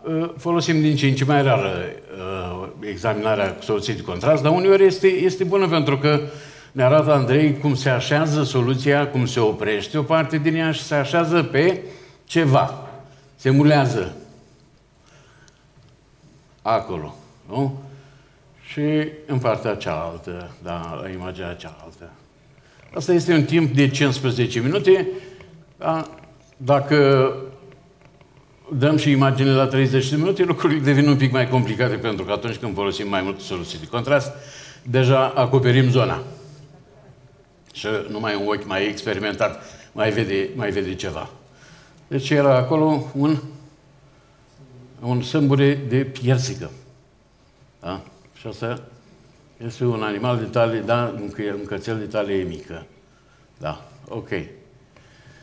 Sigur că pentru toate aceste afecțiuni gastrointestinale, da, trebuie să folosim ceea ce, da, această companie minunată ne oferă, da, adică dieta gastrointestinală, cu încredere. Examenul ecografic, sigur că scanează abdomenul. Se pot folosi, bineînțeles, așa cum știți și dumneavoastră, da, sonde cu frecvență mai mare, da, microconvexe sau și liniare, astea chiar că au o frecvență mai mare, da, mai ales pentru pisici și câini de talie mică, da, dacă avem câini de talie mare, când vorbim despre caucazieni și trebuie să facem ecografia abdomenului, va trebui să folosim o sondă de frecvență mai mică, da, chiar de 4-5 MHz. Sigur că ecografia ne arată, da, atât peretele, mucoasa intestinală, cât și conținutul gastrointestinal. Există un consens asupra, da, un colectiv de autori care au discutat și au standardizat, da, tehnica examinării abdominale. Sunt și alții care au standardizat ecografia de urgență abdominală. Bun. Când vorbim despre examenul ecografic, nu, trebuie să le luăm totuși pe porțiuni. Da? Duoden, jejun, ileon, colon. Și acum îi predau ștafeta, da? Era să spun protejatul meu mai tânăr. O expresie care nu mai trebuie folosit o perioadă. O să iau... Te rog. Ok, continuăm cu partea de ecografie. O să vedeți că față de examenul radiologic avem mult mai multe modificări și putem să observăm mult mai multe caracteristici ale intestinului. Pentru început, după ce ne uităm, grosimea intestinului sau peretelui intestinal, după stratificare, care în mod normal ar trebui să avem 5 straturi, peristaltismul, care îl putem vedea doar ecografic, dacă vorbim de imagistică, stăm într-un singur loc și ar trebui să vedem undeva la 1-3 mișcări pe minut și, desigur, ce conținut vom avea. Puteți observați în imaginea de jos exact care este structura de 5 straturi ale intestinului.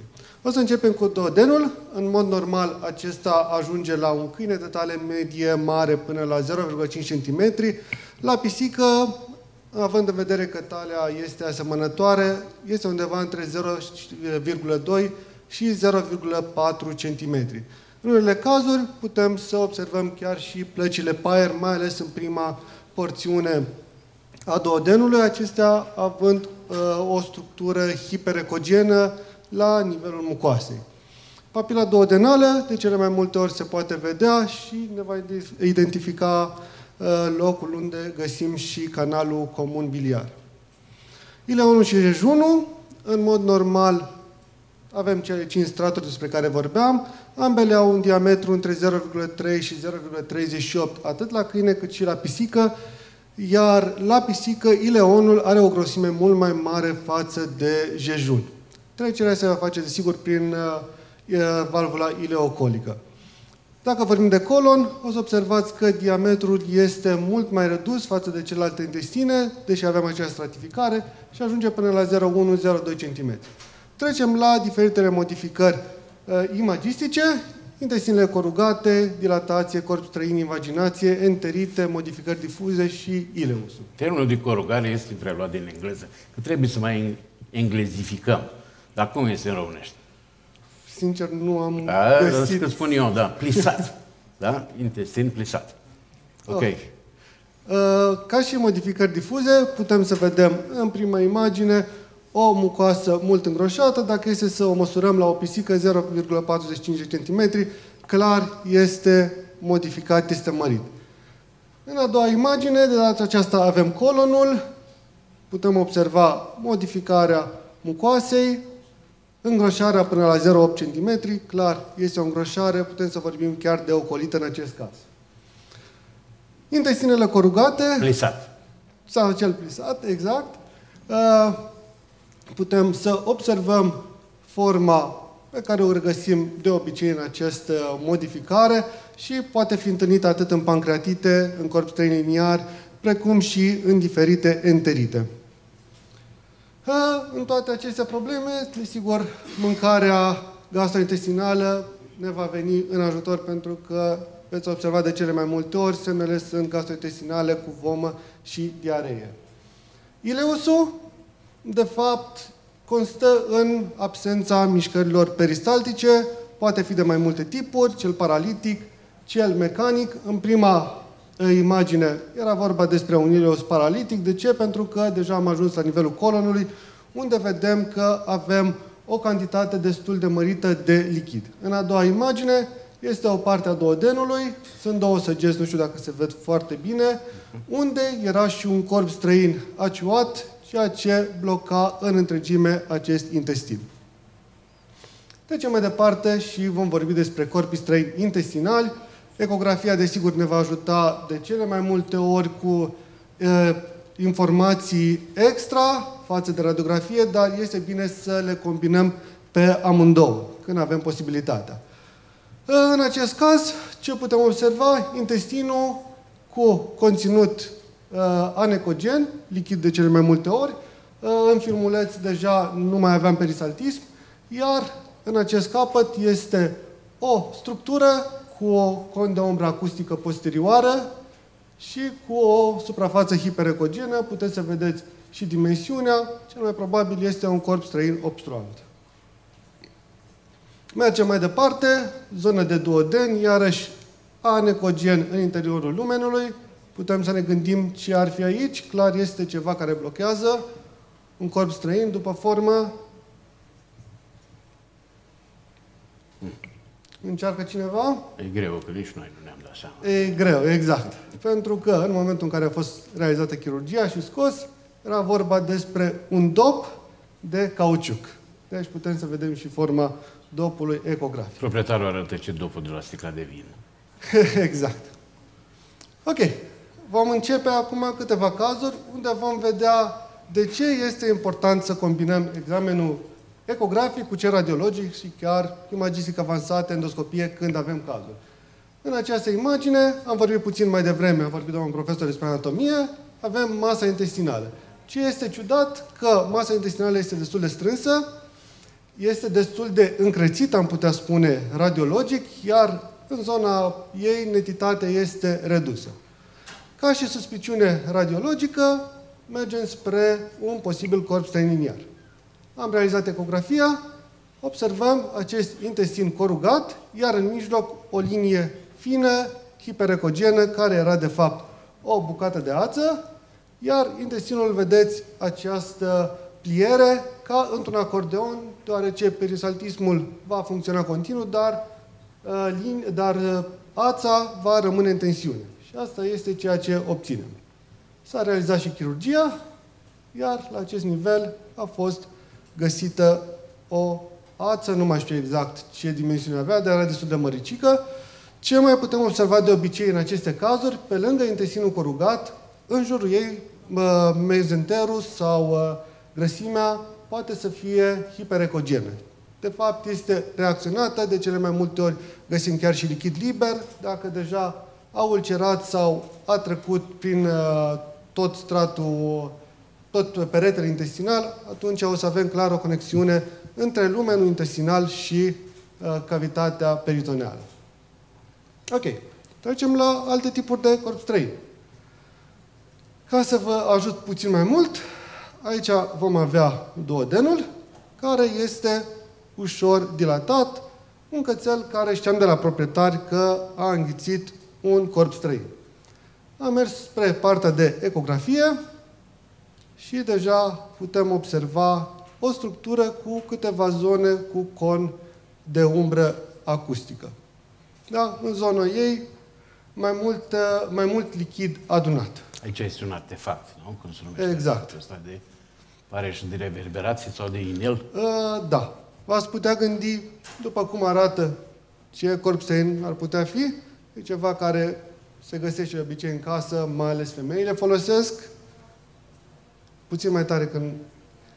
Exact. A fost vorba despre un elastic de păr și cred că se poate observa destul de bine asemănarea de la examenul ecografic. Doamnele și nu muierile. Mă iertați că... fac completări de asta care... Da, mă iertați.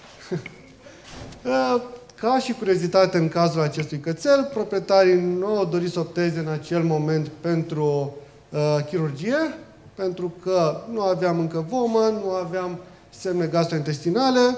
A doua zi a revenit pentru monitorizare și acest corp străin deja era în colon, după care a fost eliminat singurel. Deci există și cazuri fericite. Ok. Iarăși începem cu examenul radiologic, poate se vede mai clar ce ar putea să fie modificat la nivel intestinal. Cred că se vede destul de bine, ceva radio-opac. De obicei, când găsim asemenea radio-opacitate, ne putem gândi fie la un os, fie la o pietricică. Am văzut și ecografic, unde este o dilatație la nivel intestinal, vedem bolul alimentar, masa alimentară care este adunată înaintea zonei de obstrucție, după care este un corp străin cu suprafațe hiperecogene și cont de umbră acustică posterioară. În cazul lui a fost trecut mai departe spre endoscopie, de fapt chirurgie și endoscopie. Ce s-a întâmplat? În timpul chirurgiei, corpul străin a fost împins înapoi în stomac și intervenit endoscopic unde a fost scos. Și puteți vedea foarte bine piatra care ne-a dat toată problema. Modificări topografice pe care le putem observa la examenul ecografic, cea mai des întâlnită ar fi invaginația.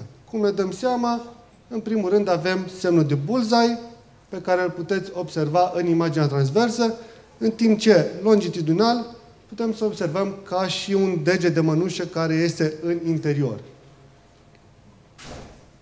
Alte modificări pe care le putem observa ecografic, ulcerul intestinal. De obicei este o afecțiune puțin mai greu de observat, zicem, necesită mai multă experiență, iar de cele mai multe ori, din păcate, nu îl putem vedea. Dar, în acest caz, avem peretele colonului, iar în zona mucoasei vedem o zonă hiperecogenă care îngustează mucoasa colonului. De unde am știut că este posibilitatea unui ulcer, este un cățel care a ingerat sticlă, bucăți de sticlă.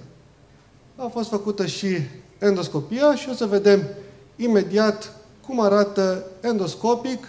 Da? Vedeți ulcerul pe care îl putem noi observa ecografic. V-am zis, de obicei, dacă nu este ceva destul de mare, sunt patologii care pot fi ratate. Enteropatia cronică sau IBD-ul s-a discutat în prezentarea anterioară. Așa arată în mod normal. Vedem în continuare stratificarea de 5 straturi. Deci, astfel ne dăm seama că este cel mai probabil vorba despre un IBD și nu ceva neoplazic, pentru că rămâne stratificarea. În schimb, ce este diferit, musculoasa este mult mai îngroșată. Mai ales la pisici o să găsiți acest aspect. Vedeți că este și îngroșat intestinul per total și tot tractul intestinal rămâne cu musculoasa îngroșată. Da? Alt exemplu, tot la o pisică, este o patologie specifică pentru ele. După vârsta de 8-9 ani ne putem aștepta, mai ales când auzim episoade de vomă, episoade de diaree și vom găsi ceva de genul. Primul lucru, ne gândim la un IBD sau enteropatie cronică și mai devreme ați discutat și despre partea de diete și ce am putea folosi, cum ar fi dieta hipoalergenică. La căței, ce este mai uzual este protein loss enteropatie sau enteropatia cu pierdere de proteină. Cum ne dăm seama, în primul rând, îngroșarea mucoasei, iar în jurul ei putem observa destul de mult lichid. Da? Lichid prin care, desigur, vom pierde proteină. Și, iarăși, avem diete care ne pot ajuta și pe care le-ați discutat și anterior. O patologie, iarăși, des întâlnită la pisici, este limfomul. Cum diferențiem limfomul de IBD? În primul rând, se pierde stratificarea, nu mai avem cele 5 straturi. În acest caz, observăm un singur strat hipoecogen, mult îngroșat, iar în jur este o reacție peritoneală. De obicei, în zonele acestea și perisaltismul va fi redus pentru că vom pierde elasticitatea intestinului. Da? Același intestin, de data aceasta într-o imagine transversă și putem să observăm cât de mare este grosimea lui. În imaginea computer-tomografică, pentru a vedea alte modificări sau câte limfonoduri sunt afectate, am găsit și intestinul cu picea, care puteți să vedeți ce dimensiune mare are și cum arată și cât ocupă din cavitatea abdominală. Ok. Aceeași imagine, de data aceasta transversă, iarăși putem observa pierderea de stratificare și în incidență longitudinală. Putem să discutăm și de diferite formațiuni intestinale. De obicei sunt mai rar de găsit. De cele mai multe ori ne dau semne de obstrucție. Nu a fost cazul la acest pacient. S-a realizat o endoscopie și puteți să observați că în timpul endoscopiei nu reușim să găsim formațiunea pe care o vedem mai devreme. De ce? Pentru că ecografic noi vom putea observa toate cele 5 straturi, în timp ce endoscopic vom vedea un singur strat, mucoasă. De asta este bine mereu să le combinăm. În schimb, endoscopic putem să vedem destul de multe zone albe, să zicem, sau structuri albe, care în primă fază ne-am gândit că ar putea să fie limfa, dar ce altceva ar trebui să mai excludem în cazul ăsta? Mai și mișcă, nu? Mai și mișcă. Exact. Și era vorba de câțiva paraziți, iar formațiunea pe care o vedem era pur și simplu un granulom. Din fericire, v-am zis, nu bloca intestinul, așa că nu a avut nicio nevoie de intervenție mai departe. Ați văzut la început un consens despre care am discutat.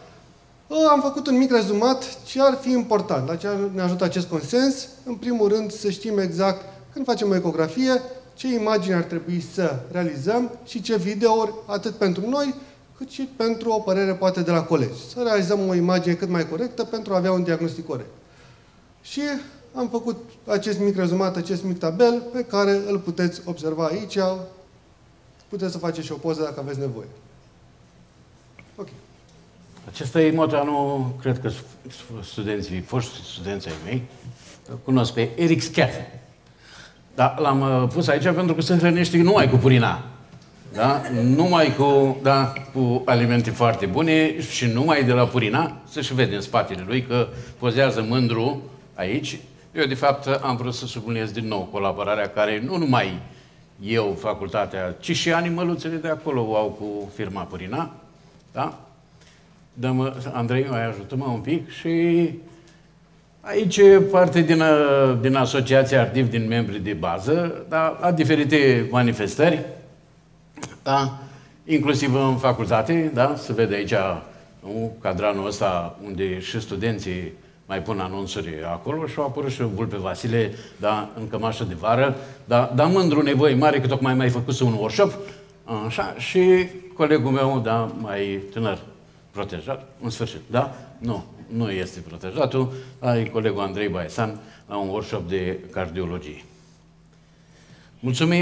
Mulțumim, Purina, pentru toată colaborarea de-a lungul anilor, da, mulțumim, Răzvan, mulțumim, Diana. Vă așteptăm la Iași și la alte evenimente, da, care le realizăm cu drag, da, cot la cot, umăr la umăr cu firma Purina. Mulțumim!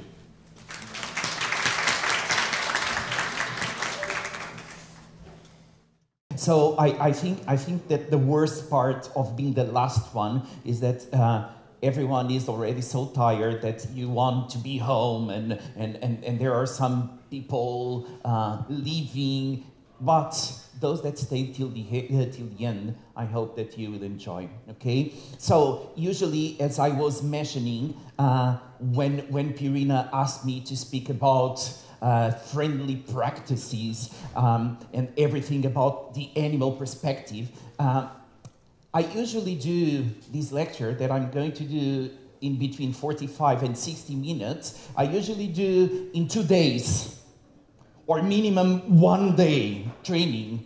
And to put it in 45, 60 minutes, I started with the minimum, for me, was about 350 slides. And I said, that wouldn't work. So I started cutting it and cutting and cutting. So let's see how can I handle these in the next 45, 60 minutes. Please, please feel free to interrupt me. I know that we are going to have the Q&A, but we are all very tired. It was a very intense day, very nice day. But if you have something important, just raise your arm or interrupt me, because it's better to have a kind of a dialogue to make sure that you are awake. Do we have a deal? Yes, thank you. So imagine that you take your child to the dentistry. Comes a big nurse, 2 meters, 2 meters, okay? Hold your little child in the chair. And then the dentistry comes and take the tooth without any sedation, any anesthesia. My question is, would you return to that dentistry? No, no. But isn't it what we are doing with dogs and cats that come frequently to our consultations?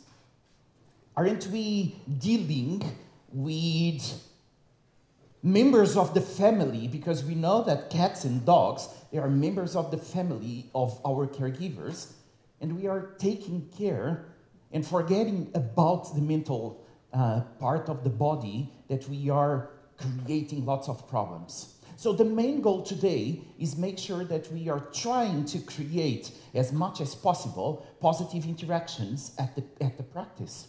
Of course, there are situations that we cannot handle. There's no other way to do it, but probably there are other ways if we think, and once again, we put ourselves in the shoes of the cat, if we put ourselves in the paws of the dog.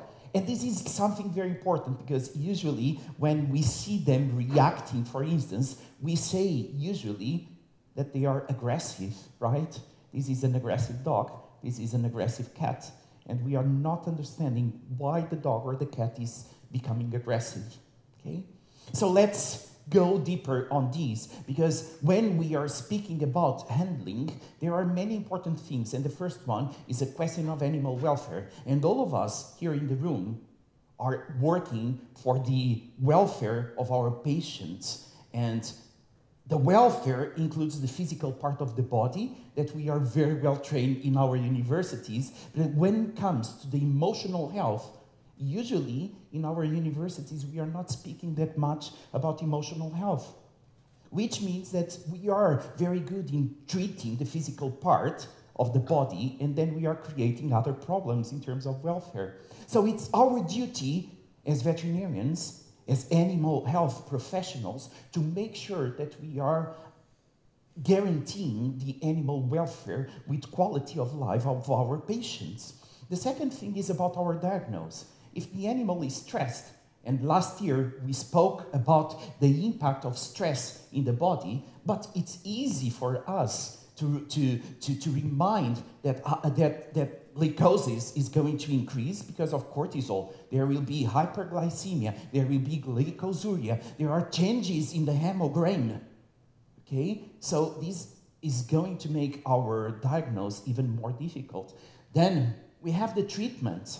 We know that cortisol is going to decrease the immune system, which means that you have the animal hospitalized to recover from a disease, and the immune system is decreasing, which means that the defenses of the body are not there to help the animal. We also know that cortisol, for instance, makes the cicatrization process slower. Okay, so we want them to recover, but if we don't give them quality during the hospitalization, for instance, then we will have a slower recovery. And finally, it's a question of safety. It's a question of safety for all the staff, because if the cat or the dog don't have another way to express their behavior, they are going to escalate and they are going to become repulsive, which means that probably they are going to bite you or anybody in the room. And according to different legislations, at least in my own country, everything that is happening inside the consultation room is duty from the veterinarian. So if there is a bite inside your consultation room, and I don't know the legislation here in Romania, but probably you, as animal health technique, you are responsible for what is happening. Am I right?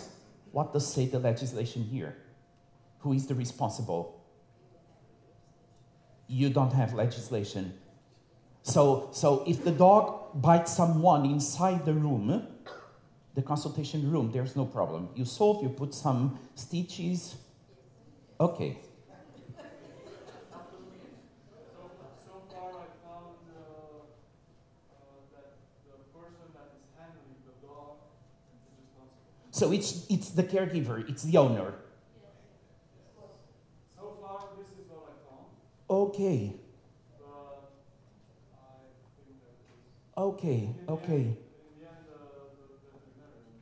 Because in fact, if it is the owner and you ask the owner to put a muzzle, and if the caregiver cannot put the muzzle on, then you continue doing your act, clinical act, right? You can refuse. Okay. Okay, we have things to do. We have things to do. Because the duty at the end of the day is ours, because we need to also to take care of the animals. So yeah, it's not easy. It's not easy. So, but another important thing is that when clients are happy, they return. And this is something very important for our pockets as well. Okay? And we know, for instance, in cats, the population of cats has been increasing and increasing during the last years, but the number of cats that come frequently to the clinic are not in the same proportion, which means where are them? They are somewhere at houses, not going because they are indoor cats, and as they are indoors, they don't need vaccines, that's what people think, right? But many people avoid returning because of the negative experience for them and for their cat. So remember about that when we are giving opportunity for the animal to behave properly. It will also create job satisfaction. And when we're speaking about burnout in the veterinary world, we are speaking the opposite of the burnout is having job satisfaction. We do what we do because we love what we do, right? It's the best job in the world, isn't it? So let's create more job satisfaction. And treating well-behaved animal gives us much more job satisfaction, okay? So, we all have heard many things, like, oh my God, he hates coming here, right? Or, he already knows where he is. It's incredible, right? My daughter was just the same. Well, probably there is here a pattern, can be also related with the caregiver, but this is another conversation, yeah? Or else, you might have to muzzle him. I've brought 2 friends along to help hold on to him. Imagine, it's the nurse, it's 2 more people holding the dog. Oh my goodness. This will be a very traumatic experience for everyone. But there are a couple of sentences like, he was fine when he was little, that I would like us to raise this point. Because he was fine when he was little doesn't mean that he was really fine. Kittens and puppies, usually they are very subtle, which means that if we are not good enough in observation, they are telling us, I'm not feeling well, please give me space, and we are not reading their body language, and in fact we are creating aversion to coming to the clinic. And of course, later on, we will pay this in a very high way, okay? So, why dogs do, or cats, they do what they are doing at the veterinary clinic? First of all, it's a question of genes. We can speak about genes. I'm not speaking about genes determination, because there are no genes determination. We cannot say that this dog is from this breed, so this dog will behave aggressively. This is something incorrect, okay? We know that genes are going to do some predisposition, and it's important that we remember about genetic predisposition, but there are no genes determination. There is no gene for aggression, there is no, okay? So, but more important than the genes are the learning process. And every time that the dog or the cat are coming to a consultation, remember, they are learning. They are learning. And when there is a negative experience, that negative experience is very important for their survival, and they will keep in a very small structure in the brain that we call the amygdala, very important for learning, for memory, and for emotions, which means that they will remember forever who did something bad for them. Okay? So learning is very important, but why are they afraid? Why? We are vets. We are going to treat them, right? We are going to treat them. So my question is, how many of you like foot massage? Okay, couple of you. But for me, in my own perspective, I'm very ticklish, which means that's a ticklish torture. So it doesn't work. It doesn't work for me. Okay? So we should put ourselves in the perspective of the animal and start thinking that the animal is not being a bad guy. He's not an aggressive animal. And once again, I think I already told you this last year, but I promise that every time that I will be here, and I hope that in the future I will continue coming here, I will tell you always that aggression is not a diagnosis. It's a symptom. We are not going to treat aggression as we don't treat diarrhea. We are treating what is causing diarrhea. Which means that why is the animal behaving inappropriately? And this should be our question. And probably, once again, the main cause for aggression is fear. Even in human beings, when our boss is aggressive, we need to put ourselves a step behind and ask, why is he or she acting like this? And fear is many times the cause. Fear for many things. And usually fear is the reason, fear or anxiety, for us to become more aggressive. Okay? And the same is happening with the other species. So can be fear, but usually they are learning and they are creating associations. How many cats and dogs you have the reception receiving phone calls from the caregiver, from the owner, asking, oh, can I book a consultation for Dr. X? Because the other time, everything with Dr. Y didn't go very well. And sometimes it's the male or the female. Can I have a female treating my cat? Because my cat doesn't like males. And stuff like this, right? It happens commonly. So, what happens when you hear this sound? Oh, I'm seeing some faces. So we are immediately associating the sound with something else, which is usually something. Who in the room likes to go to the dentist?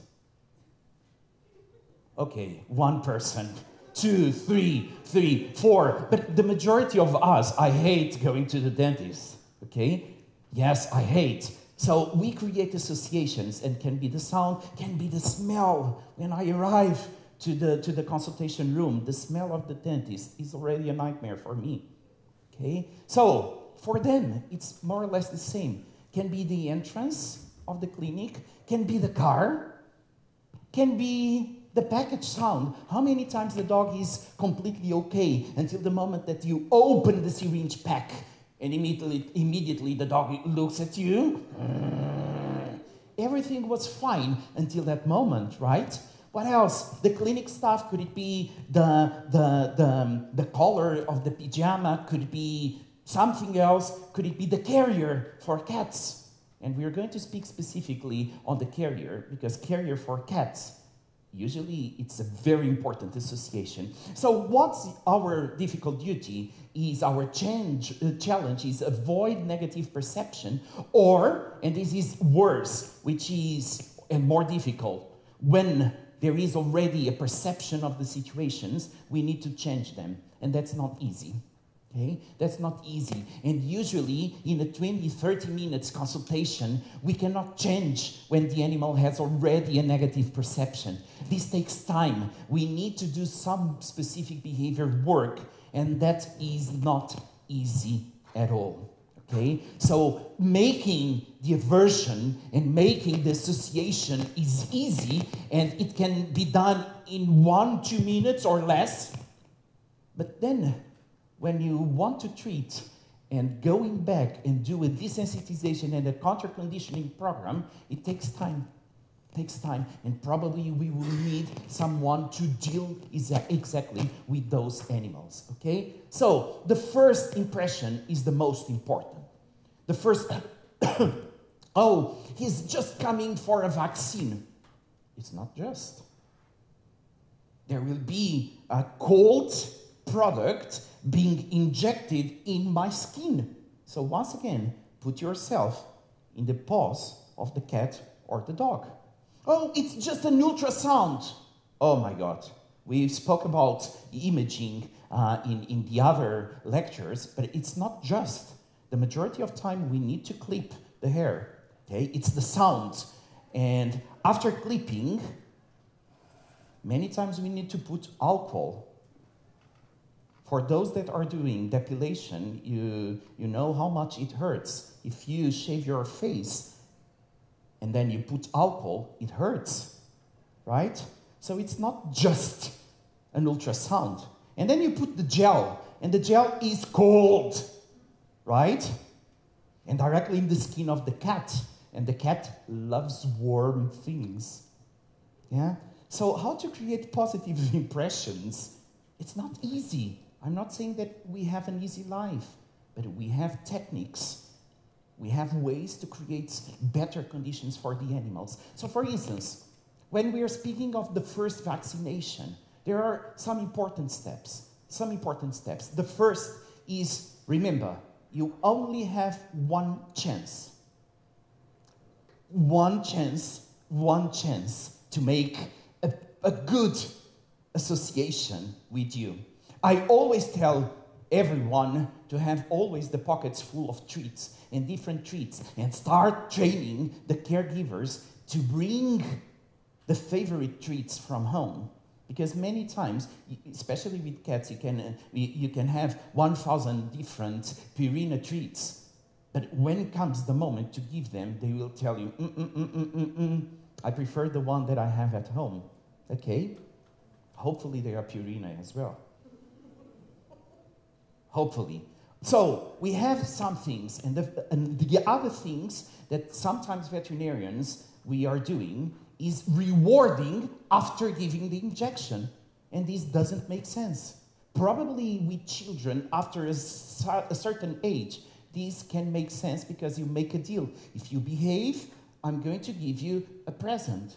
But with dogs and cats, it doesn't work. So it's not after the injection that you give the treat. Should be before, during, and after.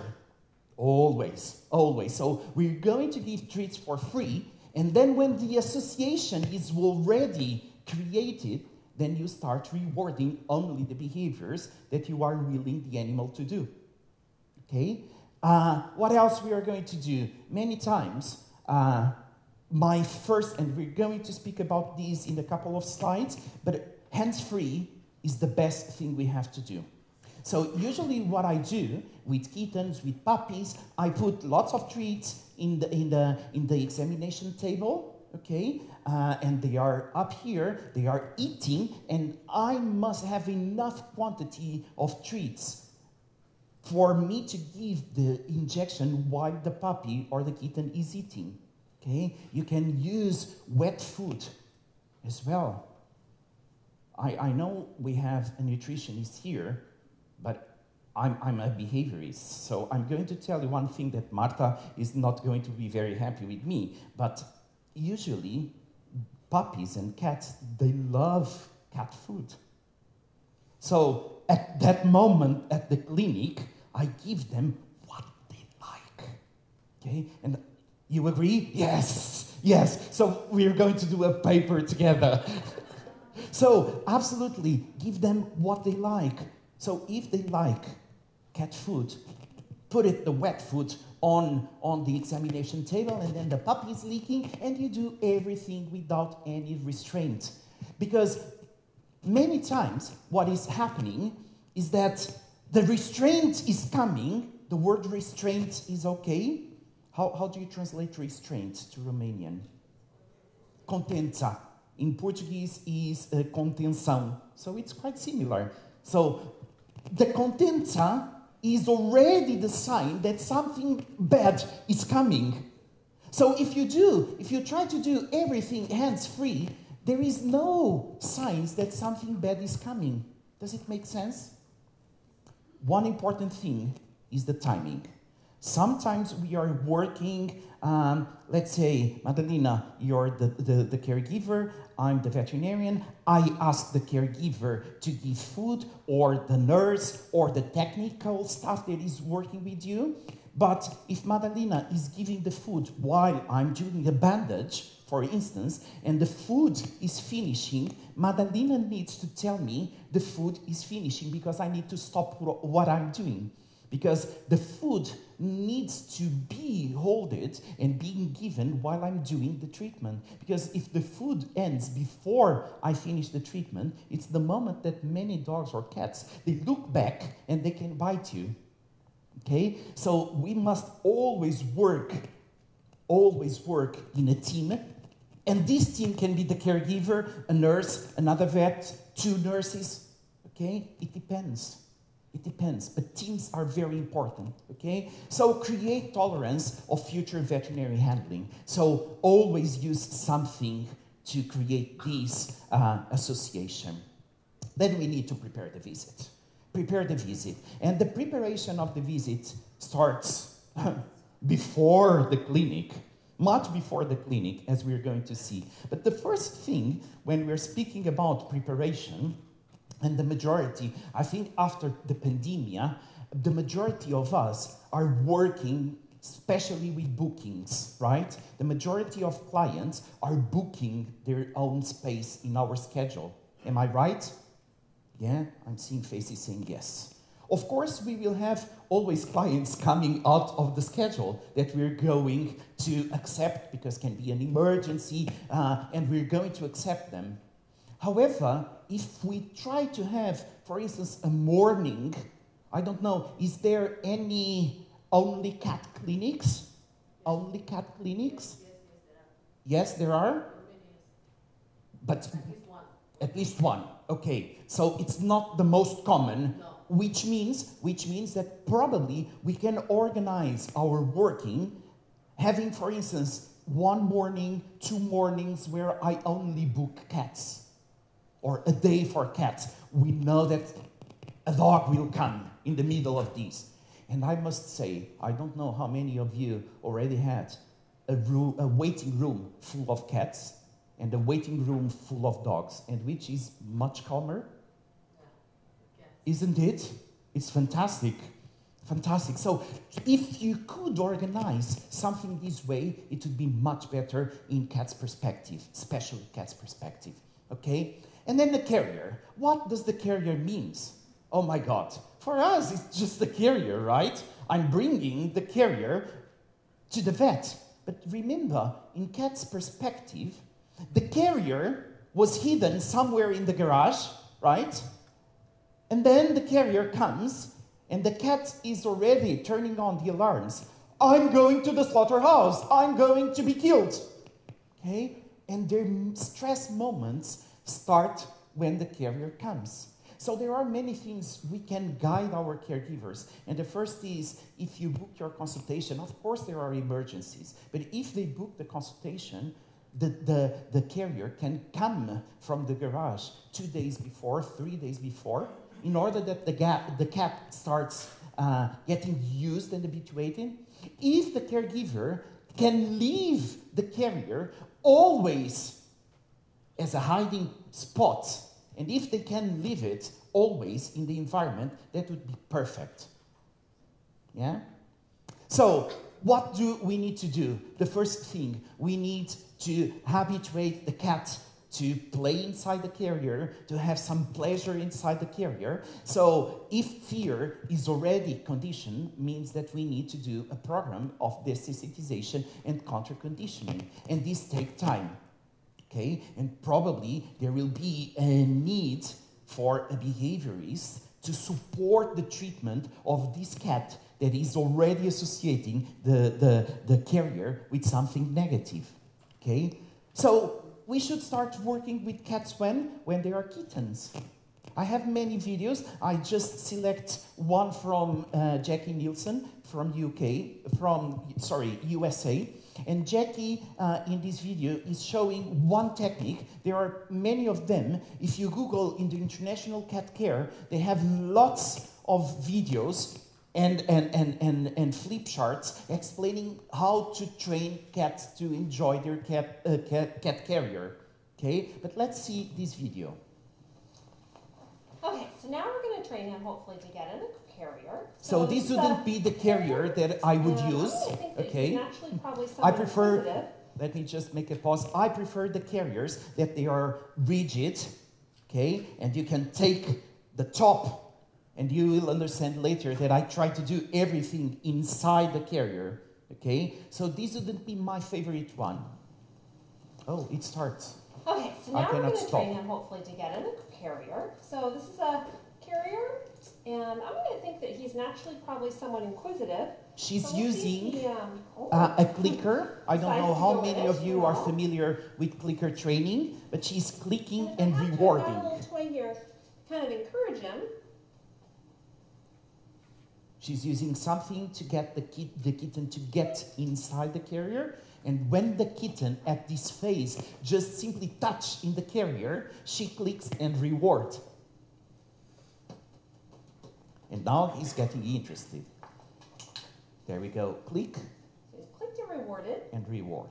For going in the crate, or at least an approximation of getting in the crate.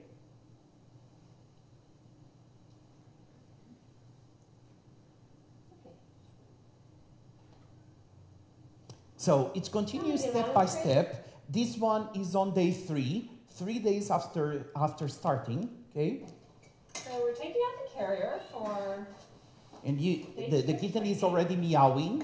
He knows that something good is coming out, which is the carrier. Especially the treats. We haven't seen this since we last did it. I'm going to open up the doors. I have a top and a side door.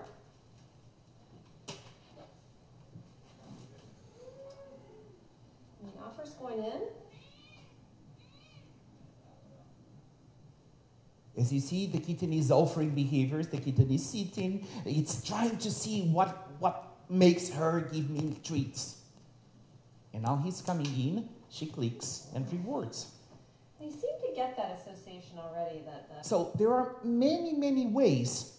Another very simple is training the kitten to go to a specific pillow or a blanket, and you train the kitten to go into that blanket, and then that blanket is put it inside the carrier, and it makes the kitten to go easily inside the carrier. So there are many ways to train the kitten to enjoy being in the carrier. The problem is, the majority of us, how many of us already trained the kitten? Well, 1, 2, 3, 4, yeah, a couple of us, 5, a couple of us. So we need to understand the principles of training to ask the caregivers to repeat it at home, okay? So, the treat, that will be the following problem. Because there is agitation, there are noises for cats. It's very, very important to hold very well the carrier. There are some small breeds of dogs that they like to see outside, and it's very important for them. Remember that some dogs, some cats, they got nausea, they can vomit, and it's also a very negative association with the car, because every time that I go to the car, I got a nausea and I vomit. And apart from that, remember the impact of stress in the microbiome. Remember about the stress impact and the relation between diarrhea and the stress. So for instance, Fortiflora can be very, very interesting when we are holding everything related with those processes of immune depression and everything related with those stress diarrhea. Okay, so they can start using the Fortiflora a couple of days before coming to the vet clinic. Okay, what else? And now, the trip is done. They arrive to the consultation, and the first thing they have to deal is the waiting room. The waiting room, always a nightmare. I would love that all of us start thinking ourselves in the position of dogs and cats, and the waiting room many times are a nightmare, okay? Of course, this waiting room has many issues, so all the animals need to cross each other. So for me to get inside there, because the consultation room is over there and another one over here, I need always to cross all the animals seated here. So it's when you start thinking as a dog and a cat, you start looking to the waiting room in their perspective, and we start thinking, how shall we put these chairs? Where shall I put everything in the waiting room? Okay? So for instance, this one, of course, not always we have enough space to have all these things. So this is an area for children. Children sometimes can be a nightmare at the consultation. So sometimes having children playing here. There is an area specifically here for cats. Okay, so this would be something very good, because we know that many times we need to have cats separated, at least visually, with a visual barrier from the dogs. Okay, so this colleague in Portugal, he is receiving all the dogs at the reception, giving treats. Okay, so this is a Portuguese colleague. He did our course, and now he is reinforcing all the dogs at the waiting room. Okay, just for the dogs to feel calmed down. Does it need to be the veterinarian doing this? Okay, doesn't need to be. Could it be the nurse? Could it be someone in the reception? Okay, because you are fully booked and you have no time to come to the reception every day to give treats. But why not asking the receptionist to do it? And this is something that is important, that everyone in the same clinic, you are speaking the same language. Which means if I'm using positive reinforcement, everyone in the clinic should be using positive reinforcement as well. Because nothing worse than the receptionist saying something that is different from the nurse, which is different from the veterinarian. Because as we saw today in the morning, in Daniel's lecture, the majority of caregivers, they are coming to seek information from the veterinarian and the staff, which means that we need to be all speaking the same language. So what I hope is that after today, you return to your clinic and you put everybody together, and you start thinking, how can we do something different? And it's not arriving to the clinic and changing everything, but step by step, we are making slight differences that are very important in the animal perspective, okay? So, once again, waiting rooms separated would be the ideal. If not separated, then at least the visual barrier would be very nice in cat's perspective. Something else that we need to train caregivers to do is to bring the carrier covered with a blanket with the smell from the house. Okay, the smell, remember that at the clinic, the carrier and the blanket are the only two things that they can have to leave them happy. Okay, but there are some cats, like this one, that they need to see something. Okay, so when there is this circumstance, we need to leave one part of the carrier uncovered in order that they can see. We know that the majority of cats, they prefer to be covered because they feel more protected, Nevertheless, there are exceptions, and there are cats that they prefer to see the caregiver. And another very simple thing that we can do in the waiting room is putting some shelves, because the caregiver arrives and can put the cat in a higher place. Because cats, when they are stressed, they look for higher places to feel more secure. So it's simple. Once again, I'm not being sponsored by IKEA, but you can go to IKEA and buy big shelves, put in the waiting room, and the caregivers arrive and put the cats there. But you need to educate caregivers as well, because sometimes they look to the shelf and they ask, oh, interesting shelf, and put the basket, the carrier, on the floor, exactly as here. So these should be forbidden. Cats don't like to be on the floor. Pheromones. Pheromones. When we're speaking about pheromones, we are speaking about species-specific pheromones, which means that if you are working in a clinic with dogs and cats, you can have both diffusers plugged in, because each species is going to identify the message that is in each pheromone. Okay? So if you are working with dogs and cats, put diffusers for both species. Okay? And now time for consultation. Let's see what can we do during the consultation. My dears, remember, I would need practical classes to speak about some of the techniques that I'm going to show you briefly here, but we would need much longer than the time that I have. So during consultation, there are many situations that you can create more comfort. So for instance, how to greet them. Okay? Usually, what do? So the dog is coming, and the majority of times we do, hi baby, how are you? Right? If this is a fearful dog, probably this is the moment that the dog will jump and bite you in the nose. Okay? Remember, you're becoming too invasive to the dog. Okay? So, oh, I learned in the school to give my hand, you're going to be my doggy now, Madalena, to give my hand to smell to the dog. Okay, but remember, veterinarians' hands, they are full of blood, they are full of detergents, they are full of feces, they are full of lots of things. Oh, but I wash them very well. Okay, but remember, you're speaking about masters of smelling. Okay? So remember about that. So what shall I do? How do I greet? So first of all, if it is a dog, wait the dog to come and smell your hands. Don't be rude. Don't be rude. So imagine that, and I'm going to show you this experience done in Italy, but in fact imagine that I was walking, and I'm a very social person, and I was walking in the middle of Bucharest, and everyone comes to hug me and kiss me. At a certain moment, I would say, what the hell is happening, right? And I'm a very social person.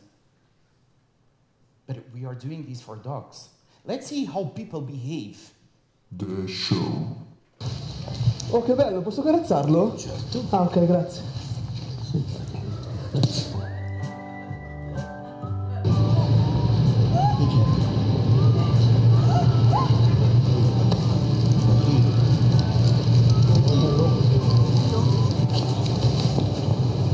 Oddio. Ispirate affetto. Oh, cosa fai? Ehi, dove stai? Ehi, che c'è? Cosa fai? Oh!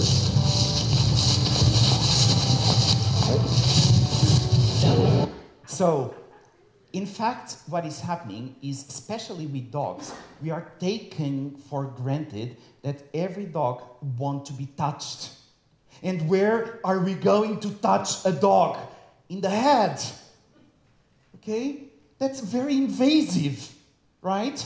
So how shall we do? So first of all, avoid leaning. And the same with cats. Many times we are doing this for the cat, and poor cat, he's here. It's very invasive. Don't make direct eye contact, both with dogs and cats. If you need to see the whole dog, you look to the base of the tail or in the lumbar area. Don't look the dogs in the eyes. It's very rude. So if you have the animal, the cat, in your examination table, give the head of the cat to the caregiver, and you do everything from the back or laterally.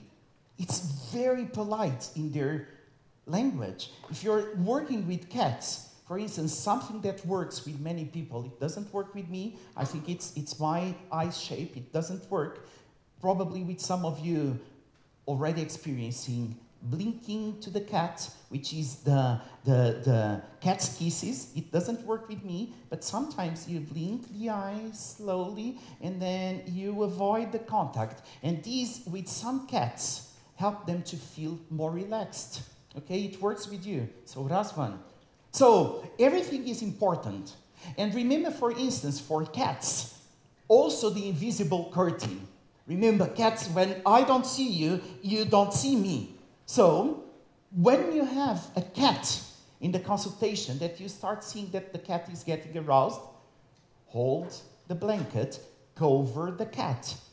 Especially if you put the blanket a few seconds in the microwave, and it will be warmer, okay? And it calms down the cat. So it's something very positive in cat's perspective. And then, of course, we are going to promote positive associations. We are going to use treats. We are going to use toys. What about catnip for cats? Okay, let me tell you that catnip works differently from pheromones. And some cats, instead of getting the calming effect, they get more aroused and excited. Okay? So careful, careful. And in fact, the majority of toys with catnip, the catnip is doing nothing because the good one is the one that is fresh. When it is too dry, and sometimes the toys have catnip over there for 1, 2, 3 years, and it's doing nothing. But remember the paradoxic effect, and some cats have the opposite. Okay, here another video creating positive association. Okay. And I usually recommend to use some Purina wet food, and you mix the Purina wet food, the canned food, with water to become more liquid, okay? And then you put in a syringe. And then you have someone giving the diet for the cat. The cat is very happy, and the injection is given, okay? So, again, stop it. Once more, even to take blood, I would need another hour to speak about taking blood. But in fact, the majority of us are taking blood from the jugular or from the cephalic. But in fact, can I ask you to be my cat again? If I'm taking blood from the cat or the dog from the cephalic, what is happening when I'm here, seeing the vein? I'm with my face in front of the cat or the dog's face. So first of all, I'm staring the animal, which can be scary. So I strongly recommend everyone to start, because the majority of times we don't need to go to the jugular, because how many times we need big quantities of blood in the daily basis. So usually we just need small quantity. So try to start using when the animal is under sedation for a surgery, and try to train your techniques to take blood from the sephina or even from the femoral, because it will be in the back of the body, and in the animal perspective is much better. Giving the injections, International Cat Care, WASAVA, they have clear guidelines where to give injections in cats. And I remember a couple of years ago, because of fibrosarcoma, we've been speaking about giving the injections in the tail.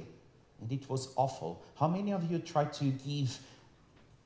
Did they like? No, because there is no skin. It's the skin totally, so they don't like. Fortunately, nowadays we are using other places, okay?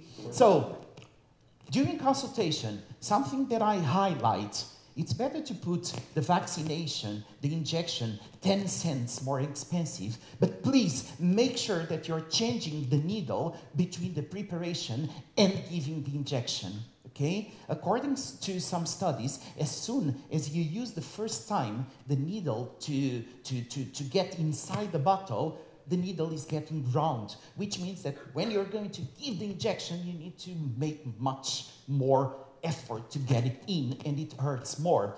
Never forget about lubrication of the thermometer, okay? It's not something that they like, especially if they are with diarrhea. It hurts, they don't like, so don't forget about using lubricant. And some medication that are in the fridge, you can take the vaccine at the beginning of the consultation. Sometimes it's enough to be at the room atmosphere to decrease the impact of the cold feeling in the skin of the cat, okay? What else? If you're going to do a bandage, if you're going to give an injection, have everything around you, okay? So avoid, oh, now I need to go there. Oh, here am I. And now, oh, I forgot these. This creates a nightmare in the animal's perspective. So I'm going to do a bandage, what I need, and organize everything to have everything near you, okay? To avoid going back and forth, okay?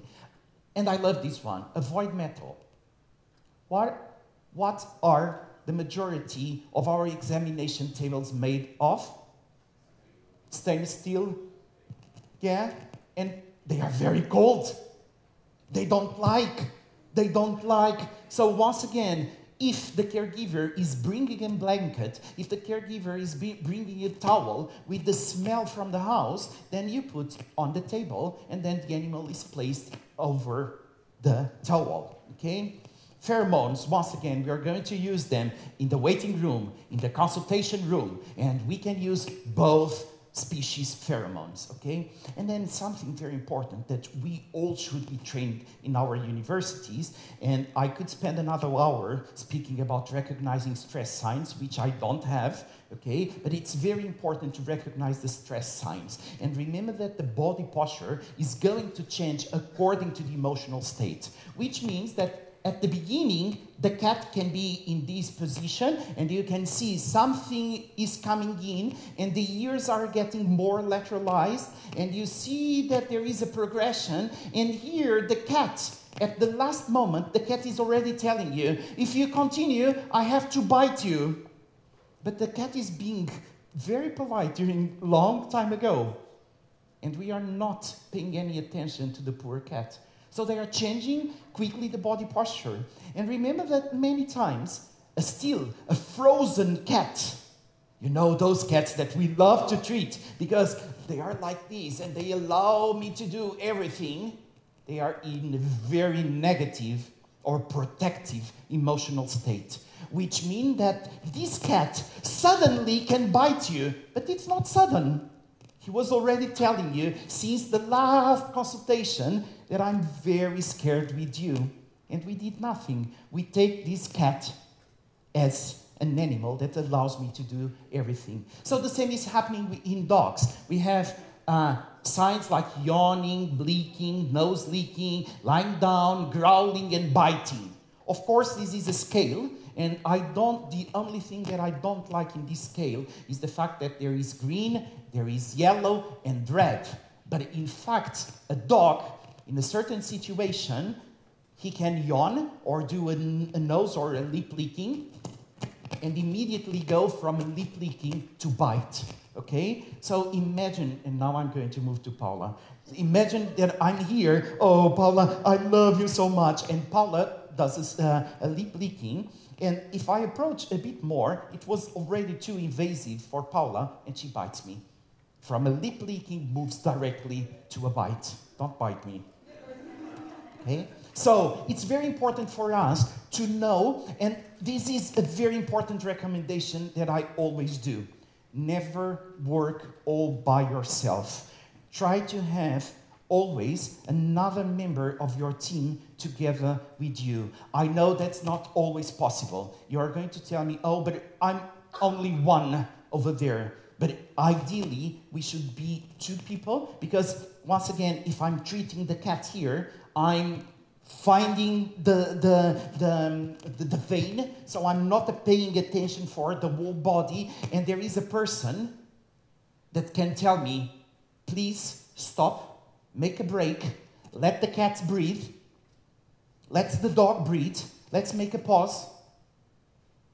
Or sometimes even stop totally the consultation, go home and return the following day with medication. And there are proper medication that allows you to do a better treatment, except if there is an emergency. Of course, if it is an emergency, then you need to act. But if it is an emergency, if the animal is stressed, you can kill the animal as well. So consider, for instance, sedation. Okay? So, let's move to puppies and dogs consultation. Where shall we examine dogs? Where are you examining dogs? On the floor. I heard somebody saying on the floor. Yes, sometimes on the laptop, on the laptop would be good. So, on the lap of the caregiver, how many times you are praying to the caregiver to take blood? Sometimes we are laying on the floor to take blood. It's where the animal is more comfortable and stable. And nurses in human medicine, they are doing nowadays the same with children. If the child is better in the lap of the father, let's do and take the blood sample in the lap of the father, okay? And then what about contention with muzzle? Many of us are using, you know, those nylon muzzle. I hate those nylon muzzle because they need to pant. And with the nylon muzzle, they cannot pant. So the stress increase, and this is getting worse for you. I always say that every dog should be trained to wear a muzzle. Okay? Oh, but my dog has no problem. Okay, your dog is very friendly. But we never know when someone or the legislation is going to tell you the dog needs to wear a muzzle. And usually the first time that the dog wears a muzzle is at the vet consultation, where the dog is already under pain, so the association with the muzzle is already so negative. So I always say that every dog should be trained to wear a muzzle in the same way that we are trained to wear shoes. Okay? I would prefer very much to be barefoot, but you would think that I would be crazy if I arrived here barefoot. But in fact, we were trained to wear shoes. Okay? And the same with leashes. When you hold the leash, the dog starts jumping because he knows that the leash means going out. So why not the muzzle have the same meaning? Okay? So training the muzzle is another exercise than in our practical exercises we always do, because we need to know how to train the dog, to ask the caregivers to train the dog as well. Velcro collar is something very useful, and sometimes is very, very easy, but I love towels. And towels for me, and they are going to see the same slide for cats, are our best friends. But careful, because some handling can be, this is the tie using the towel, but the tie can kill the dog if not well used. You can hang the dog, and that's not the main goal, okay? So here is a video from another Portuguese colleague. And she went to one of our courses, and she created, this dog is a beagle, and rabies vaccine is mandatory in Portugal, and the dog was not getting the vaccine for the last 2 or 3 years because nobody could touch the dog. And you're going to see the dog went 3 times before the vaccine just to receive treats inside the box. Let's see if possible. Yes, and you will see also the face of the caregivers. The dog is already looking for the treats. And the treats. And lots of wet Purina food inside. That's why he's so happy.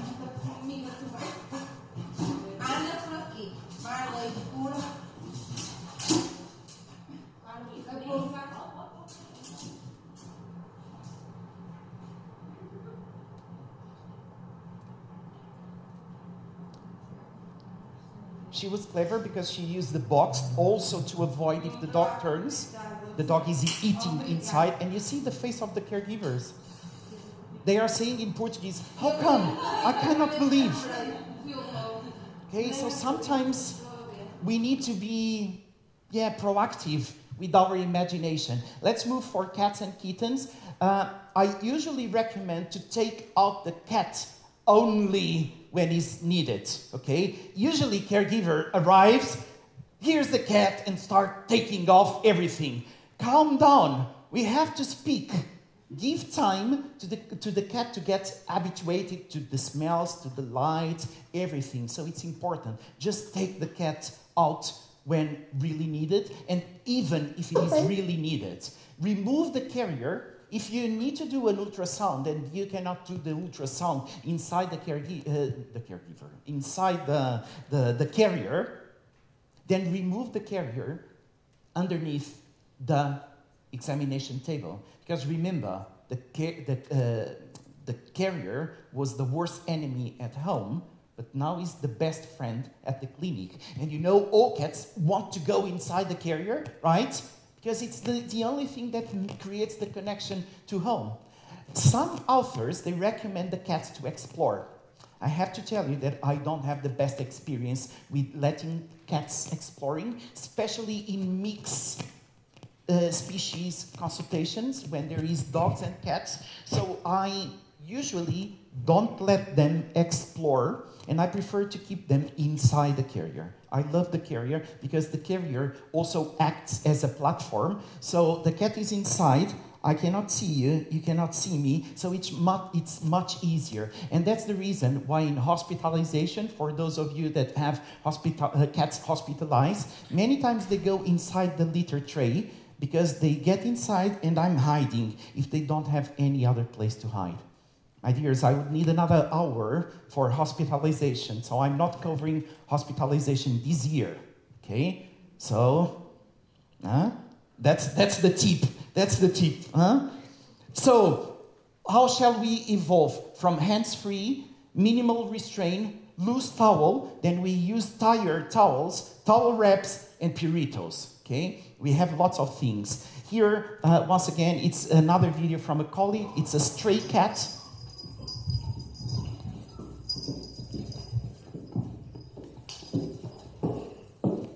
His first vaccine.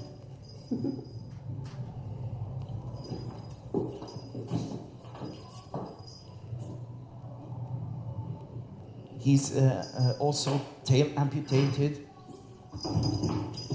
He's already in the table, and now she's going to put some Purina kibbles in the table. I think I would go for something wet. I would prefer something wet. And I would put much more than this quantity.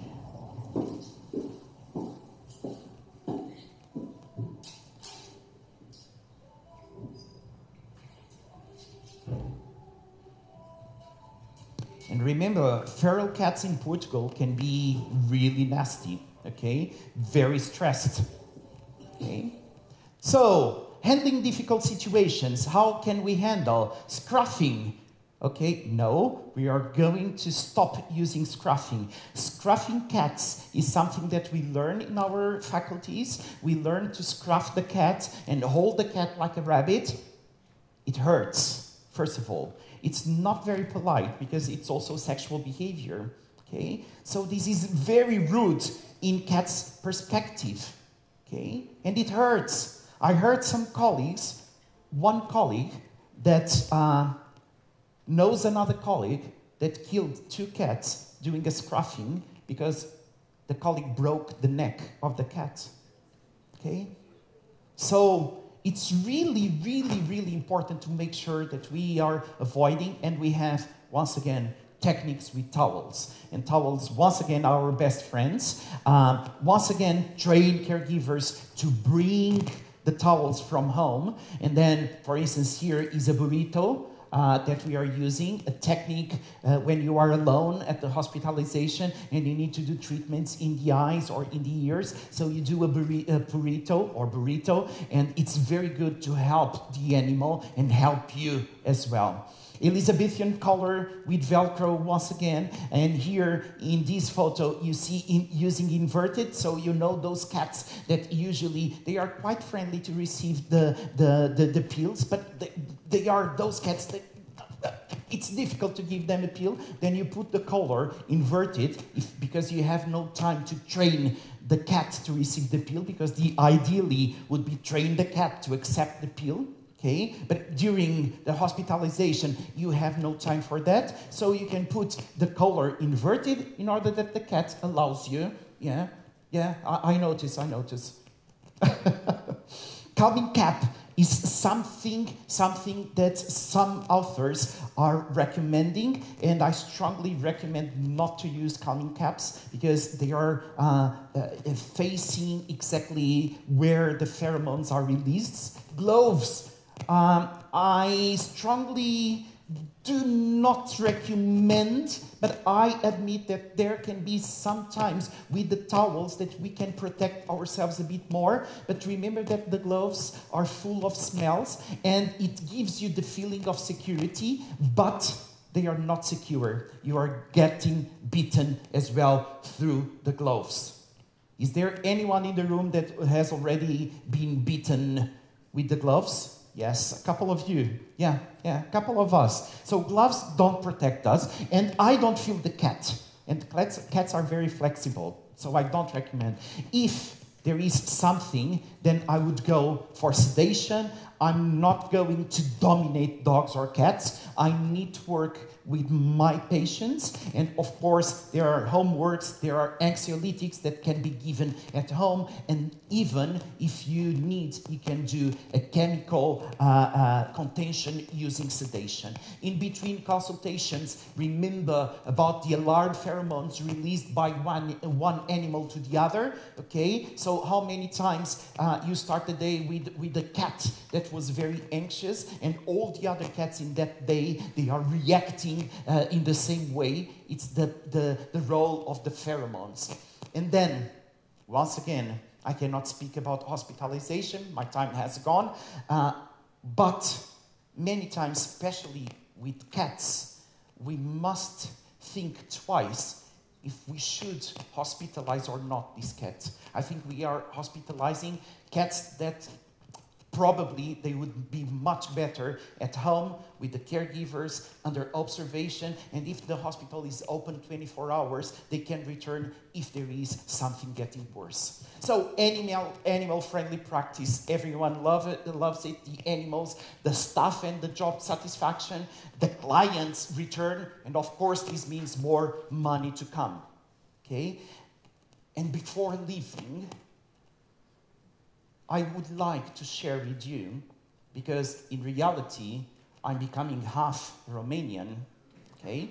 So I want to share some of the photos during my first time that I came here with you. So here I have AMVAC, I have Seremefe, 2 projects with Purina, with the videos that probably some of you already saw in the social medias. It's an amazing project. Here it's the Neurovet, which was my second time here in Romania, was presenting and giving lectures at Neurovet. And then we developed a summer camp. And then we repeated the summer camp sometime after in Iași as well. So we are getting lots and lots of things. So for those that don't know about the summer camp, I'm sure that Dan, Razvan are more than happy to speak about the summer camps that we are organizing. It's amazing. And then members of my Romanian family, and you can see my dear Razvan here, Daniela, Dan, Christy, you're over there as well. Can you see? A bit hidden. Robert, Anka, you're there. Madame is here as well, and Anka, you're here. My dear sister, she's in a meeting. So I must say that I'm not only member of the Purina family, I'm member of the Purina family, and every time that I return here, I feel member of the Romanian family. Thank you so much for having me here. It's always so good to be back. Thank you. Once again, my social media. Thank you so much. Thank you.